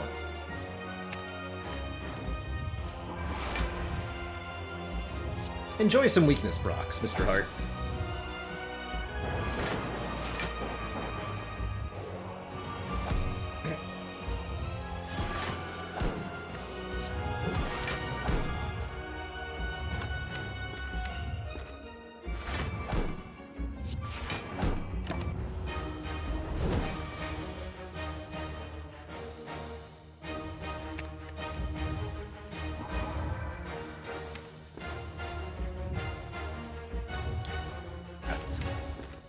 Who needs it?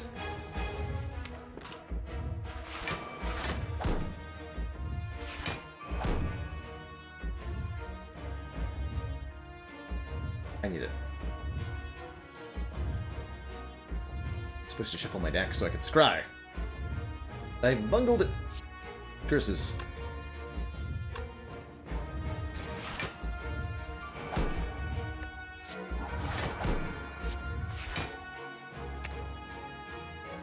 That again. Those are fine.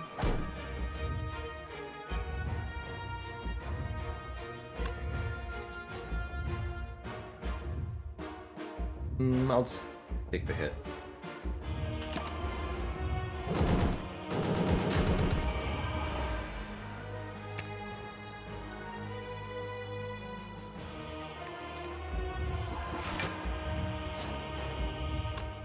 A nib.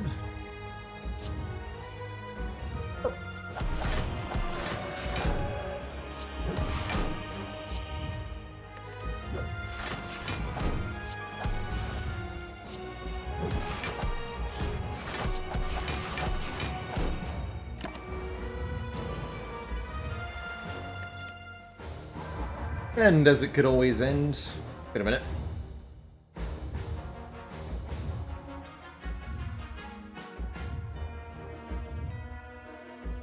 With a properly tuned incense burner, I can always decide to go blasphemy before I kill the heart, huh?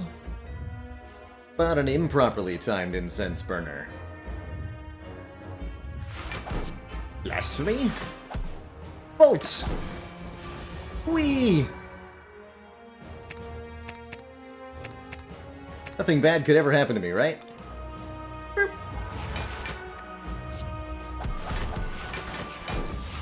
GG. GG, everybody. Got him.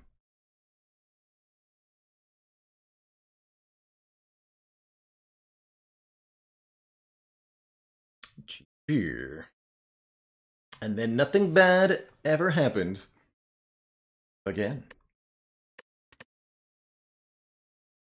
GG.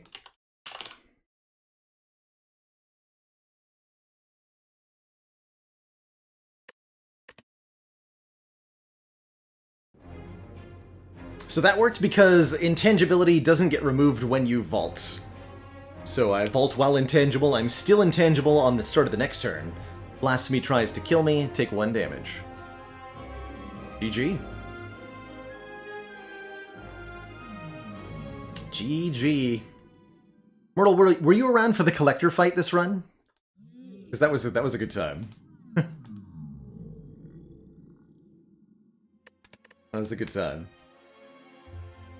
So it does count officially as 2 turns if you play Vault. Apparently. Collector fight. With scare quotes there. Not exactly a fight, right? Not exactly.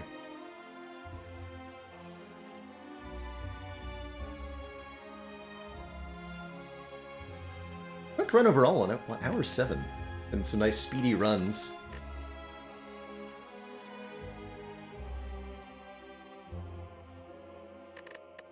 Alright. I'm happy to keep going here. We're having there's so many lovely people here joining me for some awesome Spire. Next up, an Ascension 20 Ironclad run for 3-0. But before I do that, I'm going to take a quick break, refill my legs, stretch my water. When I return, or slay the Spire action. Be right back, everybody. I'm so glad you love the new look, Merle. I'm pretty stoked with it. Stoked for it. Buy it, of it, inside it.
Alright, everybody.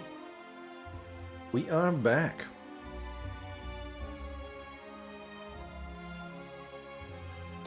I agree with you there, Merle. Talk to the Hand is super useful. Particularly against Heart.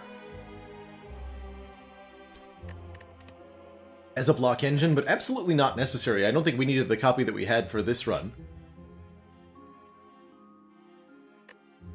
And this can really get you donked in fights with multiple enemies and fights with artifacts. If you can't get, you know, particularly against Donu and Deka, and against Spire Spear's Spire Shield.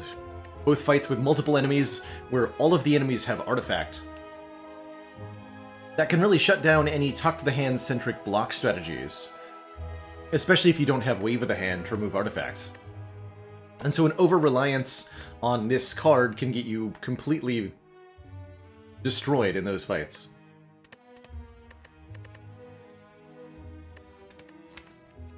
But it is hella good. Also hella good, the Ironclad as a character. And I really like random rare relic starts on the Ironclad as a character. There are a lot of good rare relics for the Iron Boy, although note that the shop positioning is a bit weird here. Blocking access to all the important campfires. Definitely want to get access to this back half of the act, specifically Elite Fire looking good. Although this way could be acceptable too. Especially since we also get this. Any snipes? No. Let's take a rare relic. Duvu Doll. For each curse in our deck, start combat with 1 point of Stronkitude. We have a point of Stronkitude. That's good stuff. Basically a Vajra that might even become better, and we can still find the Vajra. So that we could have double Vajra. The Vajraning. I'll even block the 1 damage, because that's how strong we are. Wait. Bash Strike doesn't kill here. Okay, well. Now we kill.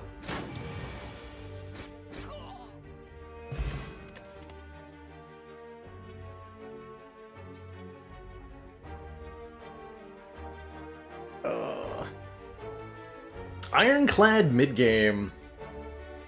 It's a good question, external hard drive. I personally find that I struggle a lot as well. The answer for me tends to be a few powers, but not too many. You need some strength gain, or some block scaling, or some certain upgrade density.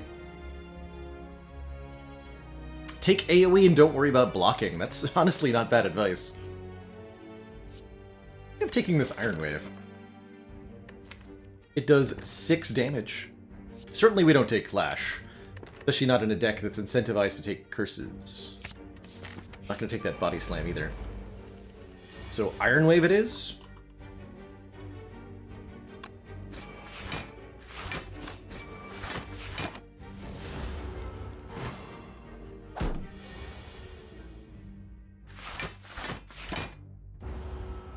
Yeah, take the good block cards. But not Iron Wave. Iron Wave doesn't count as a good block card.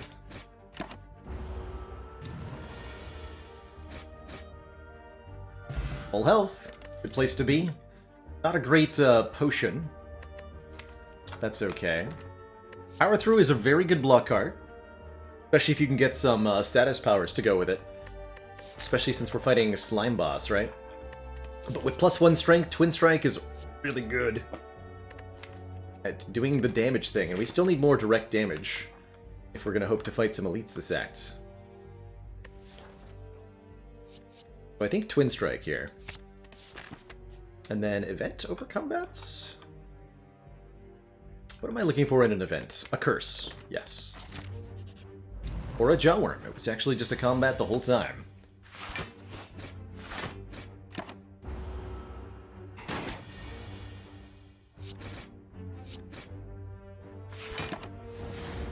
Burning Blood will keep us topped up here.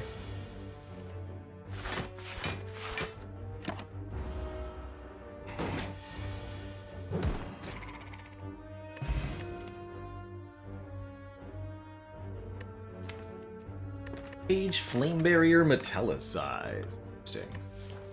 Acceptable Flame Barrier. I think this early on, this is also the perfect time if you're going to take Metallicized, do it in Act 1.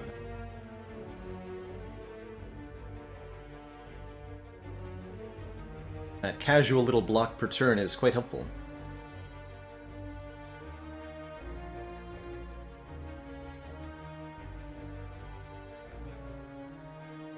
Let's try it. With 42 gold, there's no way we go to a store. It's like I'll go Elite and then Fire, probably.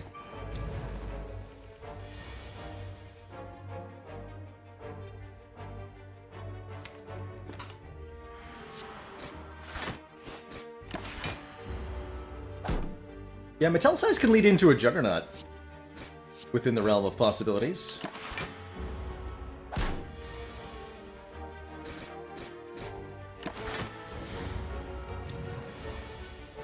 It's an easy hard pool fight. Heavy Blade Clash Warcry, huh? Heavy Blade only does 17 damage for 2 energy. That's not a good deal at the moment. Could become better later, but it's not later right now. It's right now. Clash with an elixir is oddly hilarious. Probably just gonna skip these 3.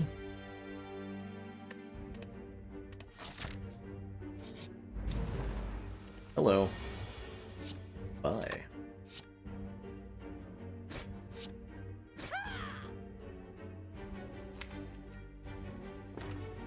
Sure.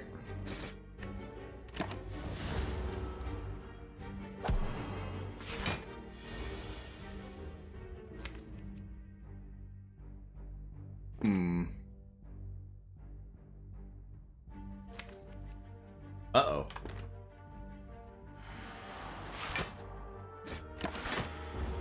I have to kill the wizard on turn 1? Oh good, okay. False alarm, everything's fine. I think. Maybe? Rounding. This is...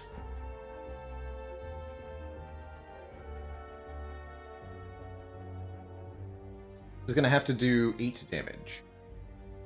Will it?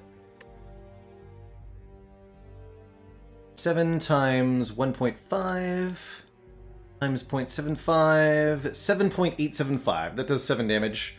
We're 1 damage short. No! No! Disaster. 1 damage short. As usual. Not even 1. We're 0.125 damage short, more accurately. That's how short we are. 1/8 of a point of damage. Take 30.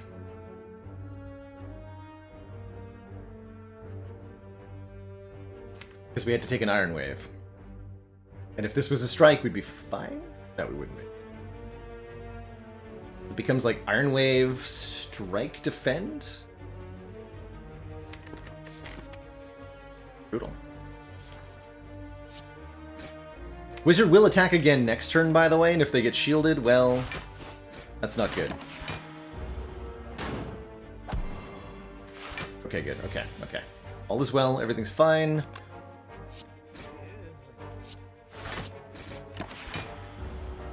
That was bad, but we're okay.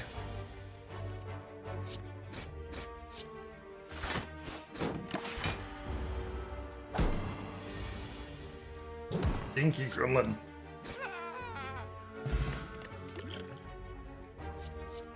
Reward it?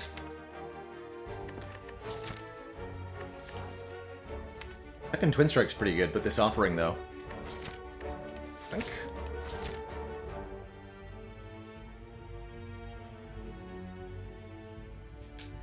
Dare.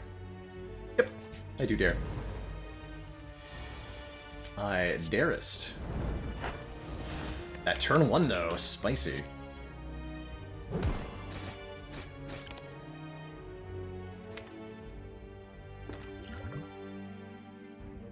Of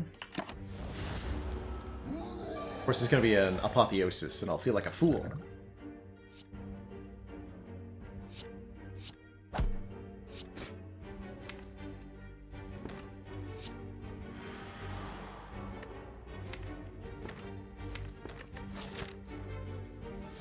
Very few other uses for this potion, so it's like guarantee a kill.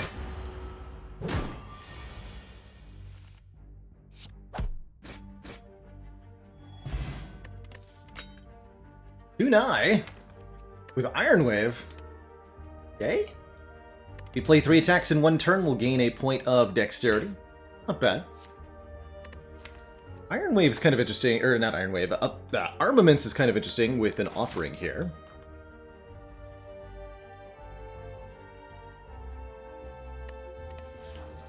Infernal Blade, similarly decent.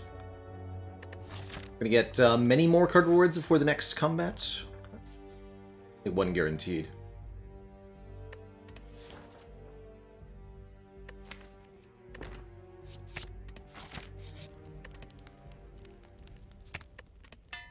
See how this goes. Upgraded armaments upgrades everything in hand. Sometimes exceedingly useful.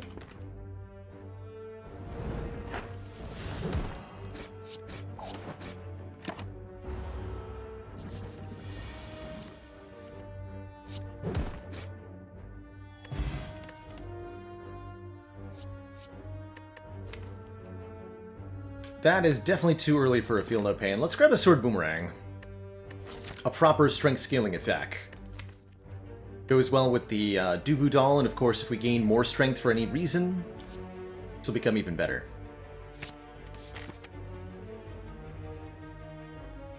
And I'm gonna go this way rather than this way? Question mark? You know, hold on. Getting the green key early is good, remember? Getting upgrades is good. That's a difficult decision, then.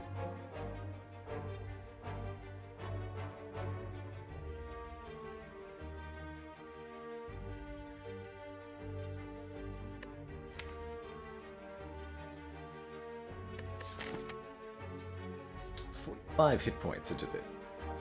It's just also a chance this dies, right? It's a little bit more risky. Only a little bit, though.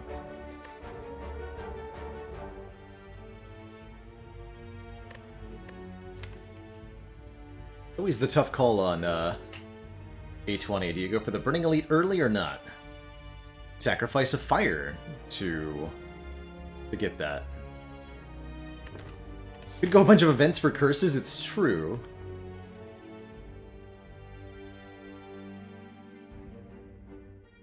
Not like that eager for curses.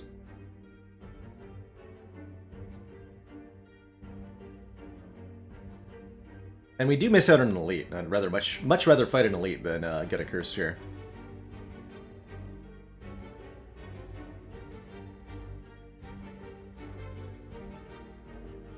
The safer route for now.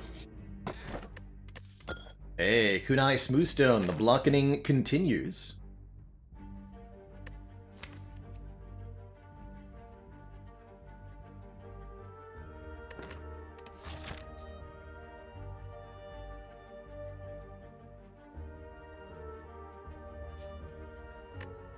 I go combat here. The greatest deck for fighting. Actually, sentries will be okay.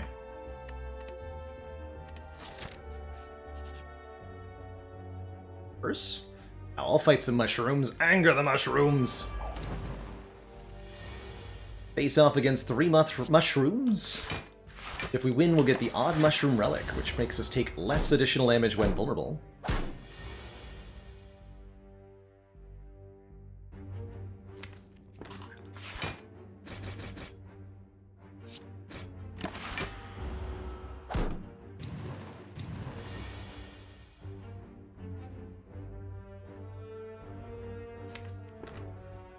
No offering, huh?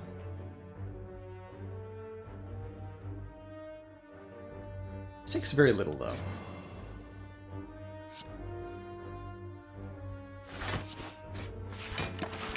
One, actually.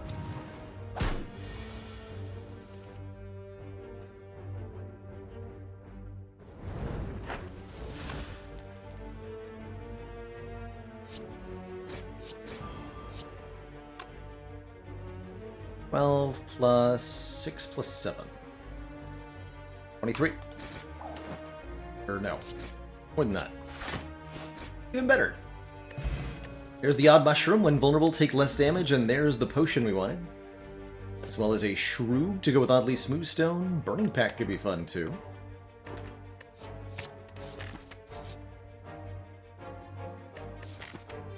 Click 3 times. 1, 2, good. White Beast statue. Excellent. Always get a potion from combat rewards. Good stuff.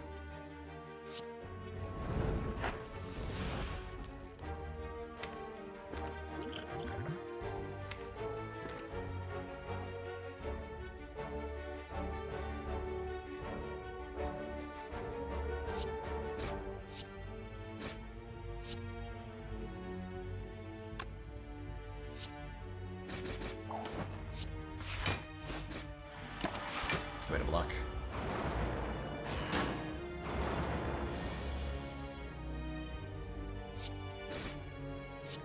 Perfect.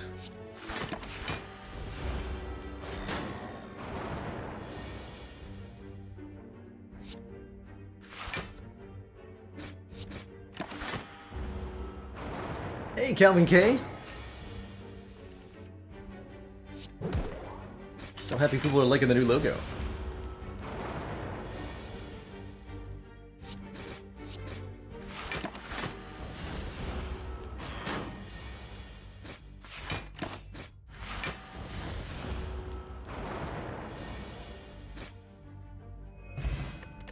Candle lets me play unplayable curse cards.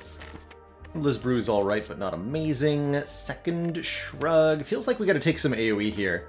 A Cleave or a Thunderclap would be a better idea. The Cleave. Actually, appreciate that, Vuln. We both have the same upgrade. Let's go with the Thunderclap, not the Cleave. Changed my mind. As I so often do. This is either Knob or Lagavulin next. Great Bash. And I feel like a fool for taking Thunderclap. Upgrade the offering instead.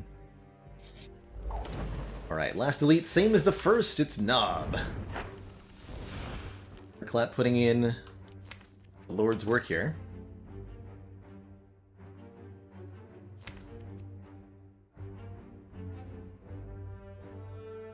Should probably use one of these potions. Need Distilled Chaos.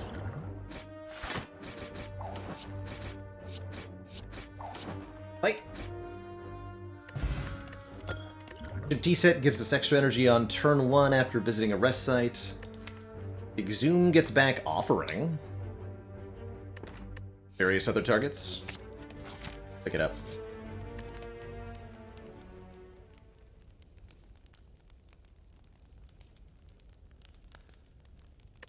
With these potions, we should have no problem against Slime Boss. Just make sure the Sword Boomerang hits the full number of times. Happy to use the Flex Potion to win this, if I need to.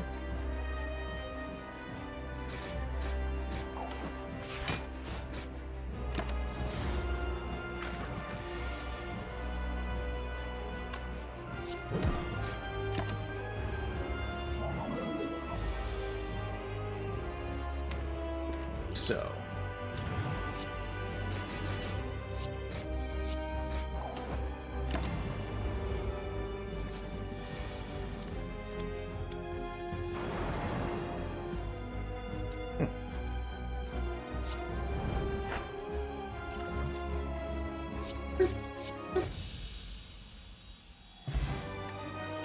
Stuff.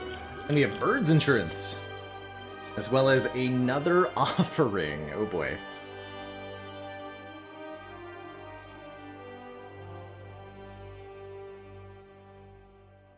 Barricade's kind of an interesting option here, too. Letting us retain block from turn to turn, and we have pretty consistent generation here. Metallicize goes every turn. We have Smooth Stone making the blocks better. And of course, Kunai. It's not a bad barricade.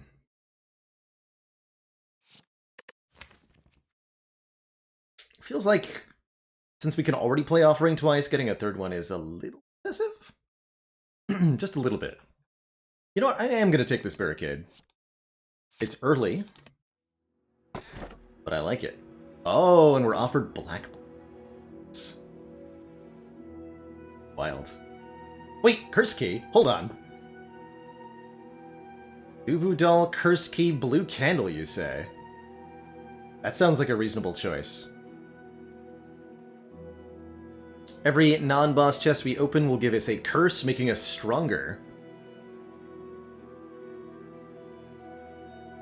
Although a triple offering with black blood would have been kind of cute, huh? Hell yeah, let's do it. Cursed key. Synergize with the Duvu doll. Making our front load that much better and then letting us do the block thing in the longer fights. Let's go. And we can exhume our curses. Or whatever that does. It's an awkwardly positioned Burning Elite. I'm just gonna play it. Awkward. Hear me? Awkward.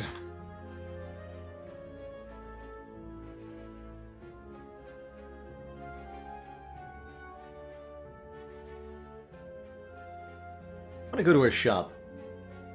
Although I could just go to a bunch of events. That could be like going to a shop.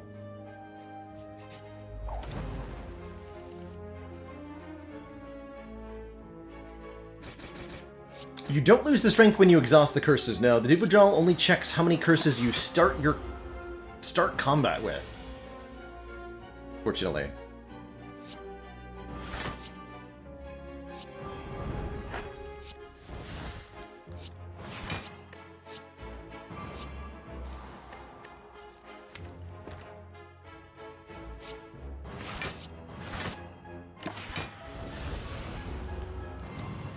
That was wise, but that's what I've chosen to do.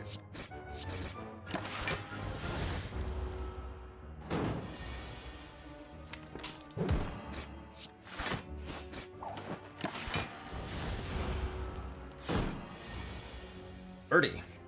Spicy.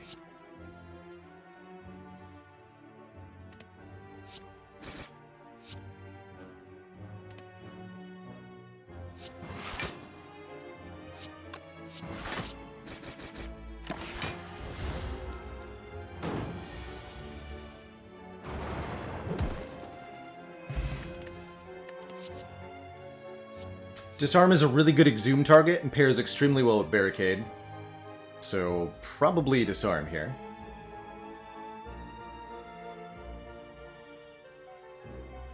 Yeah.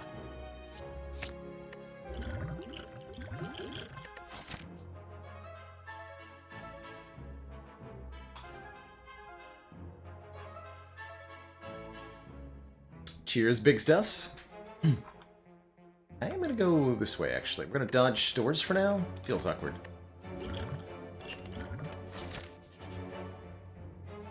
Time to spin the wheel. Hey, free removal. Perfect. What I wanted from the store anyway. Of one strike. For now. And we did get birds after all.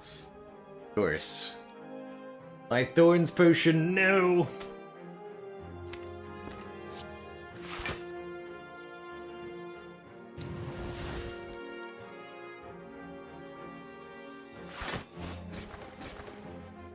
Caca. Potion will be a lot better in, say, Book of Stabbing. The optionality next. Right.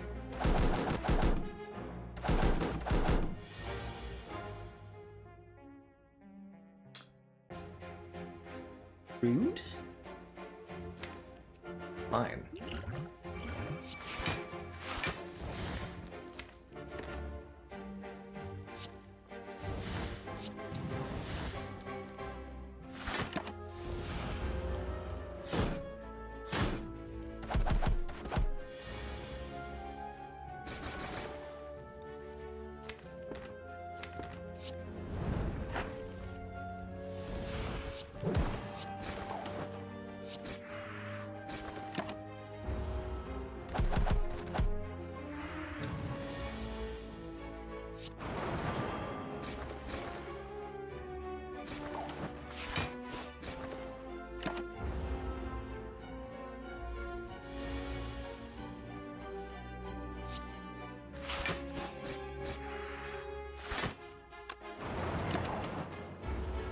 A lot of kunai procs, man.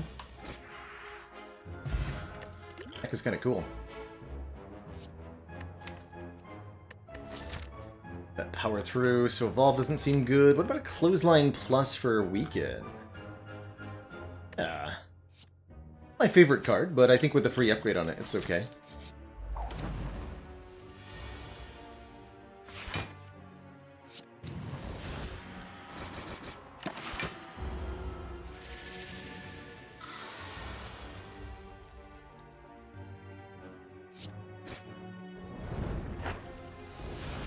Much better.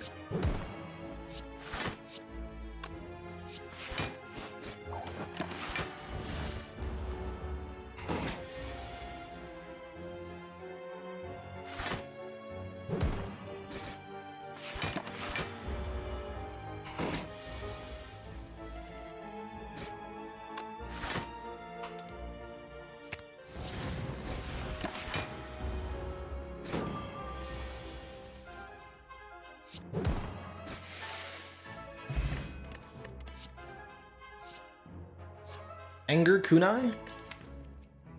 Actually, yes. I do want a zero-cost attack in this deck. Yes, I do.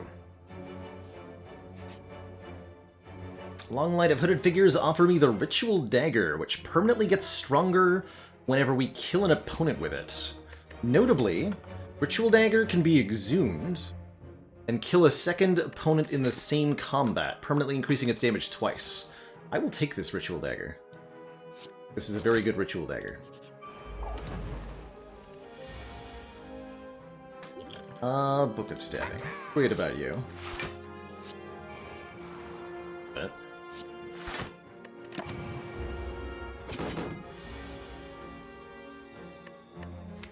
not when I wanted to draw Exhume.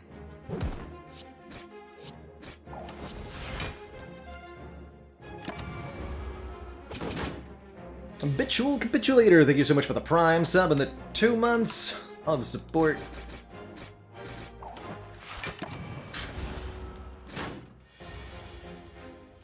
Book of Stabbing fight has not gone how I wanted it to.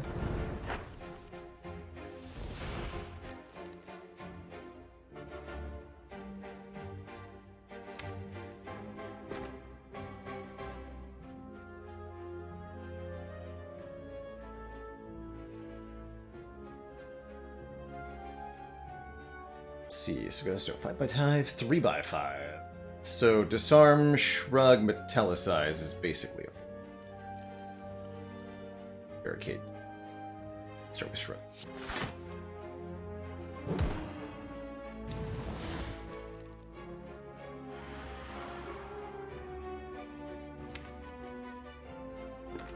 Get some more damage done.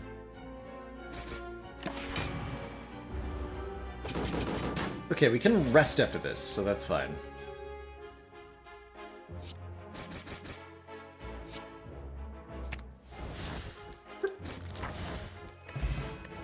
We get a blood potion for even more HP back, as well as the happy flower for some bonus energy.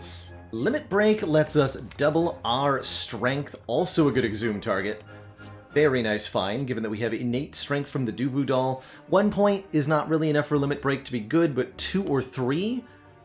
We're talking. Despite all of this healing, I think I still... No, I want to upgrade Ritual Dagger, right?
Exhume this limit break and upgrade it so that I can play it more times.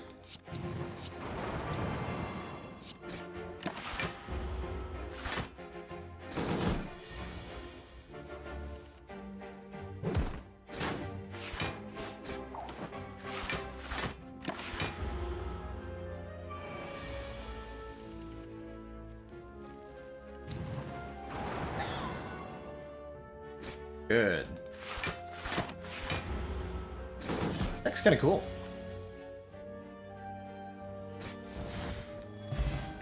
Ginger makes us immune to all sources of weaken, which is definitely appreciated. How about a Reaper? Allowing us to restore max HP based on the damage dealt by it. Which again is going to be a lot thanks to Duvoudal. Yeah. Be a curse. Doubt, no problem, and 2 random skill upgrades. Limit Break, Exhume, Disarm, Shrug, or the Defends. Honestly, even if the Defends get upgraded, I'm fine with it. Thanks for the Limit Break upgrade. Yeah, I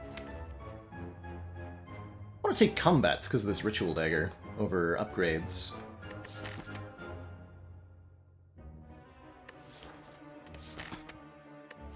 Yeah, this Doubt doesn't even weaken me. That's right, we're immune. Dagger can permanently increase by up to 10 damage per combat. I'm gonna do that.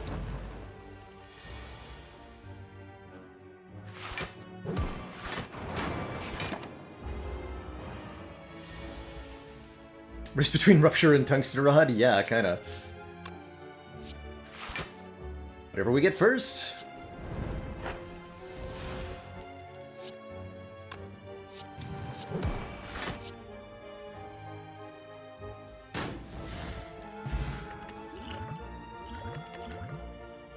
There's the Feel No Pain. Now we have a lot of exhaust stuff, including the Curses with Blue Candle. So we'll take a Feel No Pain pretty happily.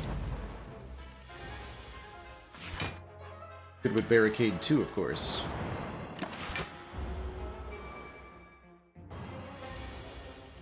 How's it going, Teak? While you were doing chores, Ironclad was studying the blade.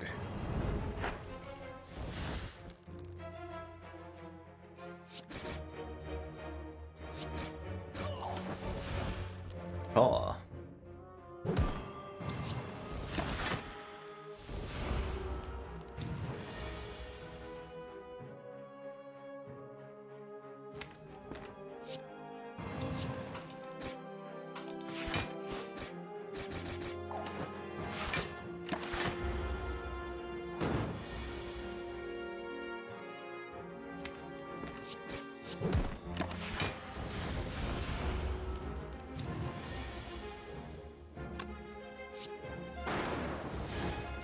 Heal me and then die.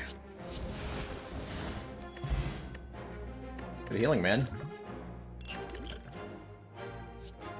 Fire. Now, if I had a Dark Embrace, maybe.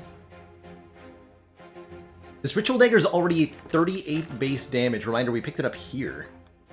1, 2, 3, 4 combats to get it this strong already. Wow. I think I'm going for a well, maybe. Might be better to go store event. The Colosseum. But I really want that extra elite here.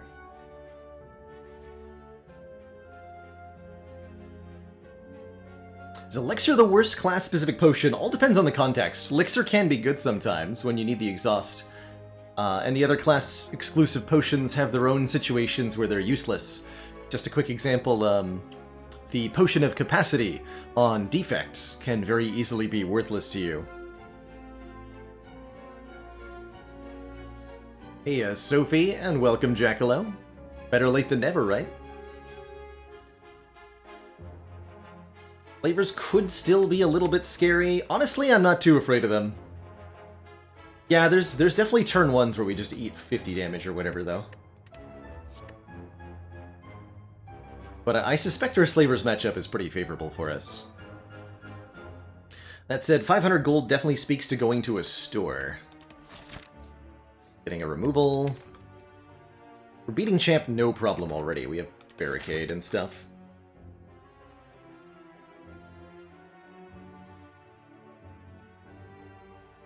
Alright, I'll take the shop.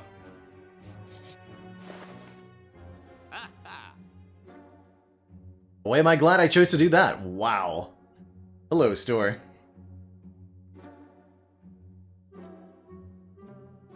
Orange pellets are here, Apotheosis is here, Battle Trance is here, Thread Needle's here. It's all good. Probably gonna buy that Apotheosis. A lot of unupgraded cards in this deck. We have the armaments as like a mini Apotheosis, but a real Apotheosis would be better.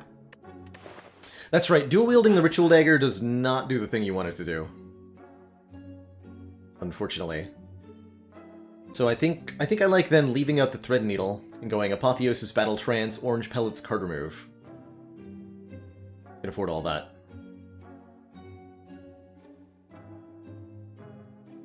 That's true, we do have Ginger and Odd Mushroom. We can still remove Frail from ourself. And best of all, we can remove Strength down from ourself. Oh no! Well, fine.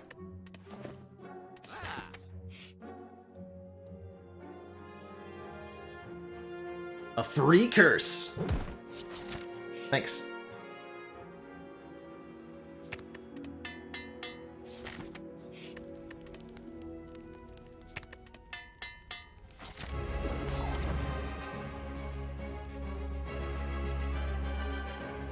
Turn 1, though.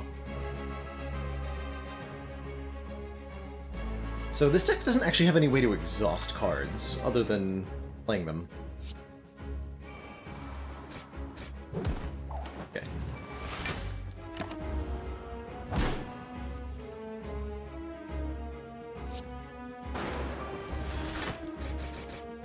Gonna get some kunai procs.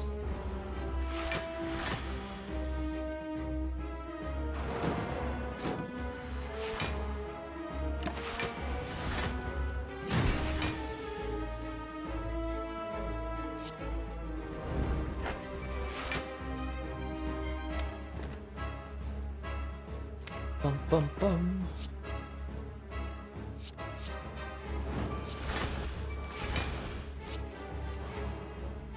This will actually remove the no draw debuff from us. We play an attack, that is.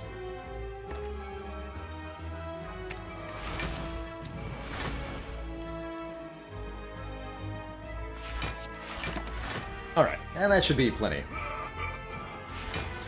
Why upgrade Battle Trance if we have Apotheosis? The more card draw of the Battle Trance enables us to find the Apotheosis a bit easier.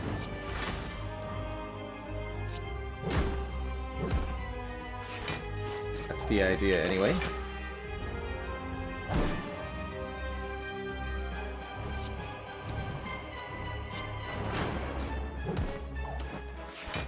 So much dex. Apotheosis does actually, yes, upgrade anything that was removed from play. Even if it's in the exhaust pile, it still gets upgraded. Kinda weird that it does that.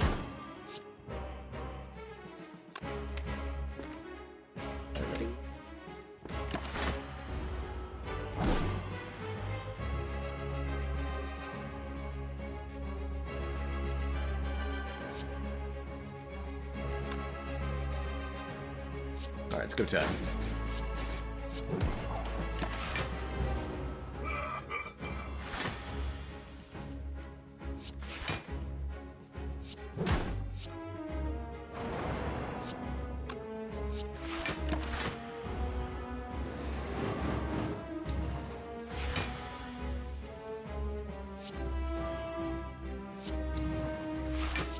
I just outblock the execute with my defense? Alright, have fun.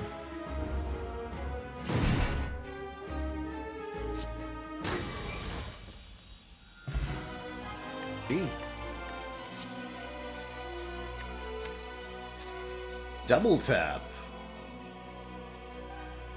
Double tap's not bad. Letting us duplicate an attack card. We could take Immolate for some more AoE if we felt like we needed it. But double tapping the Ritual Dagger gets some serious damage done.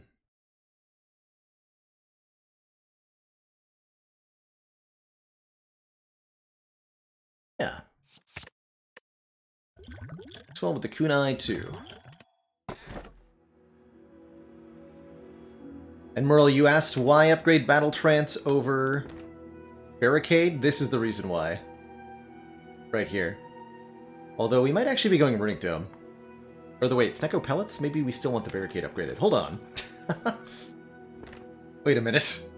My incentives. They're all backwards. Several cool options here. We can take Snecko Eye, which says at the start of your turn, draw 2 additional cards, start each combat confused. We can remove that confusion with the orange pellets, causing all of our cards to be normal cost, but then we draw 7 per turn. And that's going to be very important as we start to flood the deck with curses. Or we can just go up to 5 base energy here, either Runic Dome or Busted Crown. Both are pretty okay in their own rights. Dome Barricade is fine, of course.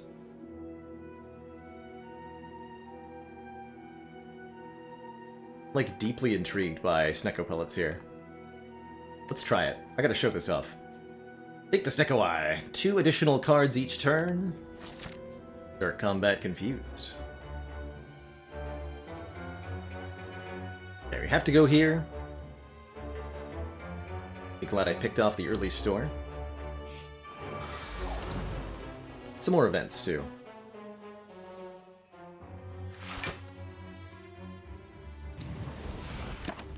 Sometimes we'll have bad turns like that one.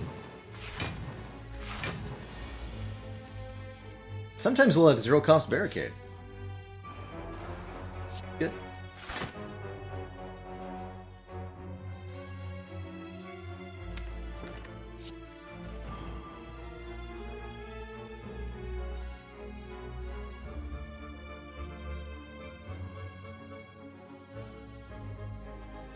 Let's get back to health with the Reaper. Yes.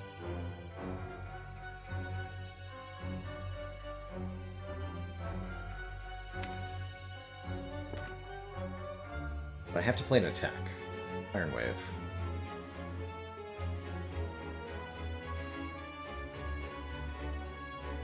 Iron Wave limit break.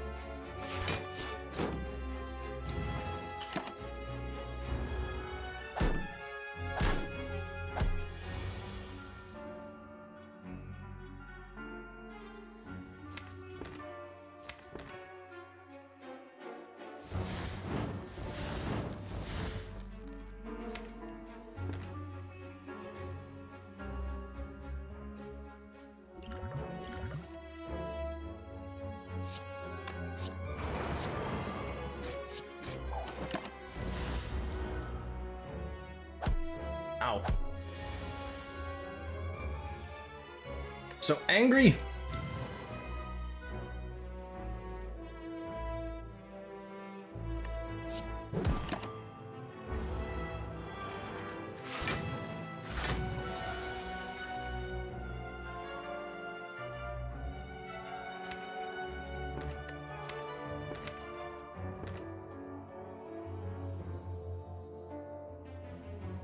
Why are they so angry?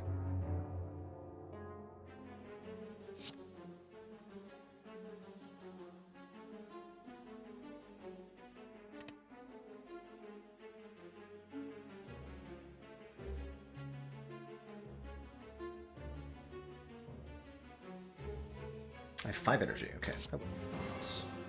Oh, all the defense costs 3, I understand. All of them. Huh.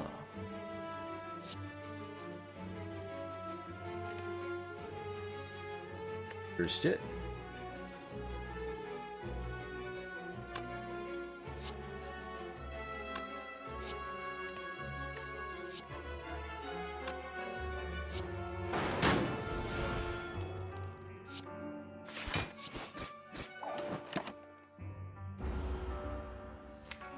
Not use Exhume, so we can do that again.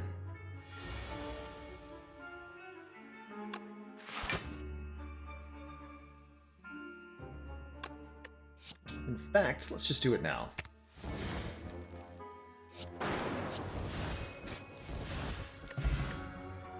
Okay, that wasn't that bad ultimately, right? Let's add a Flame Barrier, although the second wind is also really good here. Actually, second wind is crazy good. It scales with Dex, and it's multi-exhaust. Scales with Dex in the good way.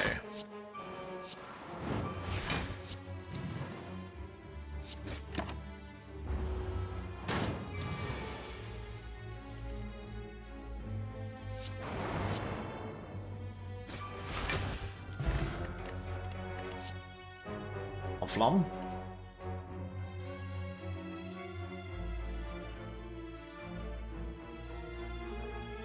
Ah.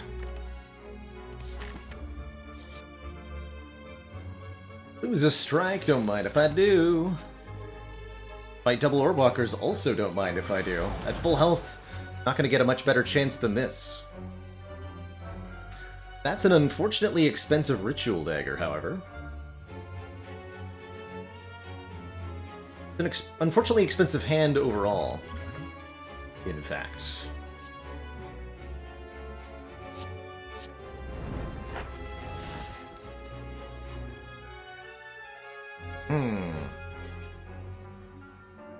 Not good.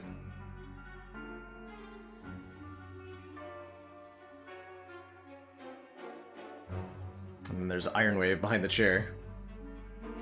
I'm playing the other offering, I think.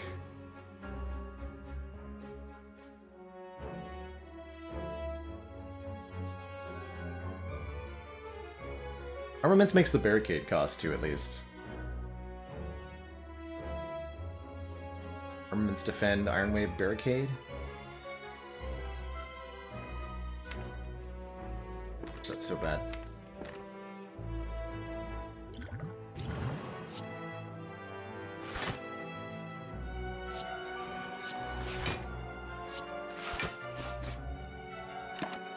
Okay, all the future cards will be at their normal cost, at least.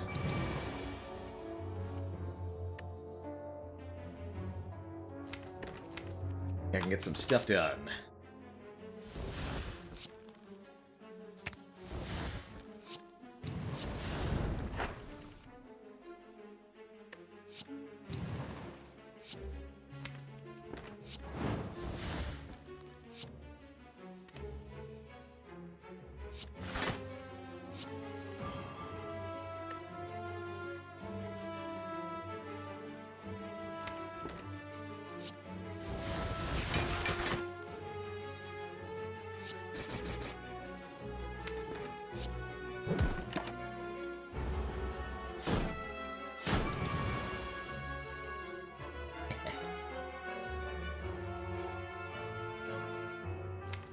Okay, but I want that dagger back? Okay.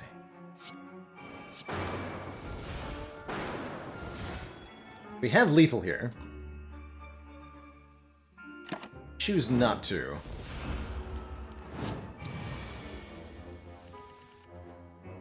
For the one turn.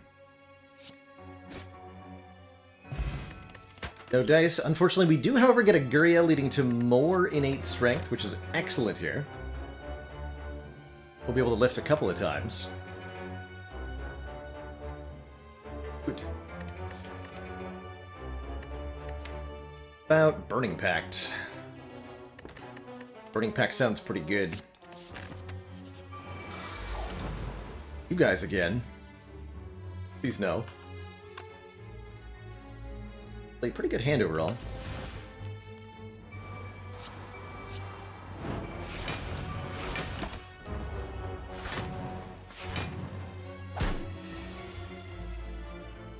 Big pellets. It's okay.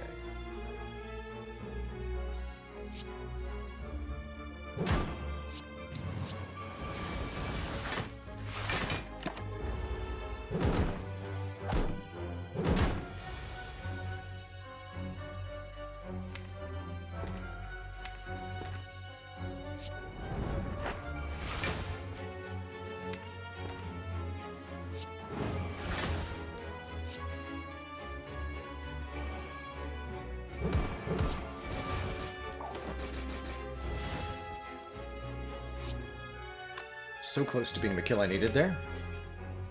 Guess I could exhume Offering and get there, but it's not, and say we did.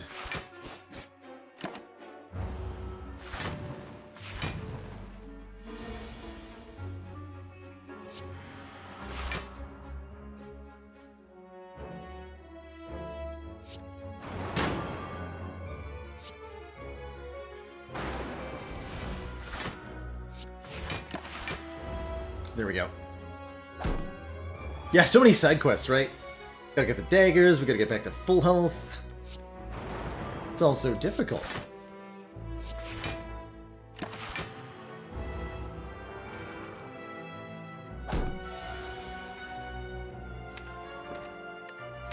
Nearly impossible.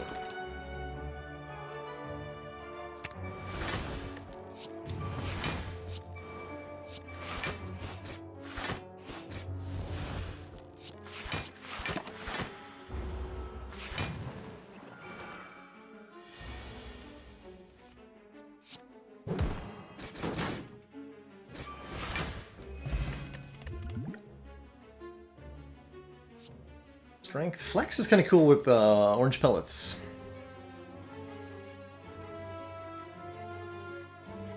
Interesting.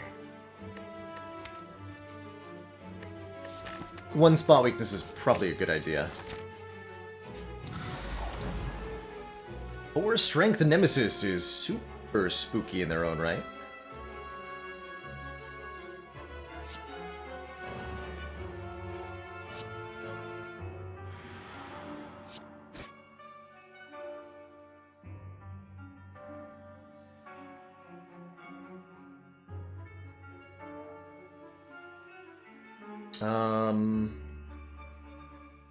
Clap dagger, exhume dagger? Does that do what I want it to do?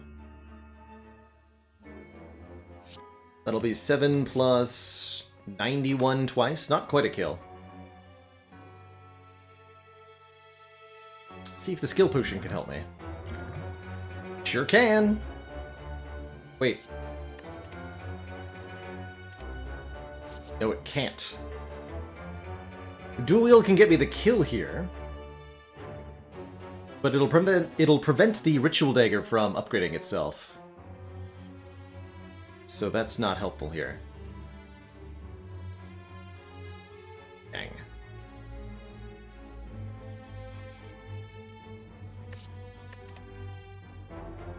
If we dual wield Thunderclap. Only did that if you don't use the original. The trick there, Kodiak Smack, is that there is no original. When you dual wield Ritual Dagger, or any other card, you don't get an original and a copy. You get 2 copies and 0 originals. Kind of weird like that.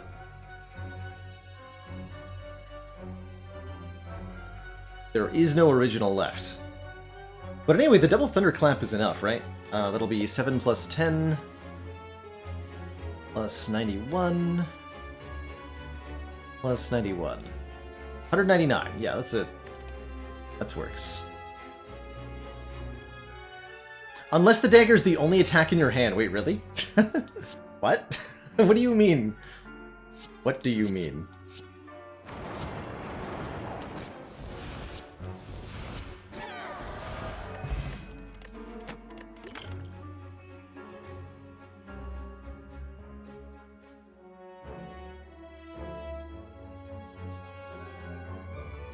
Actually, a really good Berserk. We have orange pellets. We want more energy per turn with the Snecko Eye. It's a power? Yeah. Take it. The prompt to choose the card is what turns the original into a copy. Wild. That's wild.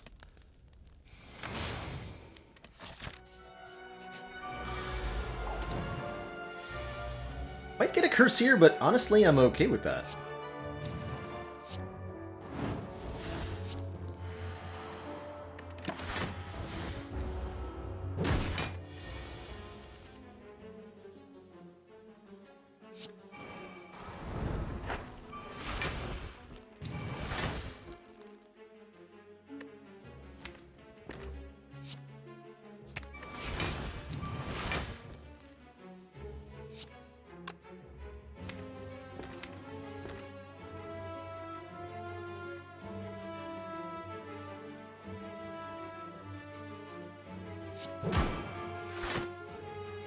Perfect.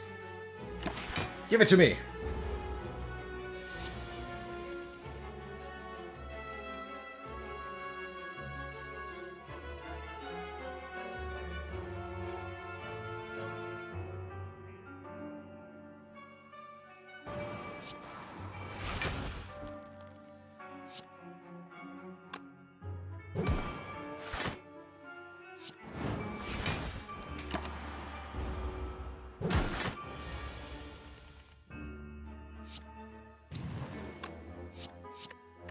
easily far more HP back now.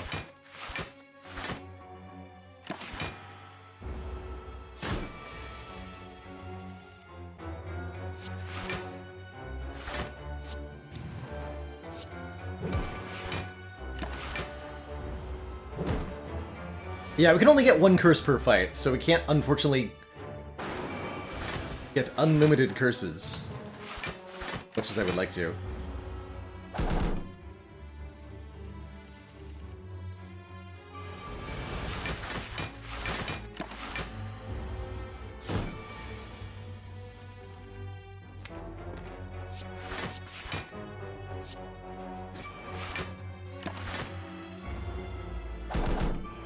If we fight a second Writhing Mass, yes, we could get another curse.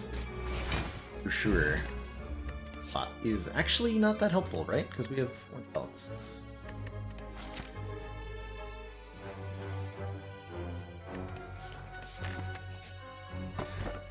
And a Pain Curse. Fine by me, we have 5 curses in this deck? Oh my god.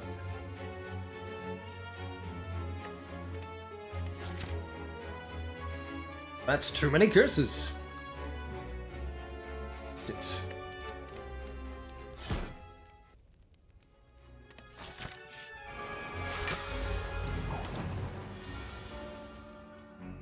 This is not the most amount of curses I've had in an A20 deck, believe it or not. Quite a few.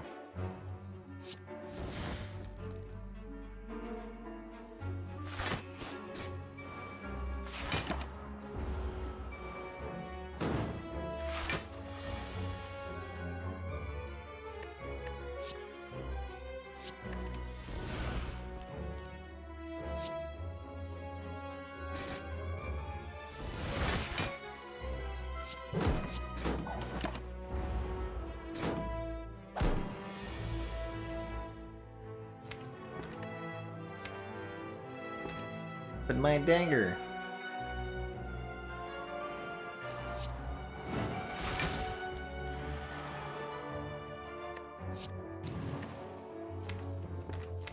We exhume the ritual daggers, so I'm just gonna let this happen here.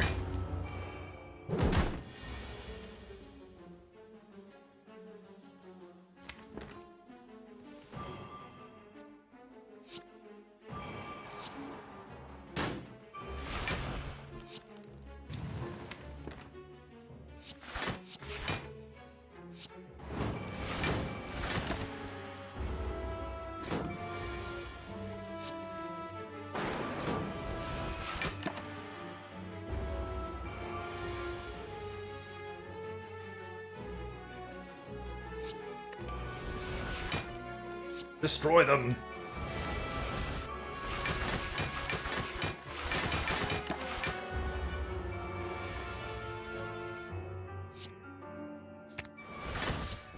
This is why the dagger keeps getting so big, because we keep exhuming it, allowing us to buff it twice per combat. Love this flambe plus. Rage kind of tempting too. Got regen potion here. Let's do one more elite. Reptomancer versus 6 strength ironclad.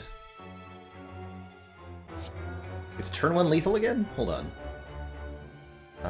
95 twice. We're so close.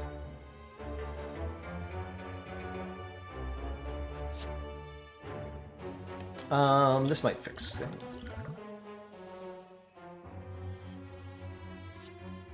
One way to do it.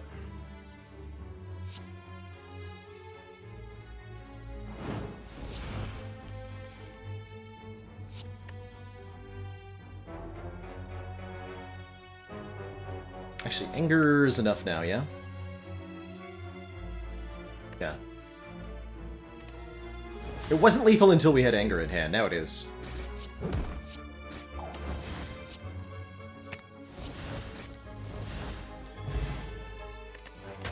Root thingy, giving us 14 Blanc on turn 2. Love the power potion. Love the second burning pack, too.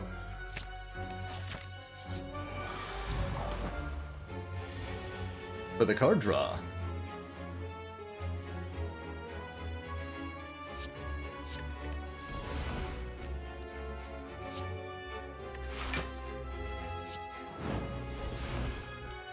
Make my life easier. Yeah. Doesn't permanently buff the dagger, but we can exhume it back.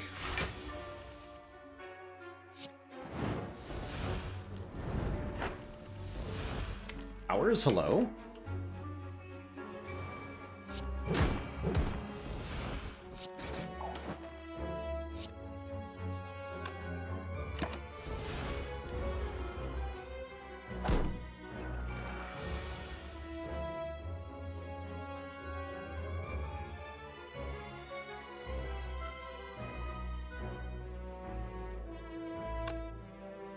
Can't play second wind because of exhume. Okay.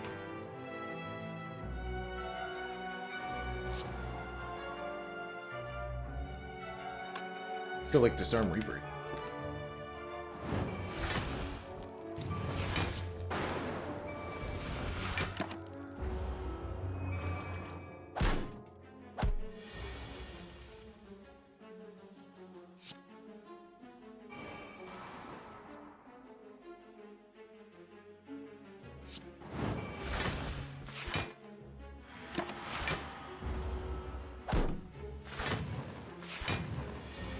Second, thank you so much for that tier 1 sub. Welcome to the council. Skill, we just need to play an attack. 2.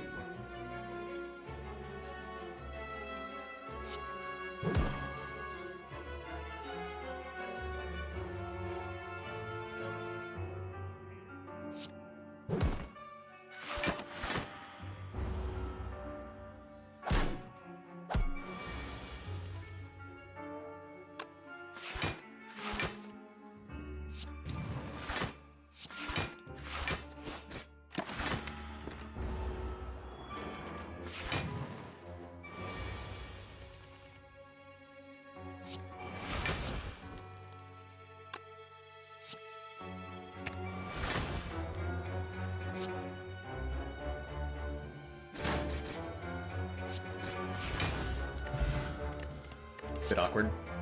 One more feel no pain for the road? Definitely. Is Awakened One gonna murder me? Maybe.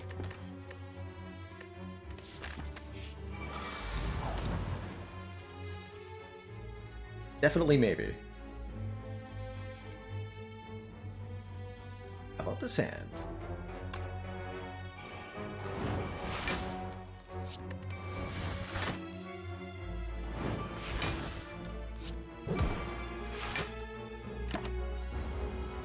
Hey, viewer Curioso, I just used at the moment for the A20 play, we're using the Relic stats and Slay the Relics mod, which allows you essentially to mouse over anything on stream.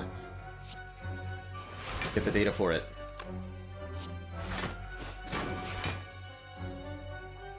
Yeah, load me up. I'm down. More curses! 6 curses! Is this the correct number of curses? No one knows. But the answer is probably yes.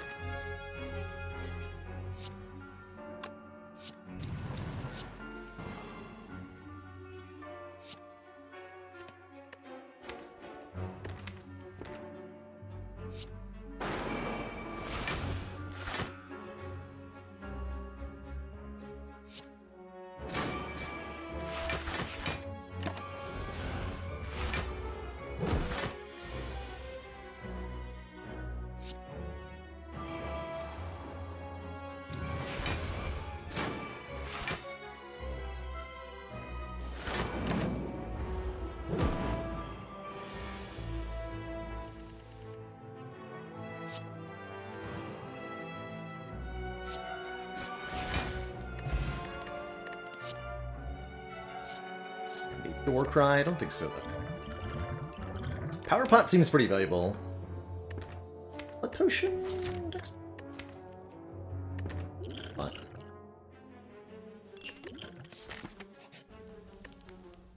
Lift! We now have 8 strength to start. For those of you keeping track at home, that's way too much strength. Way too much strength.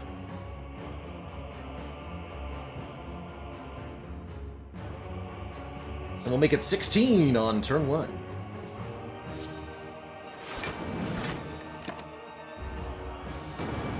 In the Heart of War value here.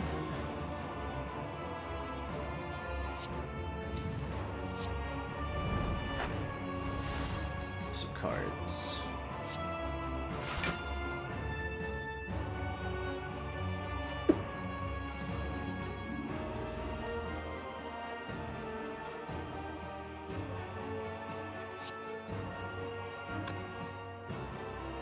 Oh, that's so close to a kill, man.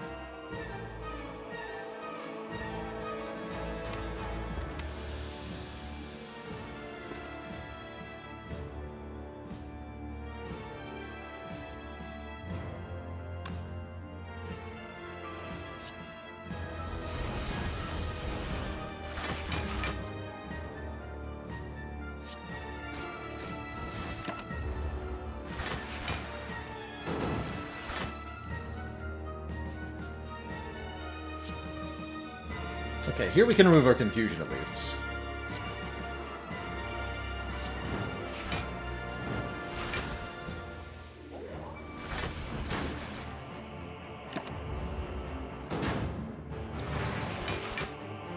And Exhuming Zoom was a thing way back in the olden days, that's right. Long time ago. Spire far, far away. Absolutely a thing.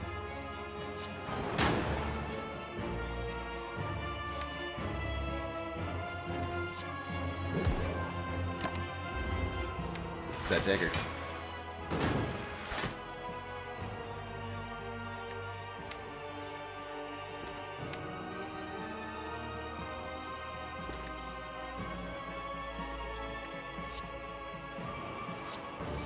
I think I have to exhume... Wait, offering was 3 cost, right? Yeah. All these curses, man.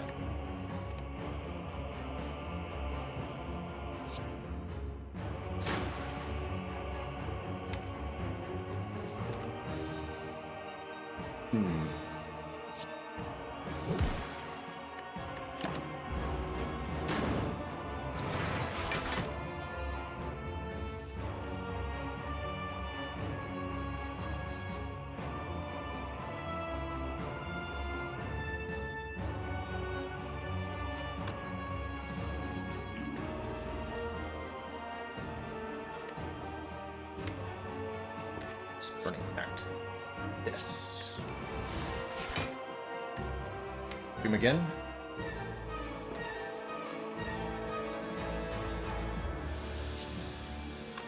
Gotta kill the donut, obviously.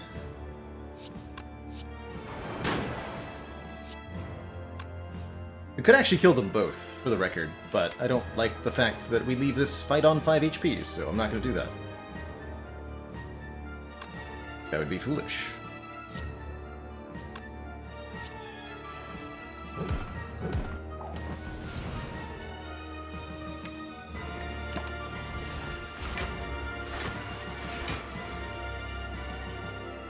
Perfect.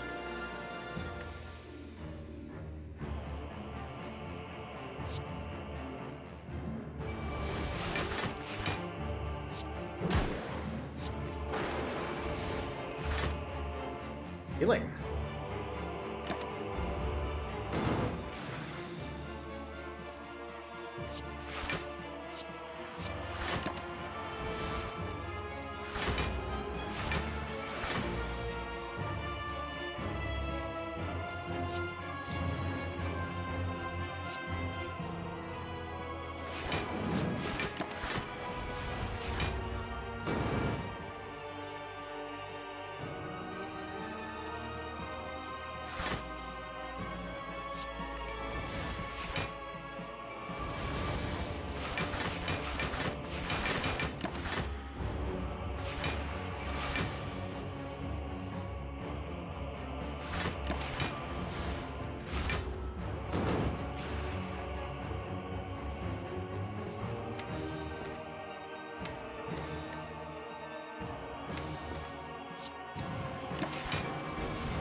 Gee.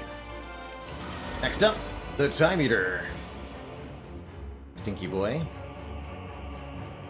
Curses are a bit of a problem here. Sure, we can play them with the blue candle, but they do count against the card limit per turn of Time Eater here.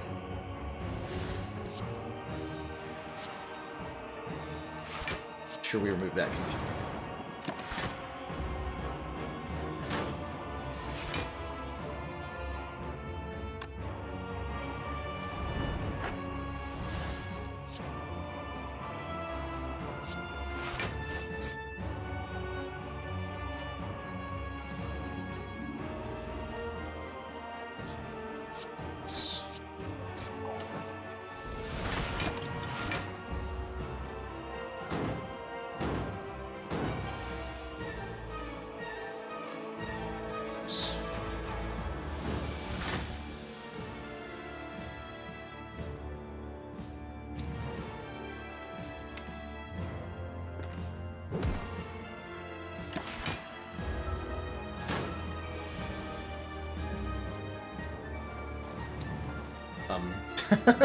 Yeah, that's about right.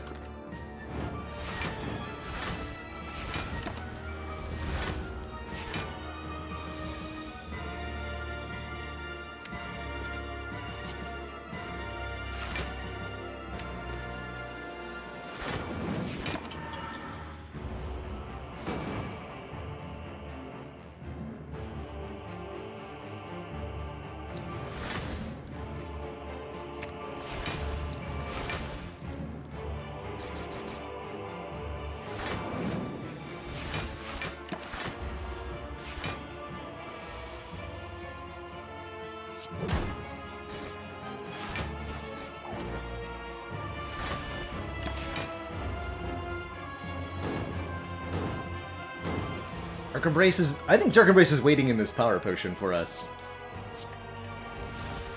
Dark Embrace knows what's up.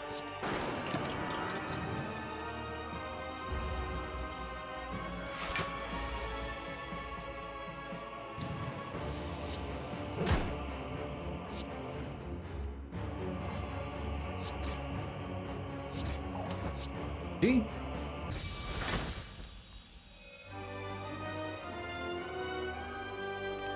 Two thump, two thump, two thump. There's a lot of thumping happening.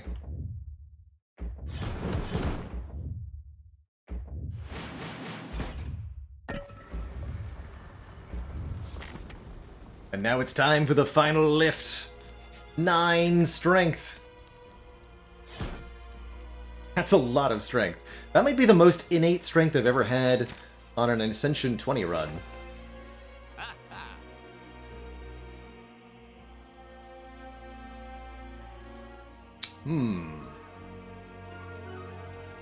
I scream, you scream, we all scream for Red Skull.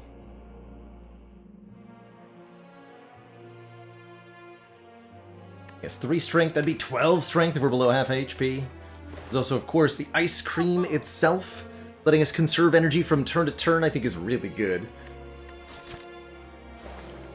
Medical kit, question mark? Not sure about that one. We have second wind, I don't really feel like I need this.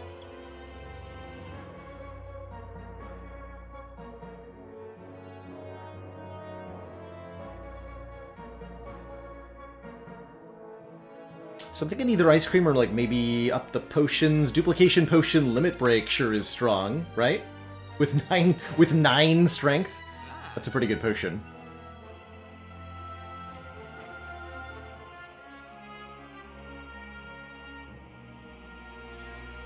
But that would mean not buying ice cream.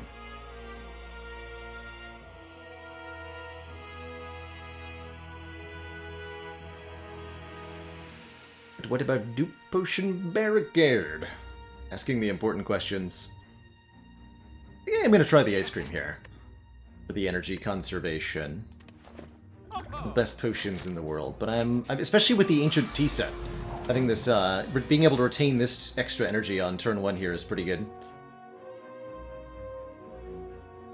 A lot of damage. Oh my, that's a lot of damage. Wow.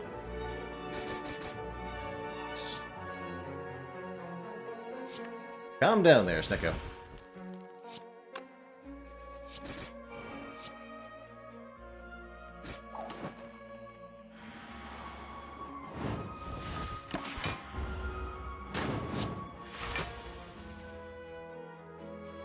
Ridiculous.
The Ritual Dagger is at 108.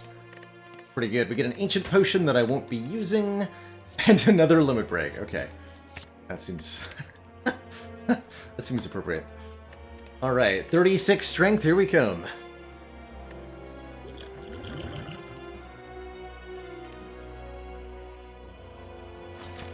Onwards.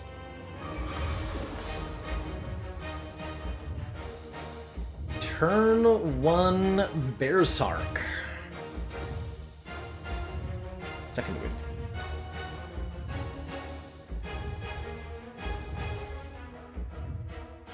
Isn't this one great, Merle? I'm really happy with this deck overall. Why?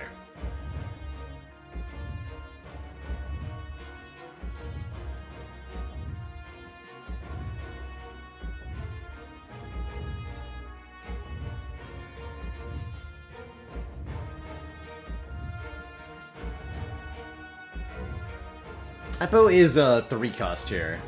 Can't see in the chat there. Apo Berserk. And then I can't play anything else. Gonna be a lot of beat to death damage. I gotta play these parasites so I don't draw them again, right? Well, maybe not.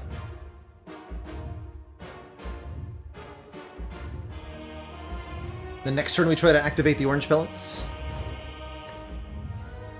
Although the power won't get upgraded unless I use it.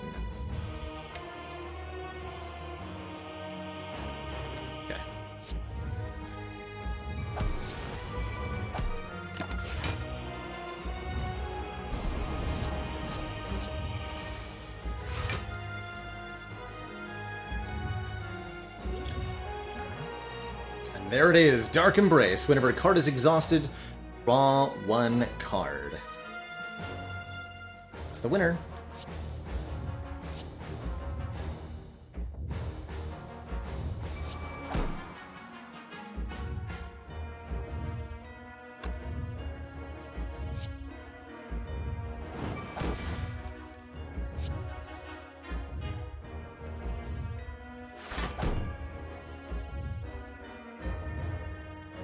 Already not weakened.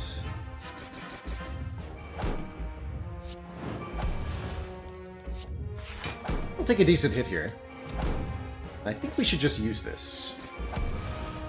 Yeah, because, per draw.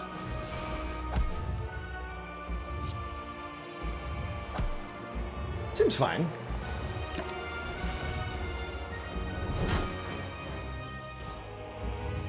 Disarm and Flambe.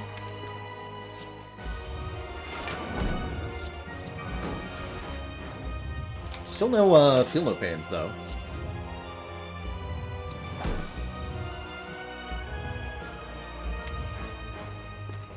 This Iron Wave costs 2 energy because of Art of War. I'll hold on to this doubt.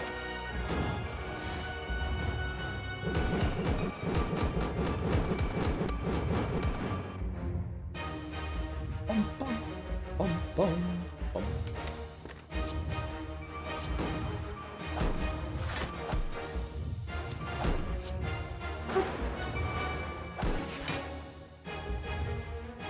Stuff.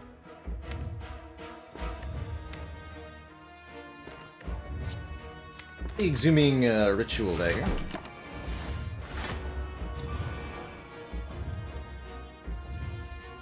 We need to.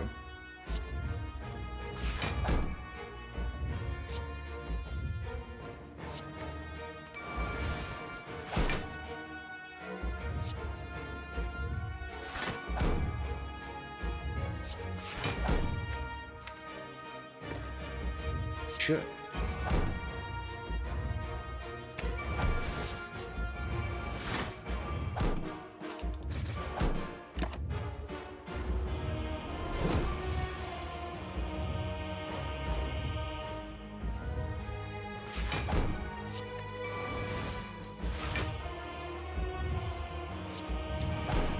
A 100 damage iron wave. Get him.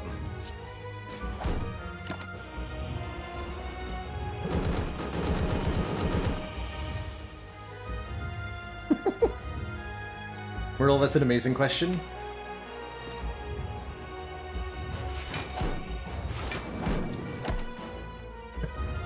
I'm just like thinking about that real quick.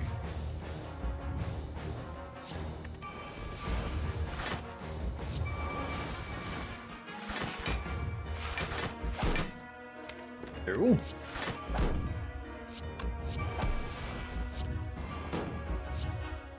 Kalimad. GG. GG.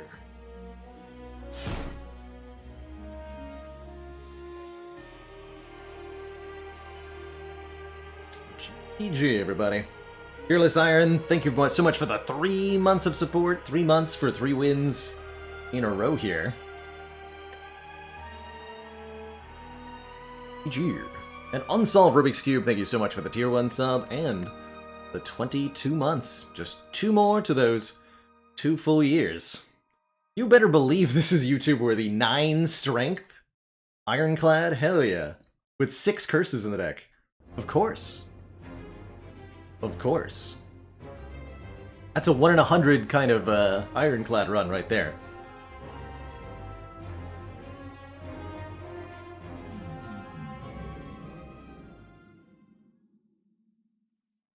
Hath it been done? Yes, that did have the, it's a 100-point bonus for 5 curses. The cursed bonus didn't really hang out on the score screen there, but it was there, I assure you. Decay, Doubt, Pain, and 2 Parasites, which were both willingly acquired from Writhing Mass. Gee. So, Merle, you were asking how far could you get on just Jack of all trades? Like these colorless cards. Let's add a random colorless card to your hand at 0 cost. I imagine if your deck was like, say, 20 Jack of all trades unupgraded, I think it would be a very hard time. I have done a run that was a deck of all discoveries before, and that made it to the heart no problem. That was really easy to get to heart. It just turns out that if you generate 3 cost cards quite consistently and play them for free, that it's strong when you do that. But that's more what Discovery does, because you're getting to choose 3 and because it costs 0 this turn. Jack of all trades does neither of those things, and so would be probably pretty sad, comparatively. Does sound fun, though. Does sound fun. And blue thing below me, Marionette, that's part of our new stream overlay. Should have the latest subscriber or cheerer, as well as our overall sub goal incorporated in there.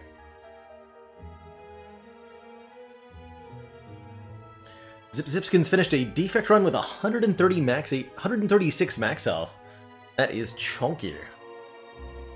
The chunkiest of defects. Lord.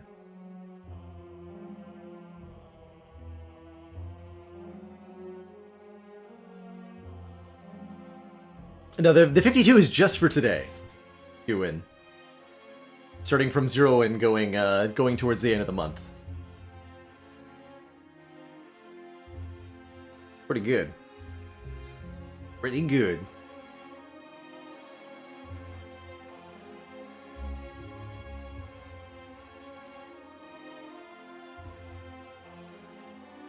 And now we stand at a streak of 3.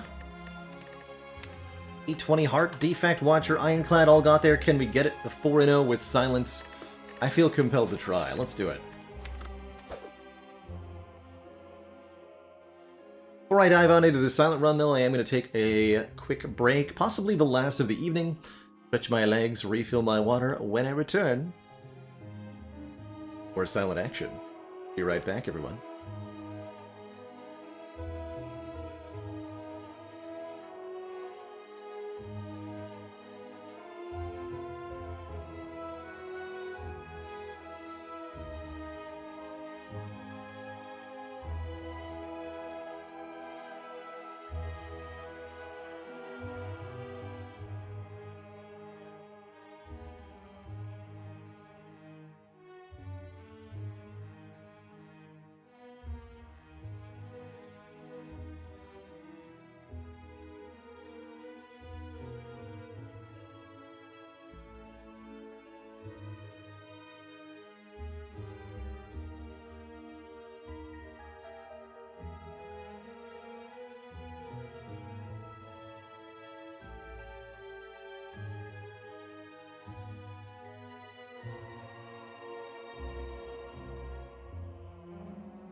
Alright, cozy cuties. We're back and ready for the final, well maybe not final, for the next run of the day. Silent Ascension 20 Bark.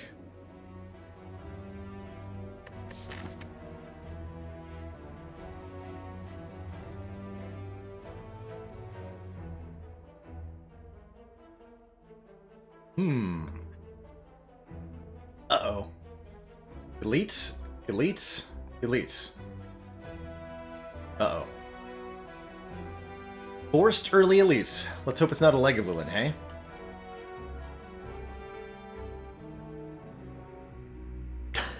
Do this. Do I even have any red face paint? I don't think I do. I can use tomato sauce.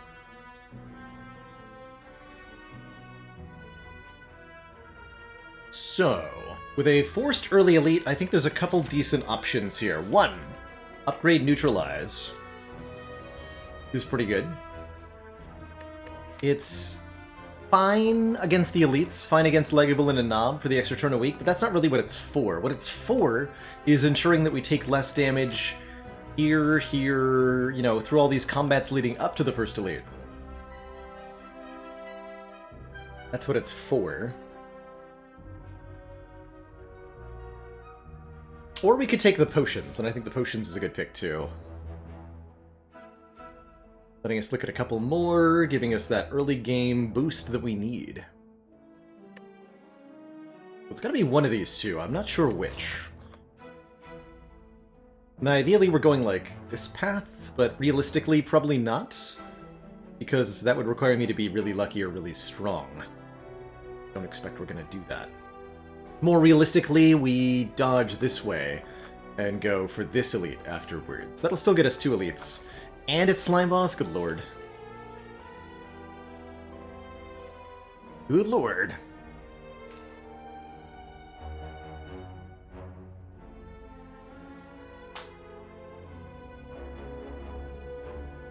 Let's take the potions. Yeah. Flexbot, Dupebot.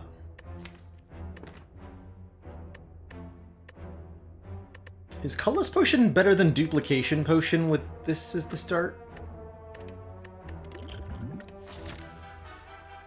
I want to find out. And I think because we took the potions, we don't go to the shop. Shop would be for potions. Kind of an experiment. I don't often like the...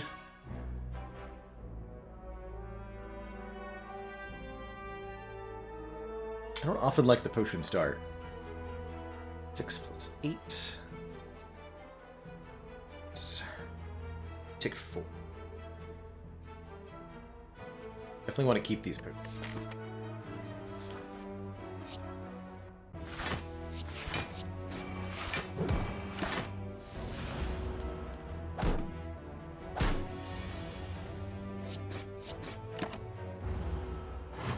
A lousy first turn, but good overall. We do get a potion. I should have used a thingy. That's okay. Blade Dance, Duplication Potion, Flex Potion. Good times. Literally just Blade Dance and these 2 potions kills an elite. Doesn't even matter who. Like, I could go Burning Elite now. That's how good. That's how strong we are with these one time, but only one time.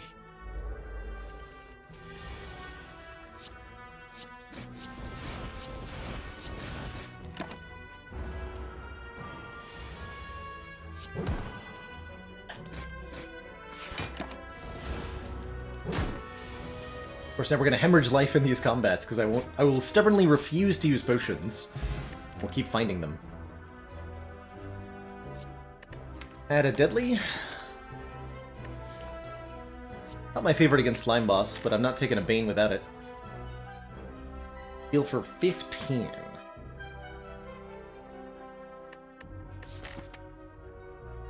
Banana definitely makes us a lot more likely to survive the act. Over the donut here. It's not a full heal, but I think it's enough more of a heal than the donut. I'm still gonna take it. Floor 1 Blade Dance, the best common in the game? No way. No way, no how. law is.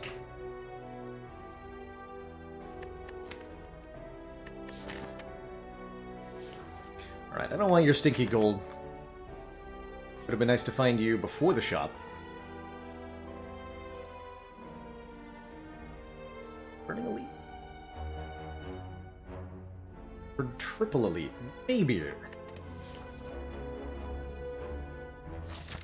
Ball Lightning's pretty good too, yeah. Another solid one. Cut Through Fate or Third Eye, take your pick.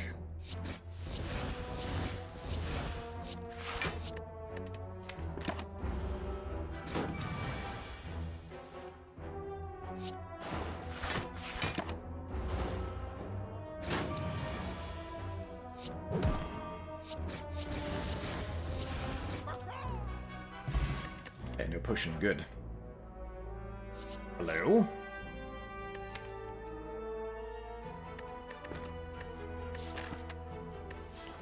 This is never, like, randomly take a prepared, right? Up a nose. Do you just take the reflex before you have any of the other cards? Is that how this works?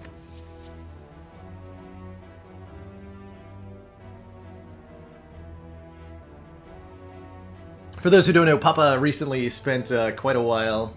Give him a shout out here.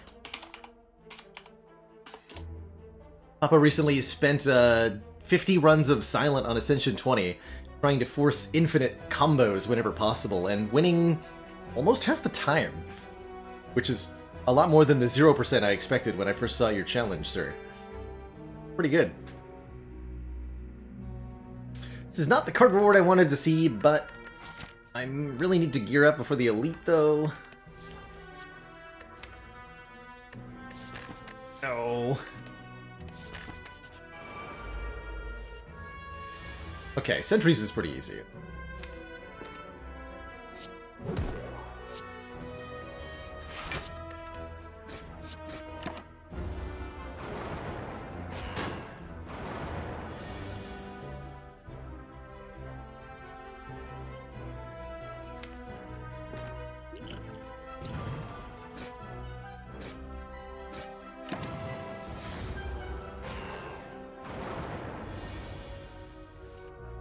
Imagine drawing her cards, right?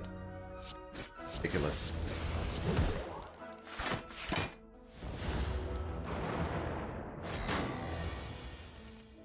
So far, so good.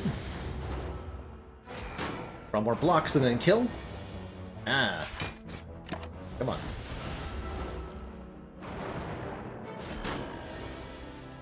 Yes. Almost perfect. We just need the survivor next turn.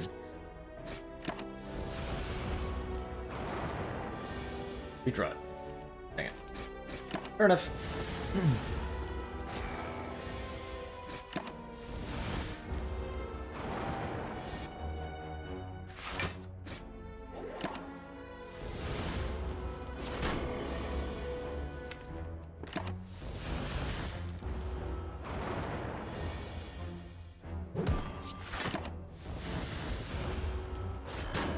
A lot of damage to take on the way out. Yeah.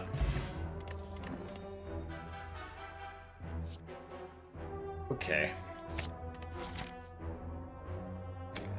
Well, in that case, we are not fighting 3 elites, because we are way too weak.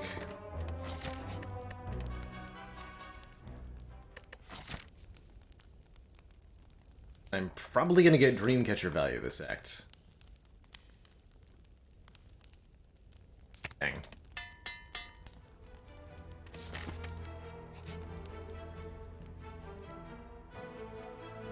12 cards, match them to keep them.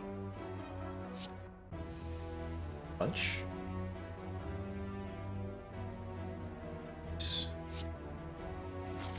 Okay, I actually feel better now about where we're at. Bag of Marbles helps even more, making enemies vulnerable on turn 1 of combat. I'm gonna upgrade one more time here. Upgrade the second Blade Dance. With our Bag of Marbles. Is indeed Lega.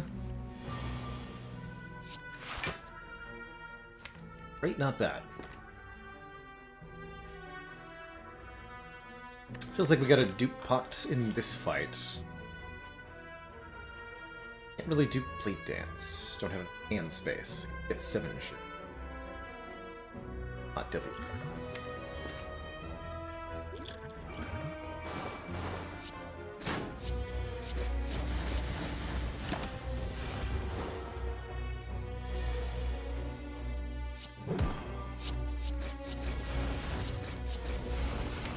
Okay. 5 more next turn. 15 health for leg is not too bad. Like I said, we're planning on resting anyway.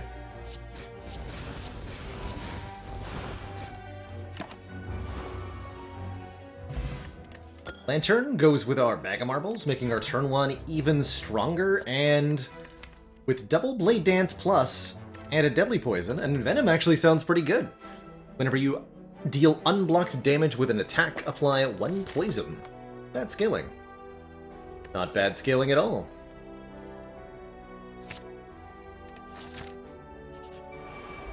Get a bonus fight? I'm actually totally down for this.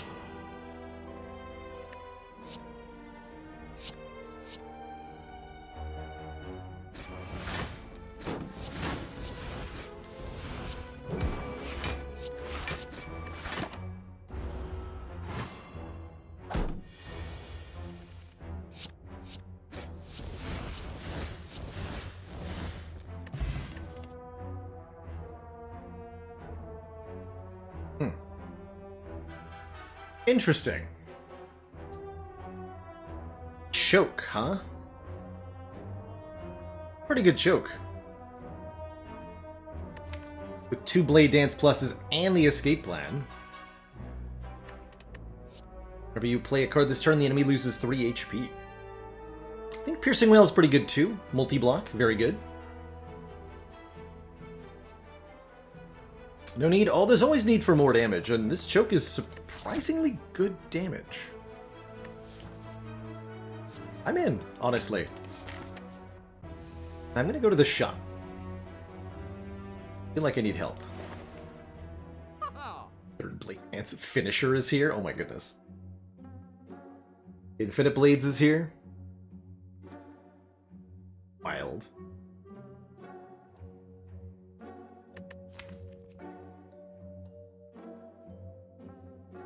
I would just mirror Blade Dance Plus. We have 3 of them. It's pretty good. That's really good. Do that.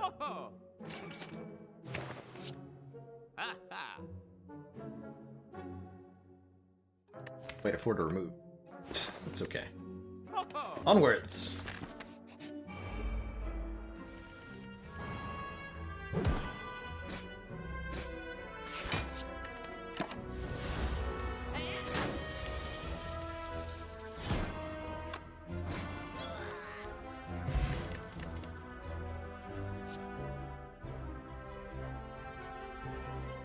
Alright. I normally don't like this card, but this is the perfect opportunity. We have 3 Blade Dance plus. You're telling me... How could I not take a finisher, right? How could I not?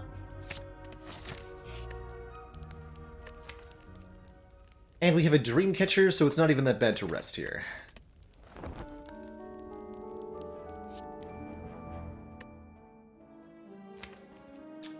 Astroful Stab is actually kind of spicy here. Throw cost, deal a bunch. Another Cloak and Dagger, not too bad either. With the stab. Yeah, we could absolutely kill Slime Boss on turn 1 with the right draw. This is not the right draw, but it's not bad. Some poison.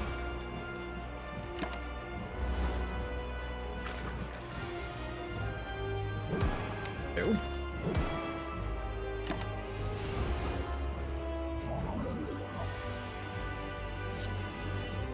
Ooh.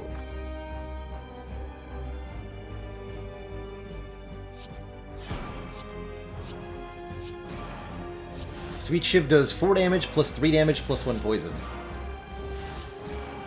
If we want an energy potion, we're pretty strong here. 43. feel like because I rested, I don't have to use my potion here.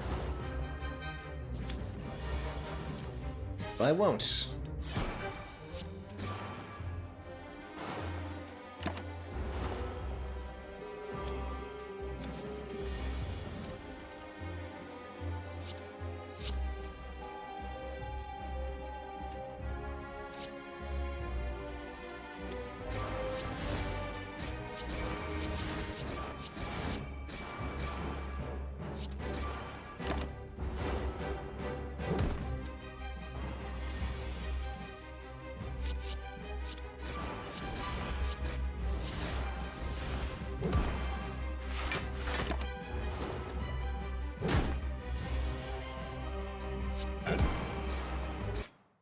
GG. GG. 3 rare cards, none of which rather are all that good. I think in this case, Scoopikins, because we have the choke, because we have the finisher, I would much rather have a Runic Pyramid than just about anything else. A die? That's good on turn 1. And we don't have any AoE. Can't play the finale, probably. Yeah, I'll take a die. And we do get the Pyramid. Alright, well, if the choice is Pyramid versus 2 of the toughest energy relics to take ever, the Ectoplasm and the Busted Crown, I'm gonna take the Runic Pyramid. Definitely. Definitely gonna take the Runic Pyramid.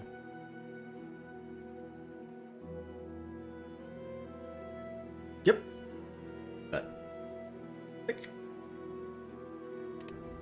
Pyramid prevents us from discarding cards at the end of each turn, allowing us to do some pretty sweet things.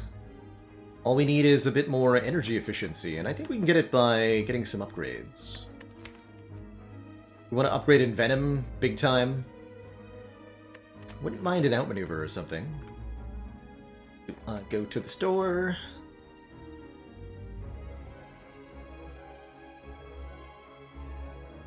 In a lot of combats.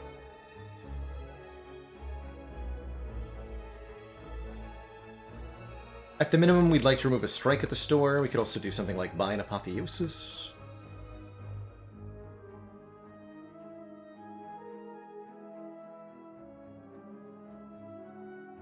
Might be able to take on that Burning Elite, depending on how we're faring. I really wish we had the Piercing Whale right now, but we can maybe find one. This shop. Lots of card rewards is gonna be good, actually. Hey, birds. Did you know that Blade Dance absolutely murders you? Because, it does. That, as it turns out.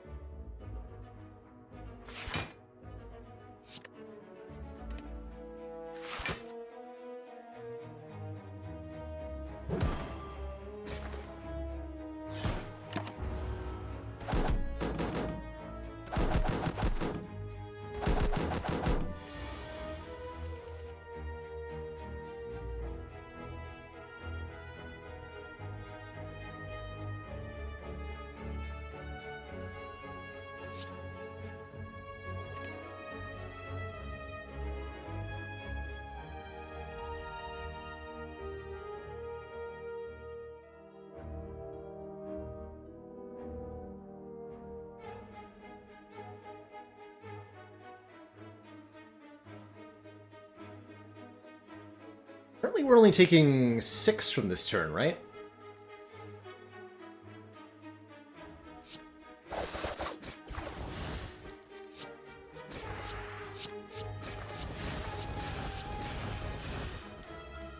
Why an extra ship? Could have blocked.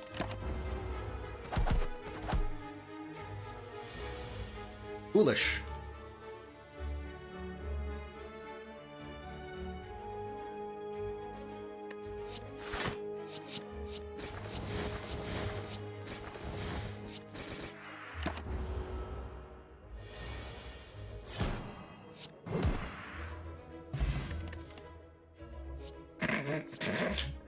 Ask and ye shall receive. There's the Piercing Whale I wanted. Outmaneuver's not bad either, but I'm definitely going to take a Piercing Whale plus with the Runic Pyramid. I've said it before, and I will continue to say it many, many times. If you have Runic Pyramid, Take every piercing wail that you see.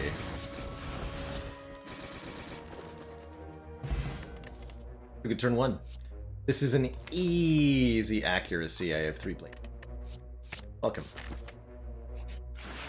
Uh-oh. Wail's good.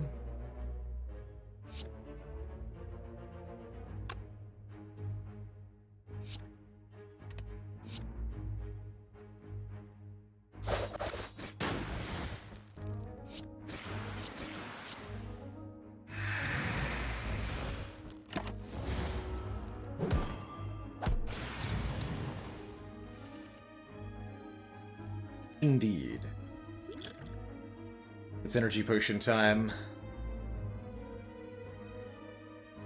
Surely I can kill if I go energy pot, right?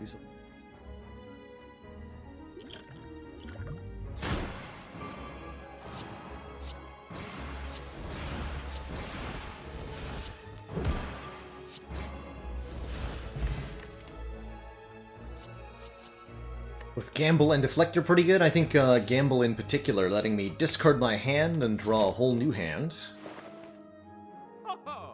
Here's ways to make elites easier. Either +2 strength.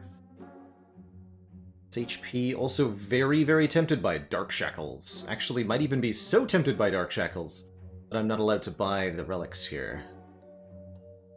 Dark Shackles is very good.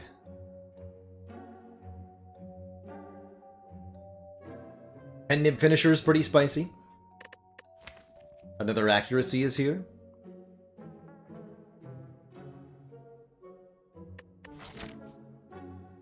Not bad. I think I have to buy Dark Shackles. That's too good to not buy. I think I also very much want to remove strikes. That's all we can do.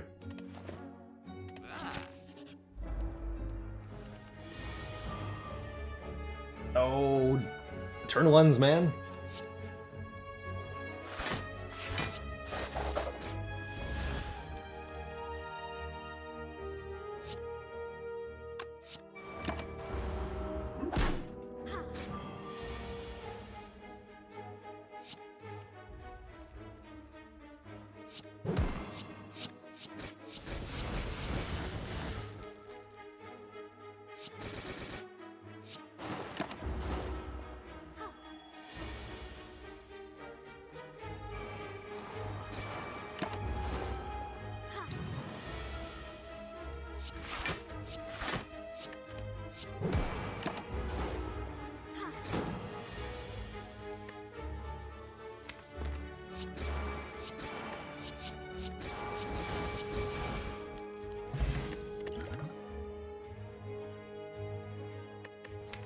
Humes feels irrelevant.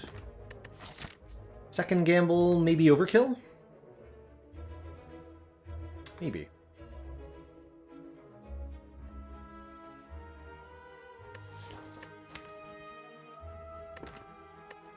Yeah. So I'm thinking we Dreamcatcher. Maybe avoid the elite, go for... What are our important upgrades right now? Envenom is very important. Accuracy is kind of important. Dark Shackles is okay. Yeah, I'm gonna rest 1 time, though.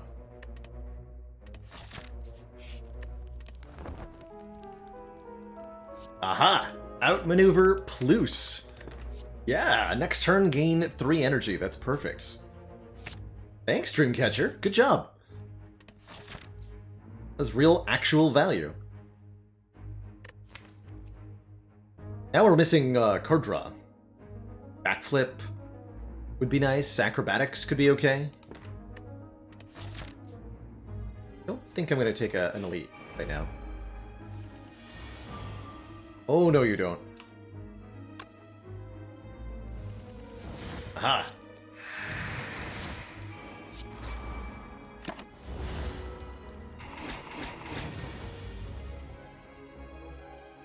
Where are you?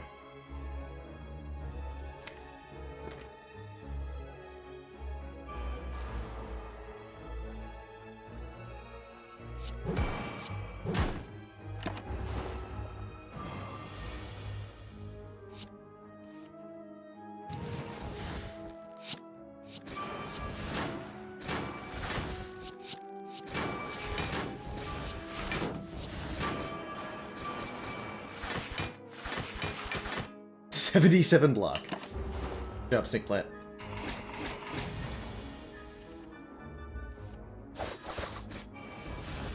So see how easy Snake Plant was because of one Piercing Wail and one Dark Shackles? We'll continue to find opportunities like that. We need another outmaneuver. A second finisher, though? Actually, literally, yes. I'll take another one. Actually, yes. I think I am going to go for the Burning Elite. I think we're going to be very strong by the time we get there.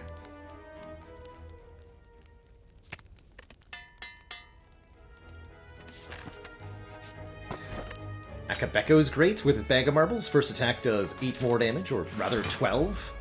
And these two return. Dare they?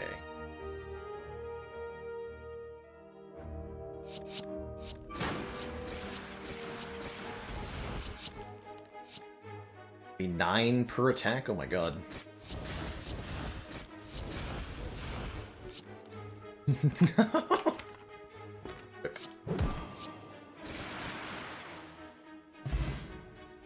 Yeah.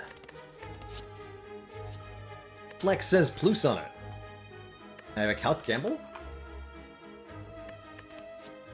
You know, that's not the card draw I was thinking of, but I think it'll actually work here.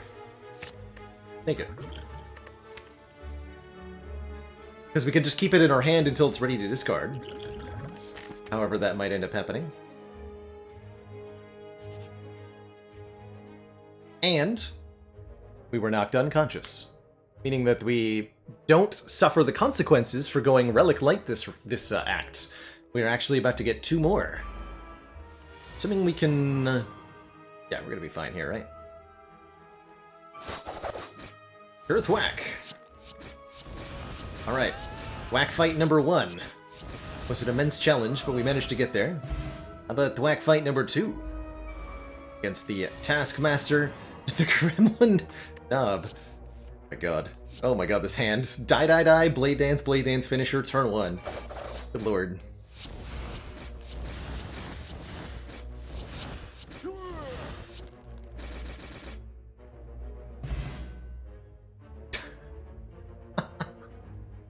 Right.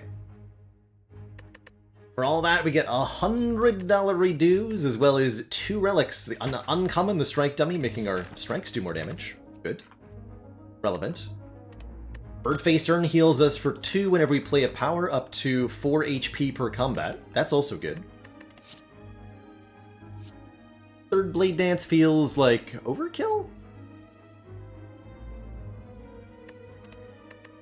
Strength Potion.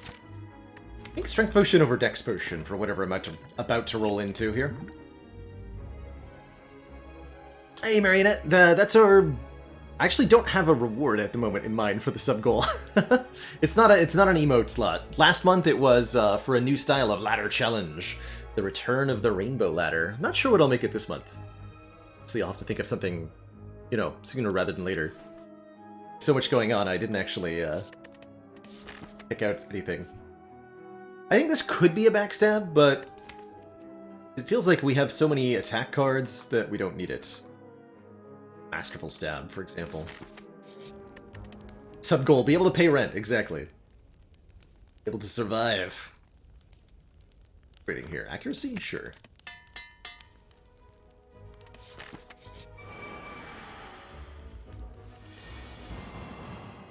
Look at that reflex, doing work. Draw me some cards. Heck yeah.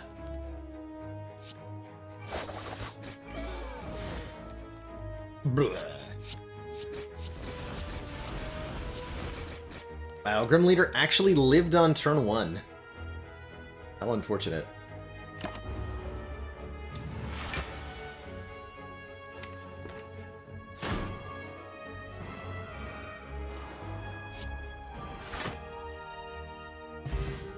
More healing with the Blood Vial. 2 more per combat. And with Runic Pyramid, I love Blur Plus, letting us retain block from one turn to the next. And it's upgraded. Perfect.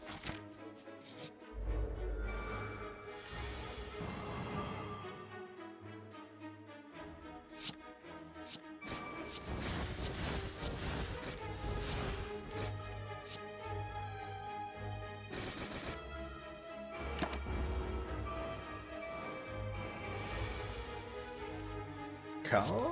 Caw.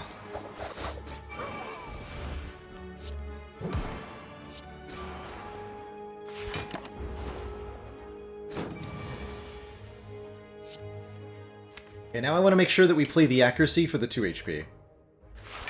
Not a big deal, but it is a deal.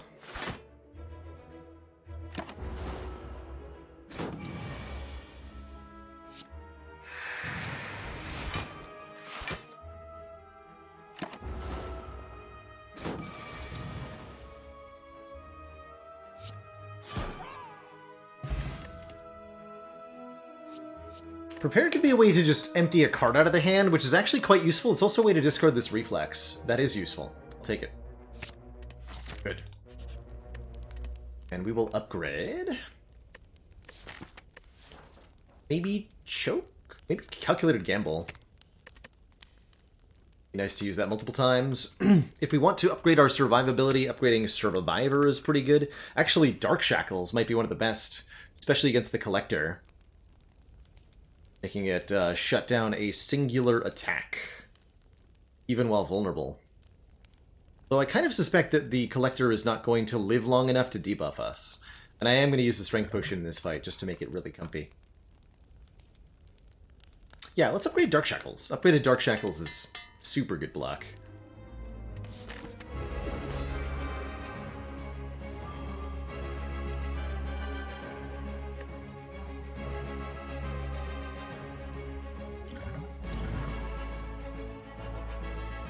Do some bonus damage to the minions next turn, but I think I'd rather just choke.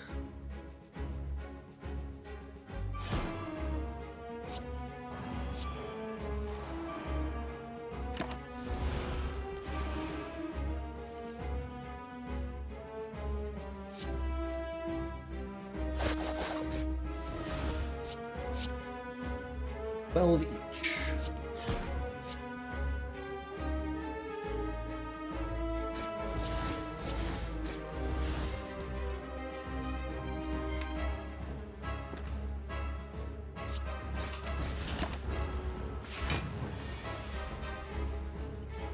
What the Shackles is for, in part.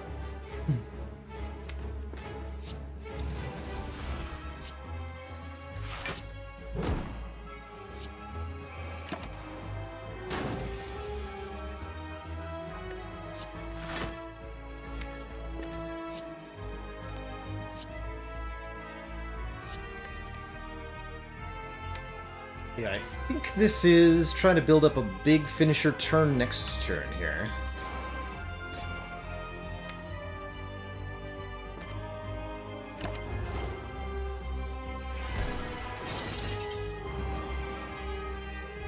Yeah, definitely.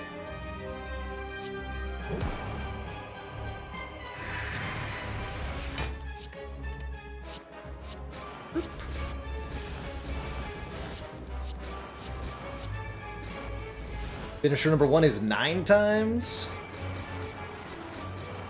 Finisher number 2 is 10 times.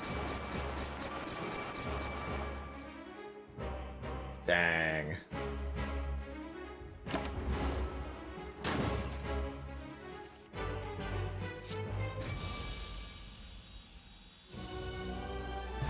GG.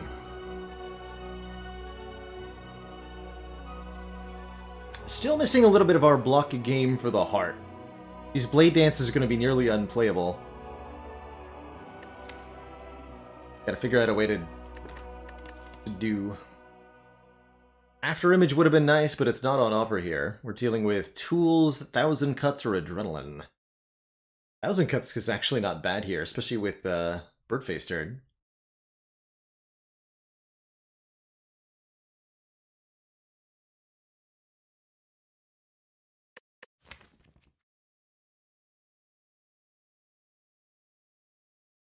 Tool's definitely nice for letting us make room in hands.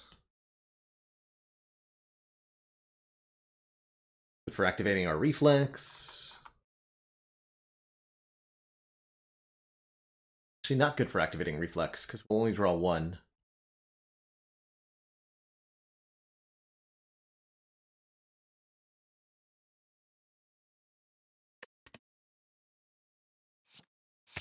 The Adrenaline.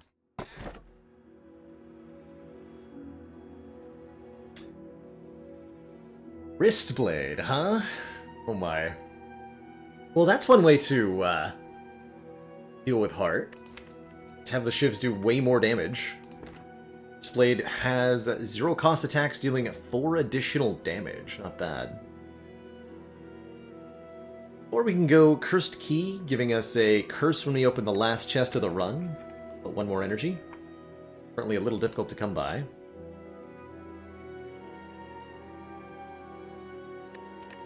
Or Sacred Bark, doubling the effectiveness of potions.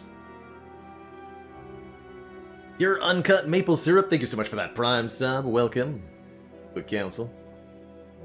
I think we do get to try to do this on 3 energy, thanks to Outmaneuver and Adrenaline here. Want to.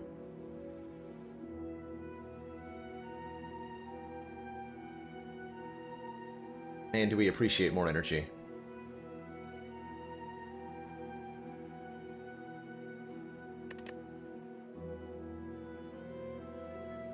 I'm gonna try it. I might regret doing that, but let's try it. Okay, we really do need to figure out a block game for heart, though. Whatever that ends up looking like. We're gonna go 3 elites here. 1, 2, 3. Get some shops in between.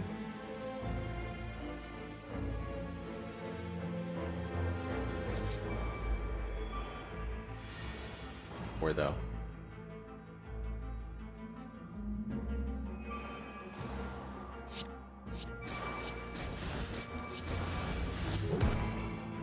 Wait, kill? God, I do. Wow! Cutting potion, yes! Terror, also yes. More damage. Fleck Plus is pretty good too. Okay, bullet time. That's a way to solve our energy problem.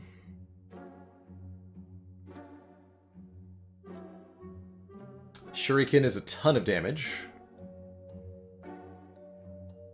Hey, welcome from YouTube, Maple Syrup. Glad you found your way here and glad you've been loving the content.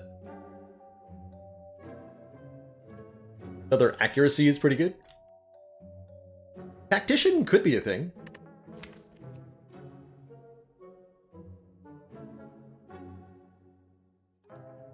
Oh my god, oh right, and bullet time makes everything in hand free, which means that the Wristblade will apply bonus damage to everything, including Finisher, which is very spicy. I think I like bullet time more and more. Bullet time card move sounds great.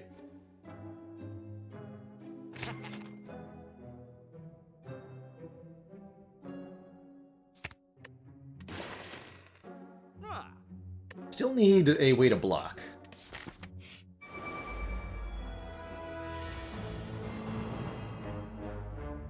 Alright, let's show it off. Boule time. Reduce the cost of all cards in your hand to 0. So Danade currently 21 damage, now 25. To all enemies. Finisher 10 for each attack blade. 10.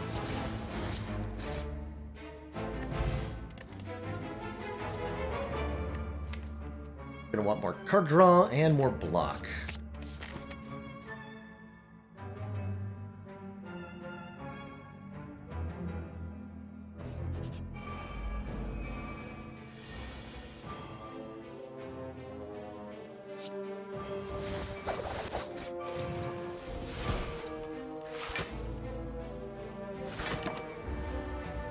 Is it kill transient?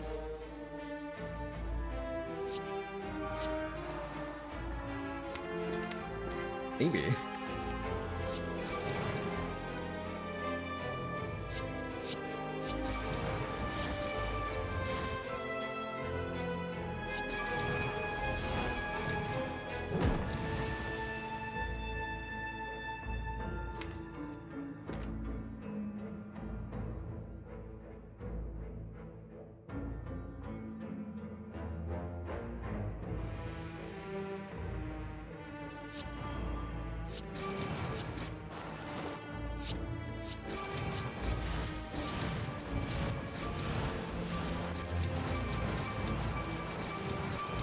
Definitely maybe.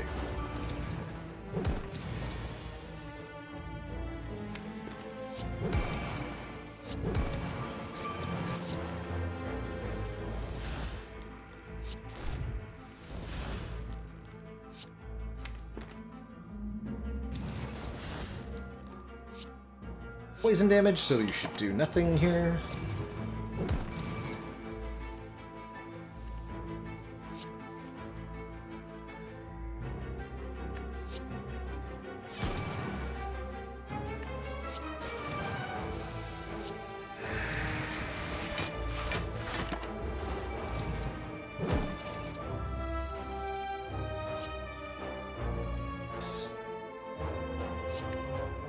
Perish.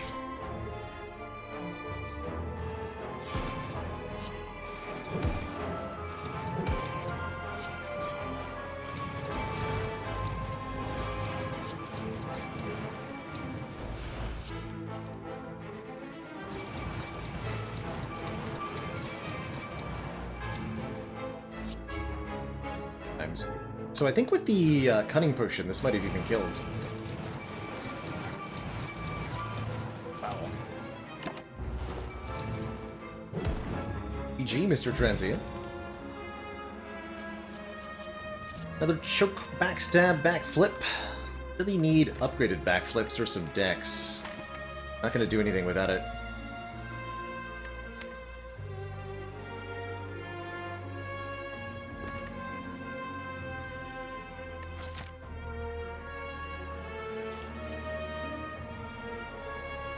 If upgrade all cards.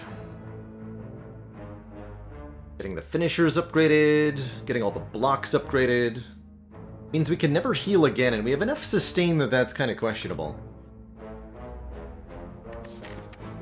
Surely 2 normalities is fine.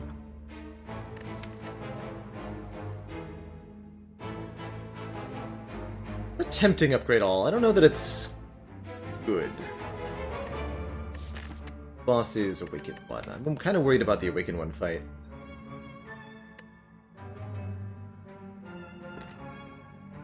Take a Rare Relic.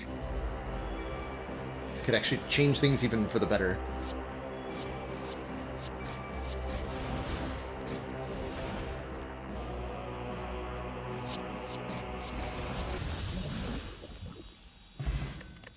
Like so, with an Incense Burner, giving us intangibility every 6 turns.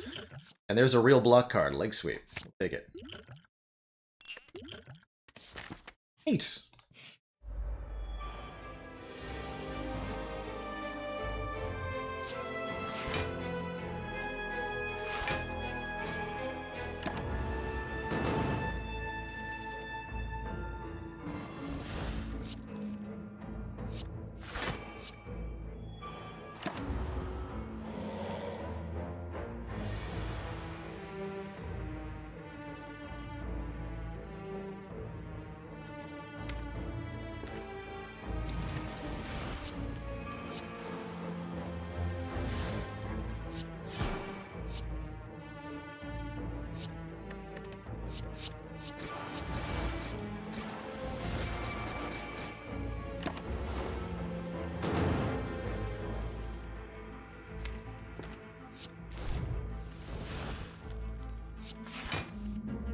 That might happen.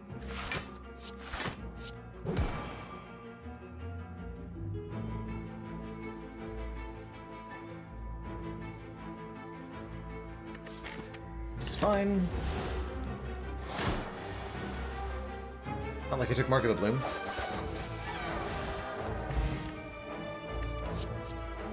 A skill to start with in my opening hand.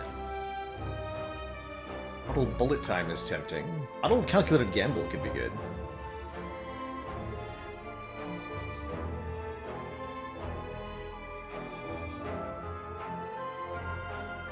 Shipbot would not have killed because they were intangible. I think.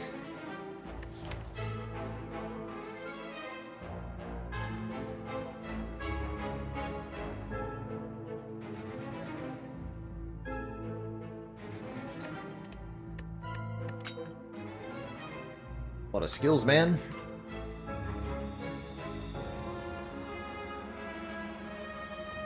see. For early heart, we want, like, Whaler Shackles bottled. Terror does not help us against the heart.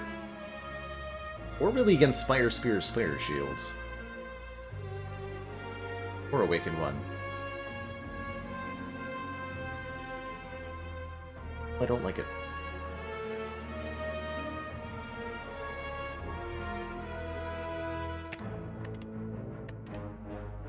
Bottle the gamble, then.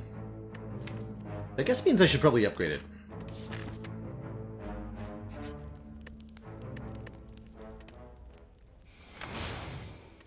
Eventually.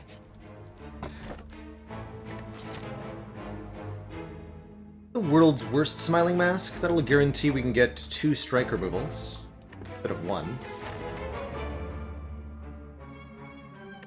That is pretty relevant, actually. Okay. Basically like an empty cage. Yeah, and better to skip the Juzu for sure.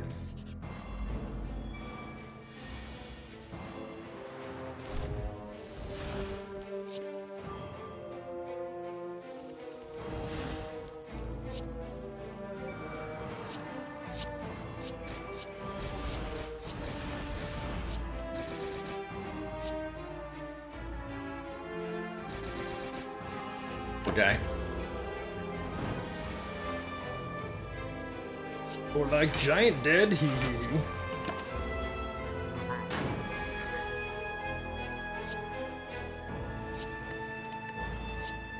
Ho ho ho.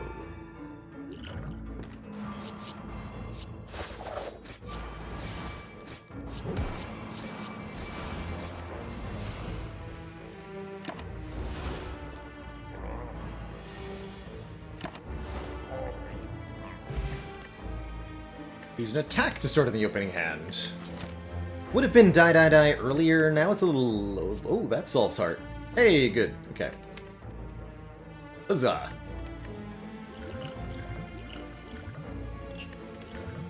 A bottle and attack.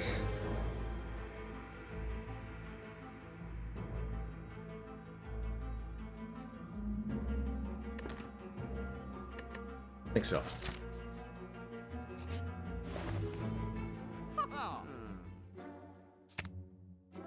Did I get Mask in the blue key? We got 2 chests in a row. There was a chest here and a chest here. The other chest had Juzu bracelet inside it.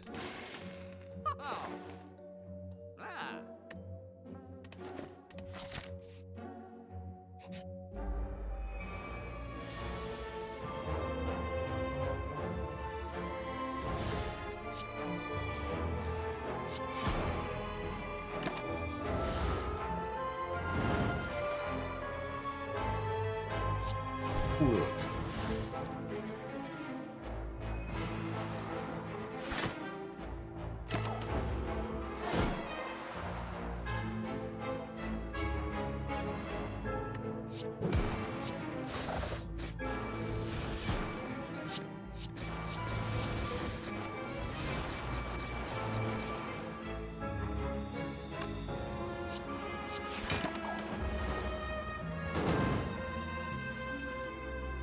Bottling a strike had been decent to discard it with a gamble. Not a bad idea, actually.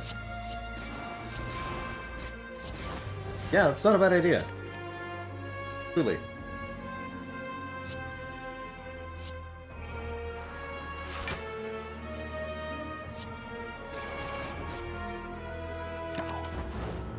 Yeah, burner go up by 1.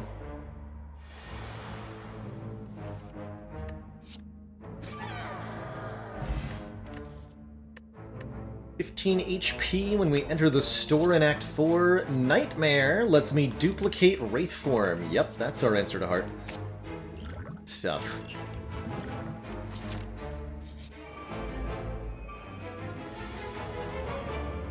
Suppose I could theoretically duplicate other things too.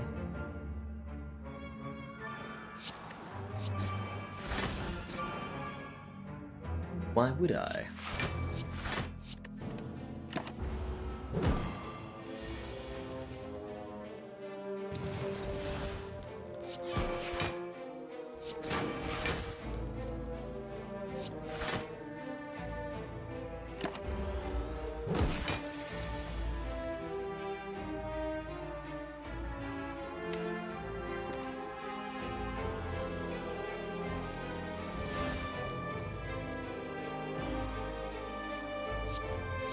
bullet time Nightmare Wraith form too, so it's not even like I have to pay the cost of any of this crap.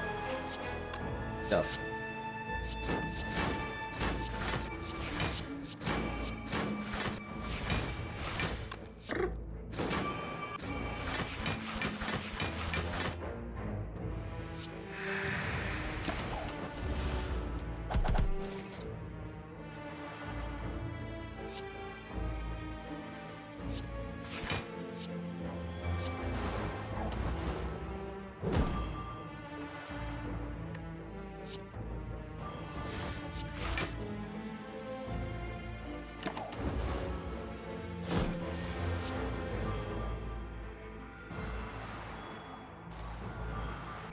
I could even Nightmare Bullet Time.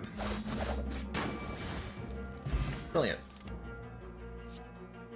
Every piercing whale you see. Okay, with 3 piercing whales, Nightmare Wraith form, Nightmare Piercing Whale sometimes, Nightmare Accuracy right now. Feels like life is headed in the right direction.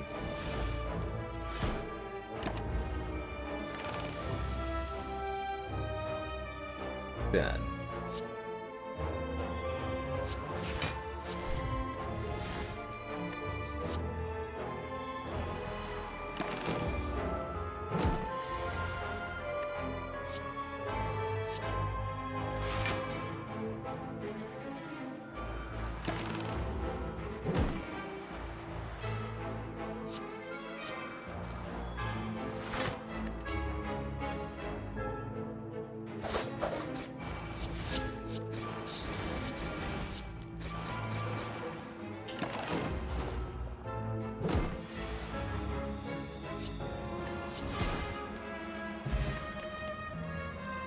There's the concentrate. Do we still need it? Not sure that we do. Discard 3 cards to gain 2 energy.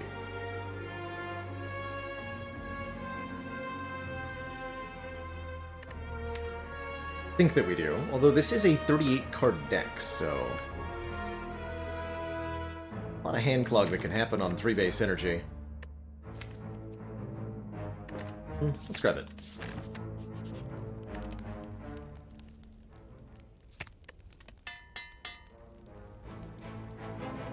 So which boss swaps would I consider straight upgrades when I get them? Definitely Pyramid. Definitely Pandora's Box. Pretty much no matter what the roll. Astrolabe is very, very good as well. Beyond those 3, it gets a little bit harder to define.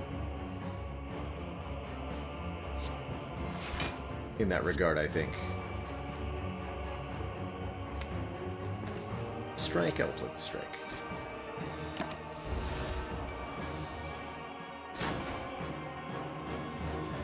The attack on turn 2 is actually completely okay. I'm just gonna gamble all this crap.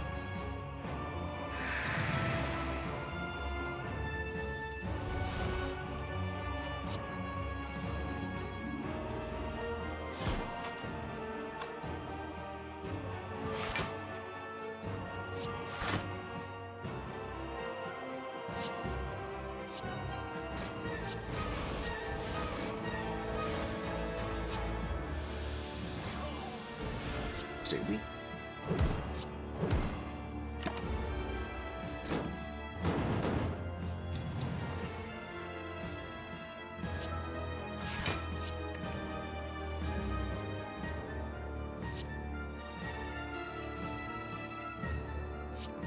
Yeah, like here's where it starts to fall apart a little bit.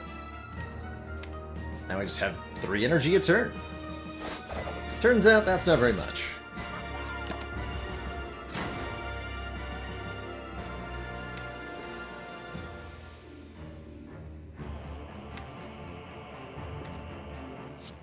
Spec Nightmare Wraith form is the play here, right?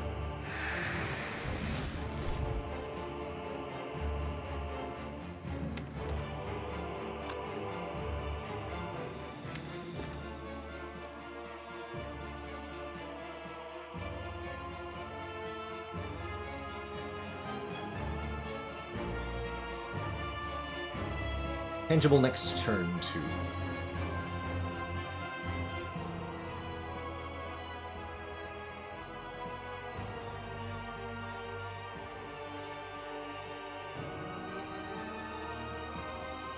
Nightmare Blur is a hilarious option in this fight too, but I don't think we generate enough block for that to work.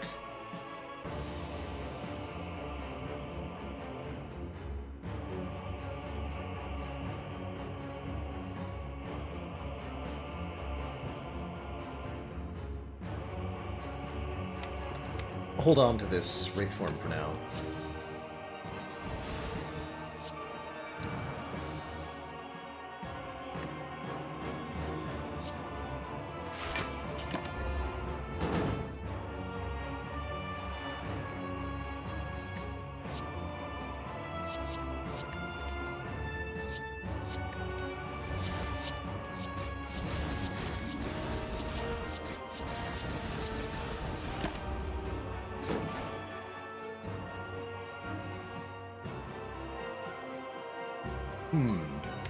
Hand clog, anyone?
Bullet time!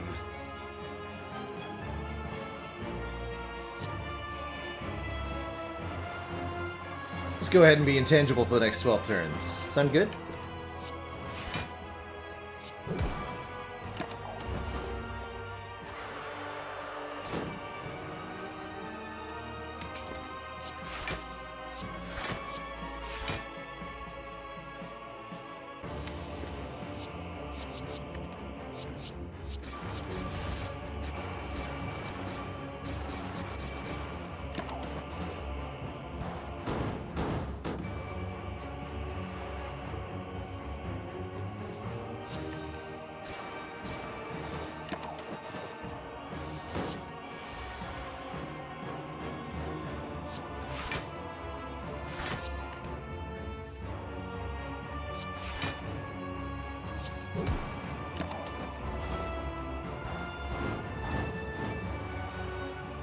Feeling the lack of upgrade on the Calc Gamble, though.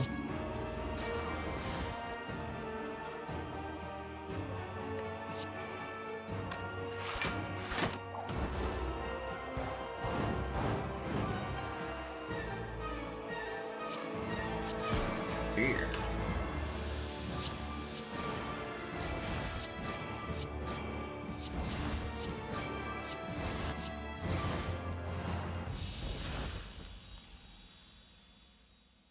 With minus 20 dexterity, we get there. Next up, Donu and Deka. Similarly problematic foes here.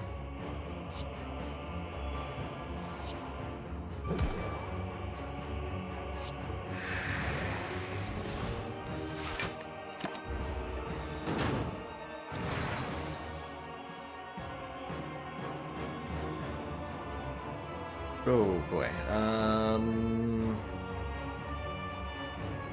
Can't use the Dark Shackle. Oh, I can double Finisher to remove Artifact. That's a stinky use of double Finisher, but I'm gonna do it. Ah!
time? Maybe next turn. Or even 2 turns from now.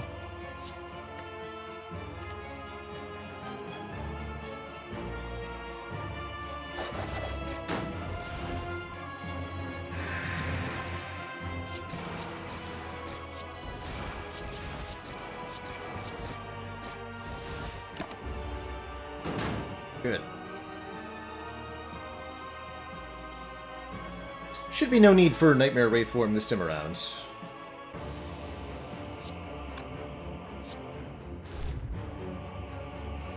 Surely.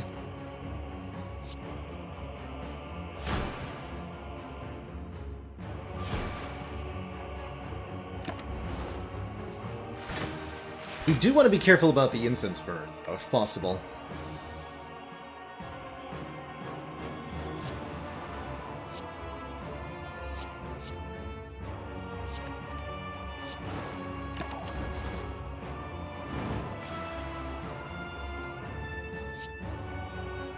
Although the way I've played this is going to make that very difficult, isn't it?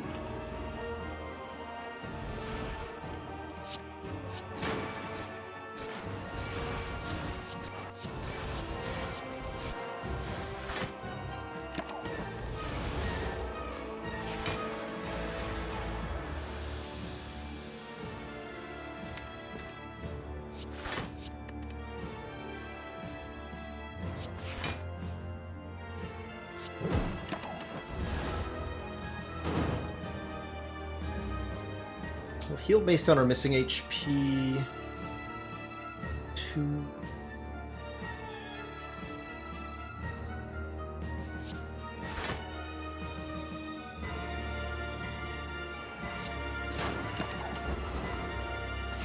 Gonna tank this hit. Expect to heal most of the health from the meal ticket anyway, and we're lining up the incense burner here.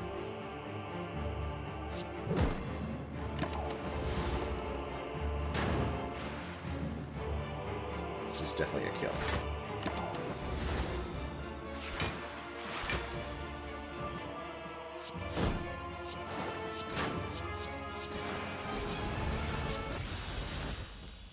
Jeer.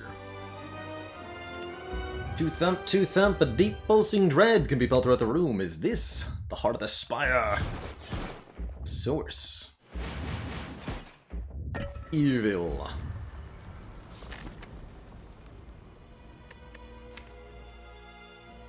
Okay, I think we need to upgrade the Calculated Gamble, although upgrading the Nightmare is also tempting. Making sure that we can continue to cycle through the deck, if need be.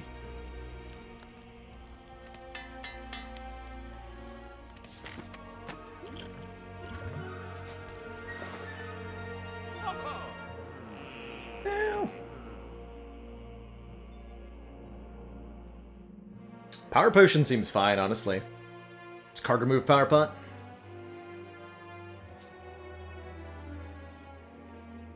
Yeah. Frozen Eye could be interesting, too, in a 39-card deck. Good lord. Remove one of these defends. They are crap. Do I ever go double Power Potion? Nah, we'll use the Shiv Pot to kill the elites. Just gotta make sure we set up the incense burner for the heart fight, too.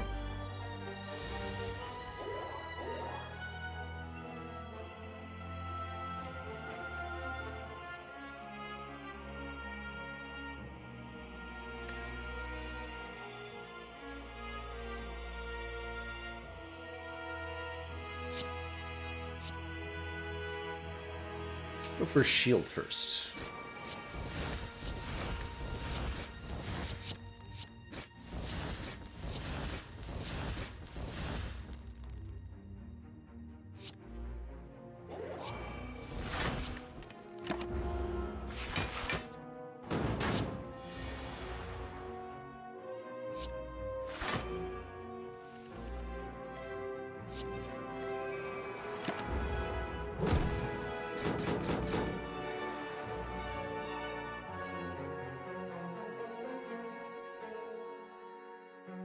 Here's where they think the cunning potion ends up coming in.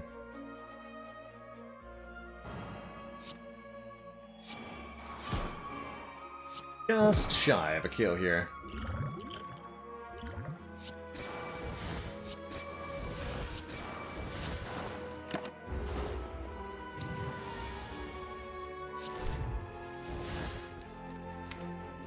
Kill with Incense Burner on 4, I imagine.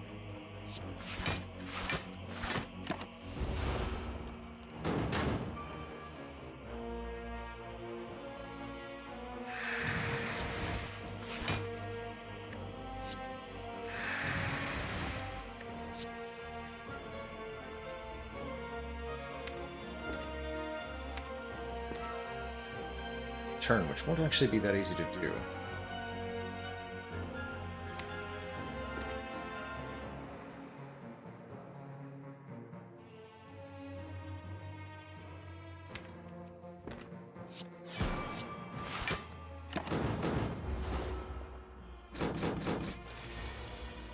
Well, I'll try. A dance finisher, finisher.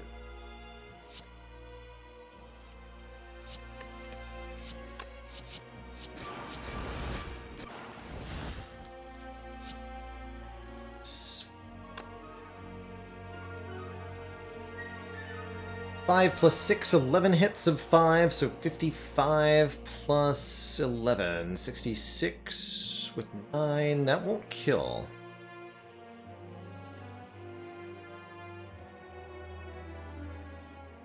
That's not good. That's not a kill. Because the -1 strength is not a kill.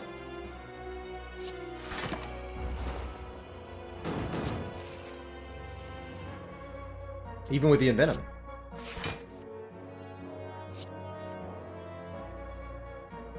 At least not on that turn. Would have been a kill on this turn, but then Incense Burner's on the wrong number and we have a very bad time.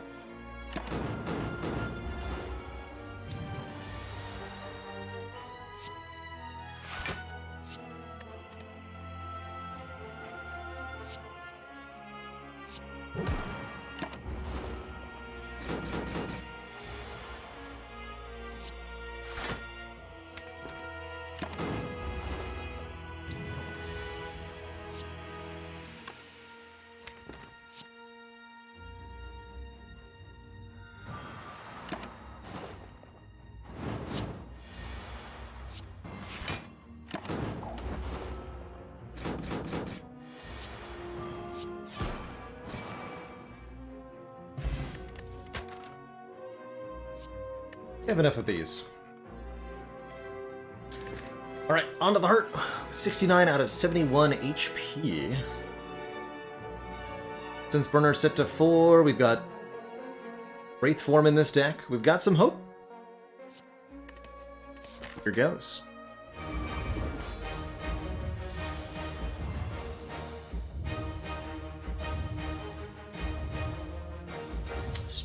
The bullet time, though. I need that bullet time in hand.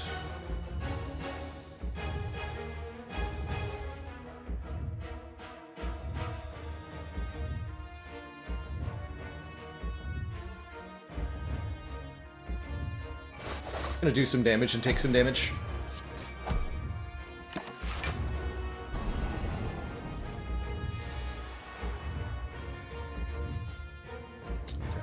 Right.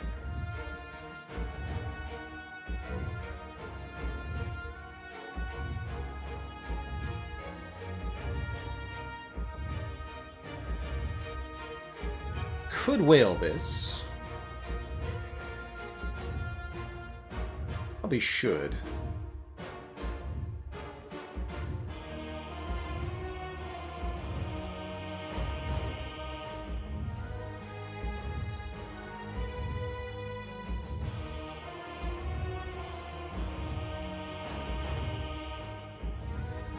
I know we have our power potion unused. I'm thinking about nightmaring it. I guess we can just hold on to it in our hand if it's an after image that I want a nightmare, but then it'll be taking a very important hand space, right? Whereas Caltrops or Fumes I'd want right now. Let's see what it is. Bonus Wraith form or Caltrops. Honestly, I like the bonus Wraith form here. It means we can just discard everything. Like, it means we're immune next turn, rather. And that means that we can set up our Nightmare Wraith form, or even just regular old Wraith form again. Heat of Death is going to start eviscerating me, but that's not a problem, necessarily. Or bonus damage without taking damage. See, the more I think about it, the more we might need this Caltrops. I've decided.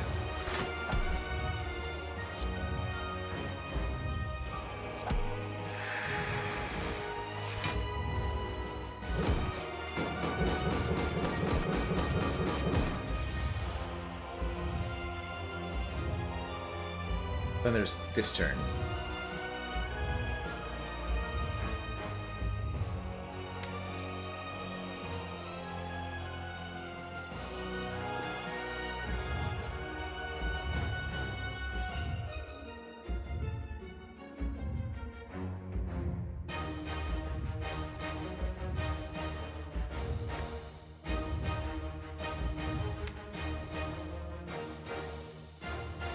One Wraith form in the draw pile.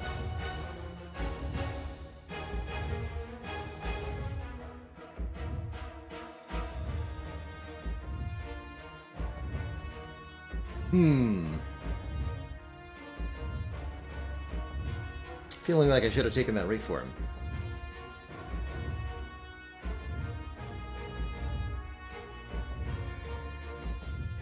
We could gamble for it, but without Frozen Eye, there's no way to know if I'll get it or not.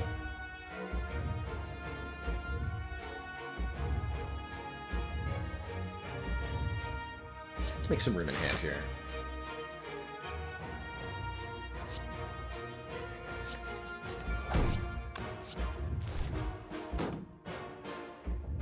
It's gonna be gamble time.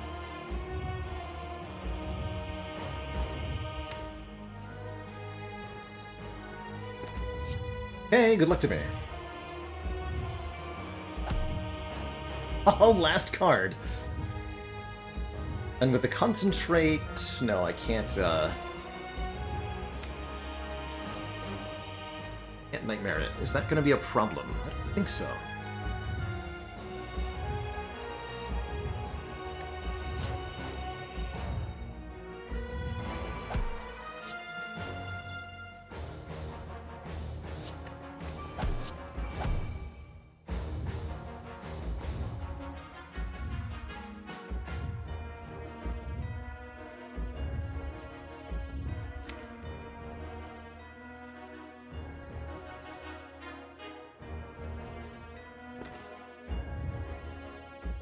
Heresy? Envenom? Piercing Wail. Dark Shackles. Nightmare Dark Shackles is pretty good.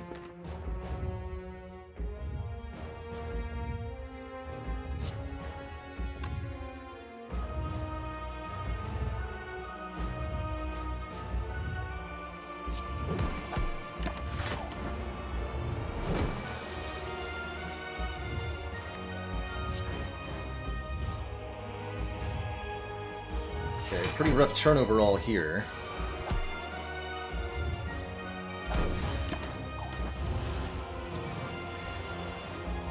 Got the big attack first. Good. Although Envenom's not in my hand. Bad.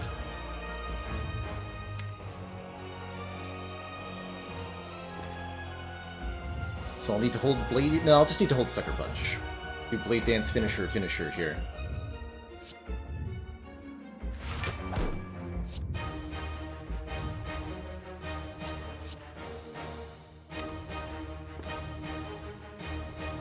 I guess just Blade Dance finish. Sure, it's not even that good without the Envenom in play.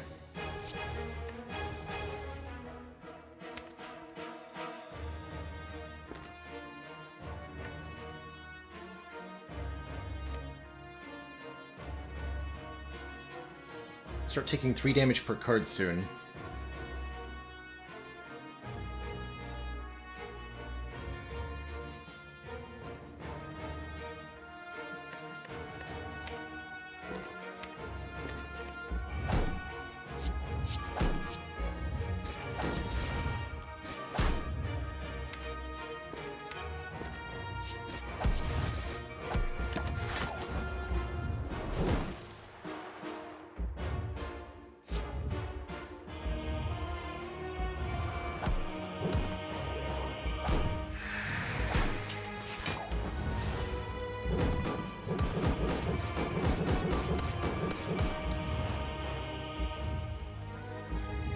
10 cost.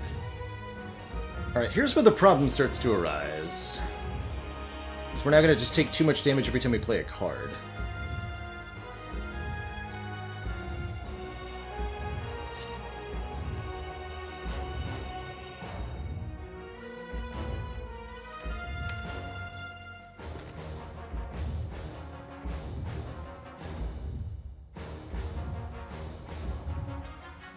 I think we're Nightmaring Dark Shackles. I'm hoping that's going to be good enough.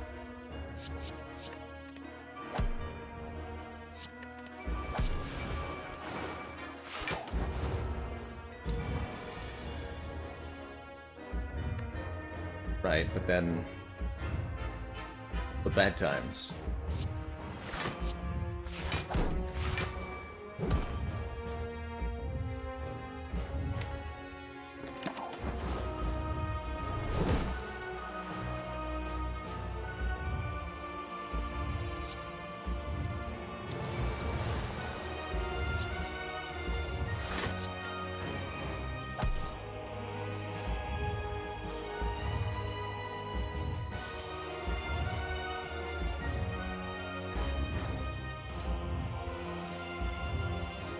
Oh, that's just gonna kill... I can't even play the bullet time, actually. That's fine.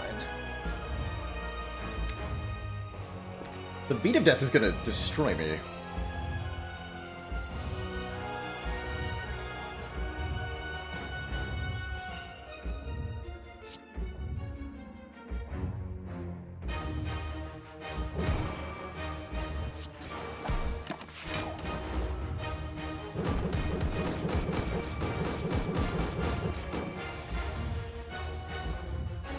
There's Terror.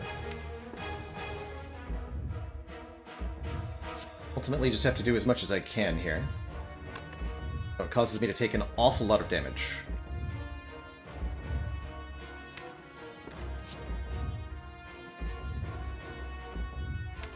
We're safe from the next couple of...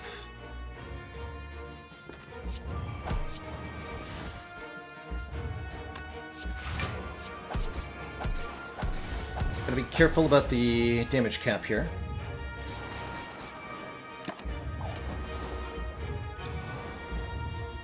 Good.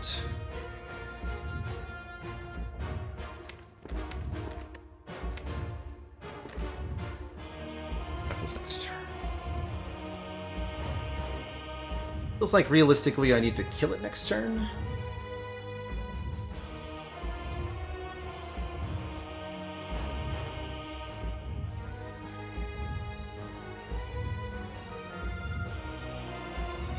I have no way to generate any more block other than being intangible. We're gonna die next turn. Okay, so I gotta kill next turn. Can I do that? I don't think I can.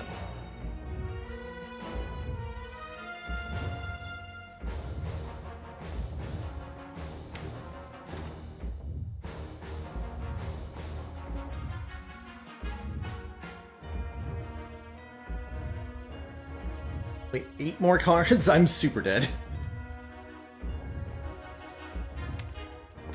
So we just Dark Shackles and hold, then we die next turn when the big hit swings. Weaken is wearing off, it'll attack for a base of 49? 51?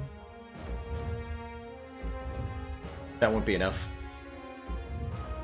We must kill.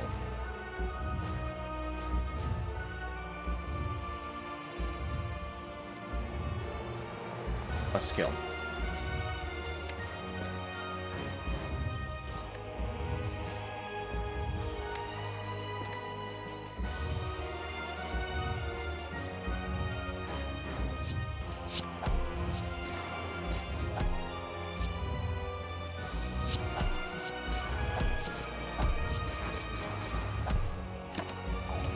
Ow!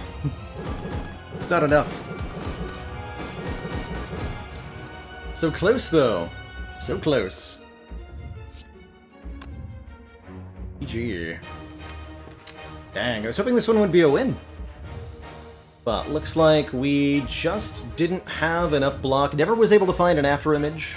Never was able to get any dexterity this run. Dang. So close.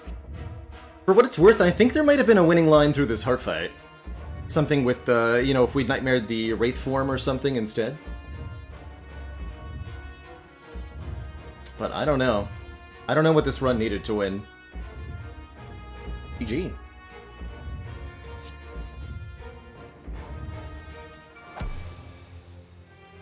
Yeah, just having intangibility to block the beat of deaths. Wasn't the attacks that killed us there, it was entirely beat of death killing me. GG. GG, everybody. Silent goes down.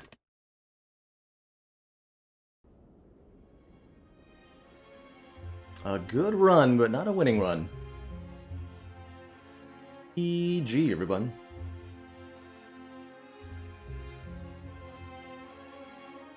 Yeah, Handclog definitely made it hard to assemble, with only the 3 base energy per turn. Might have well been the Wristblade ultimately killing us in the end there.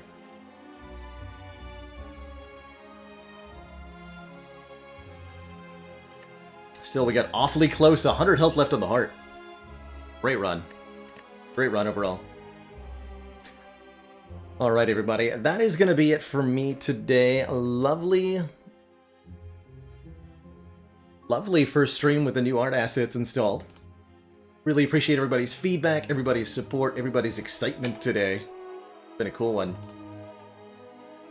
We'll be back tomorrow, not later than noon Eastern Standard Time. Some more Spire action. See many of you there. Thanks so much for watching, everybody. Ta-ta for now. I'll see y'all next time. Toodaloo.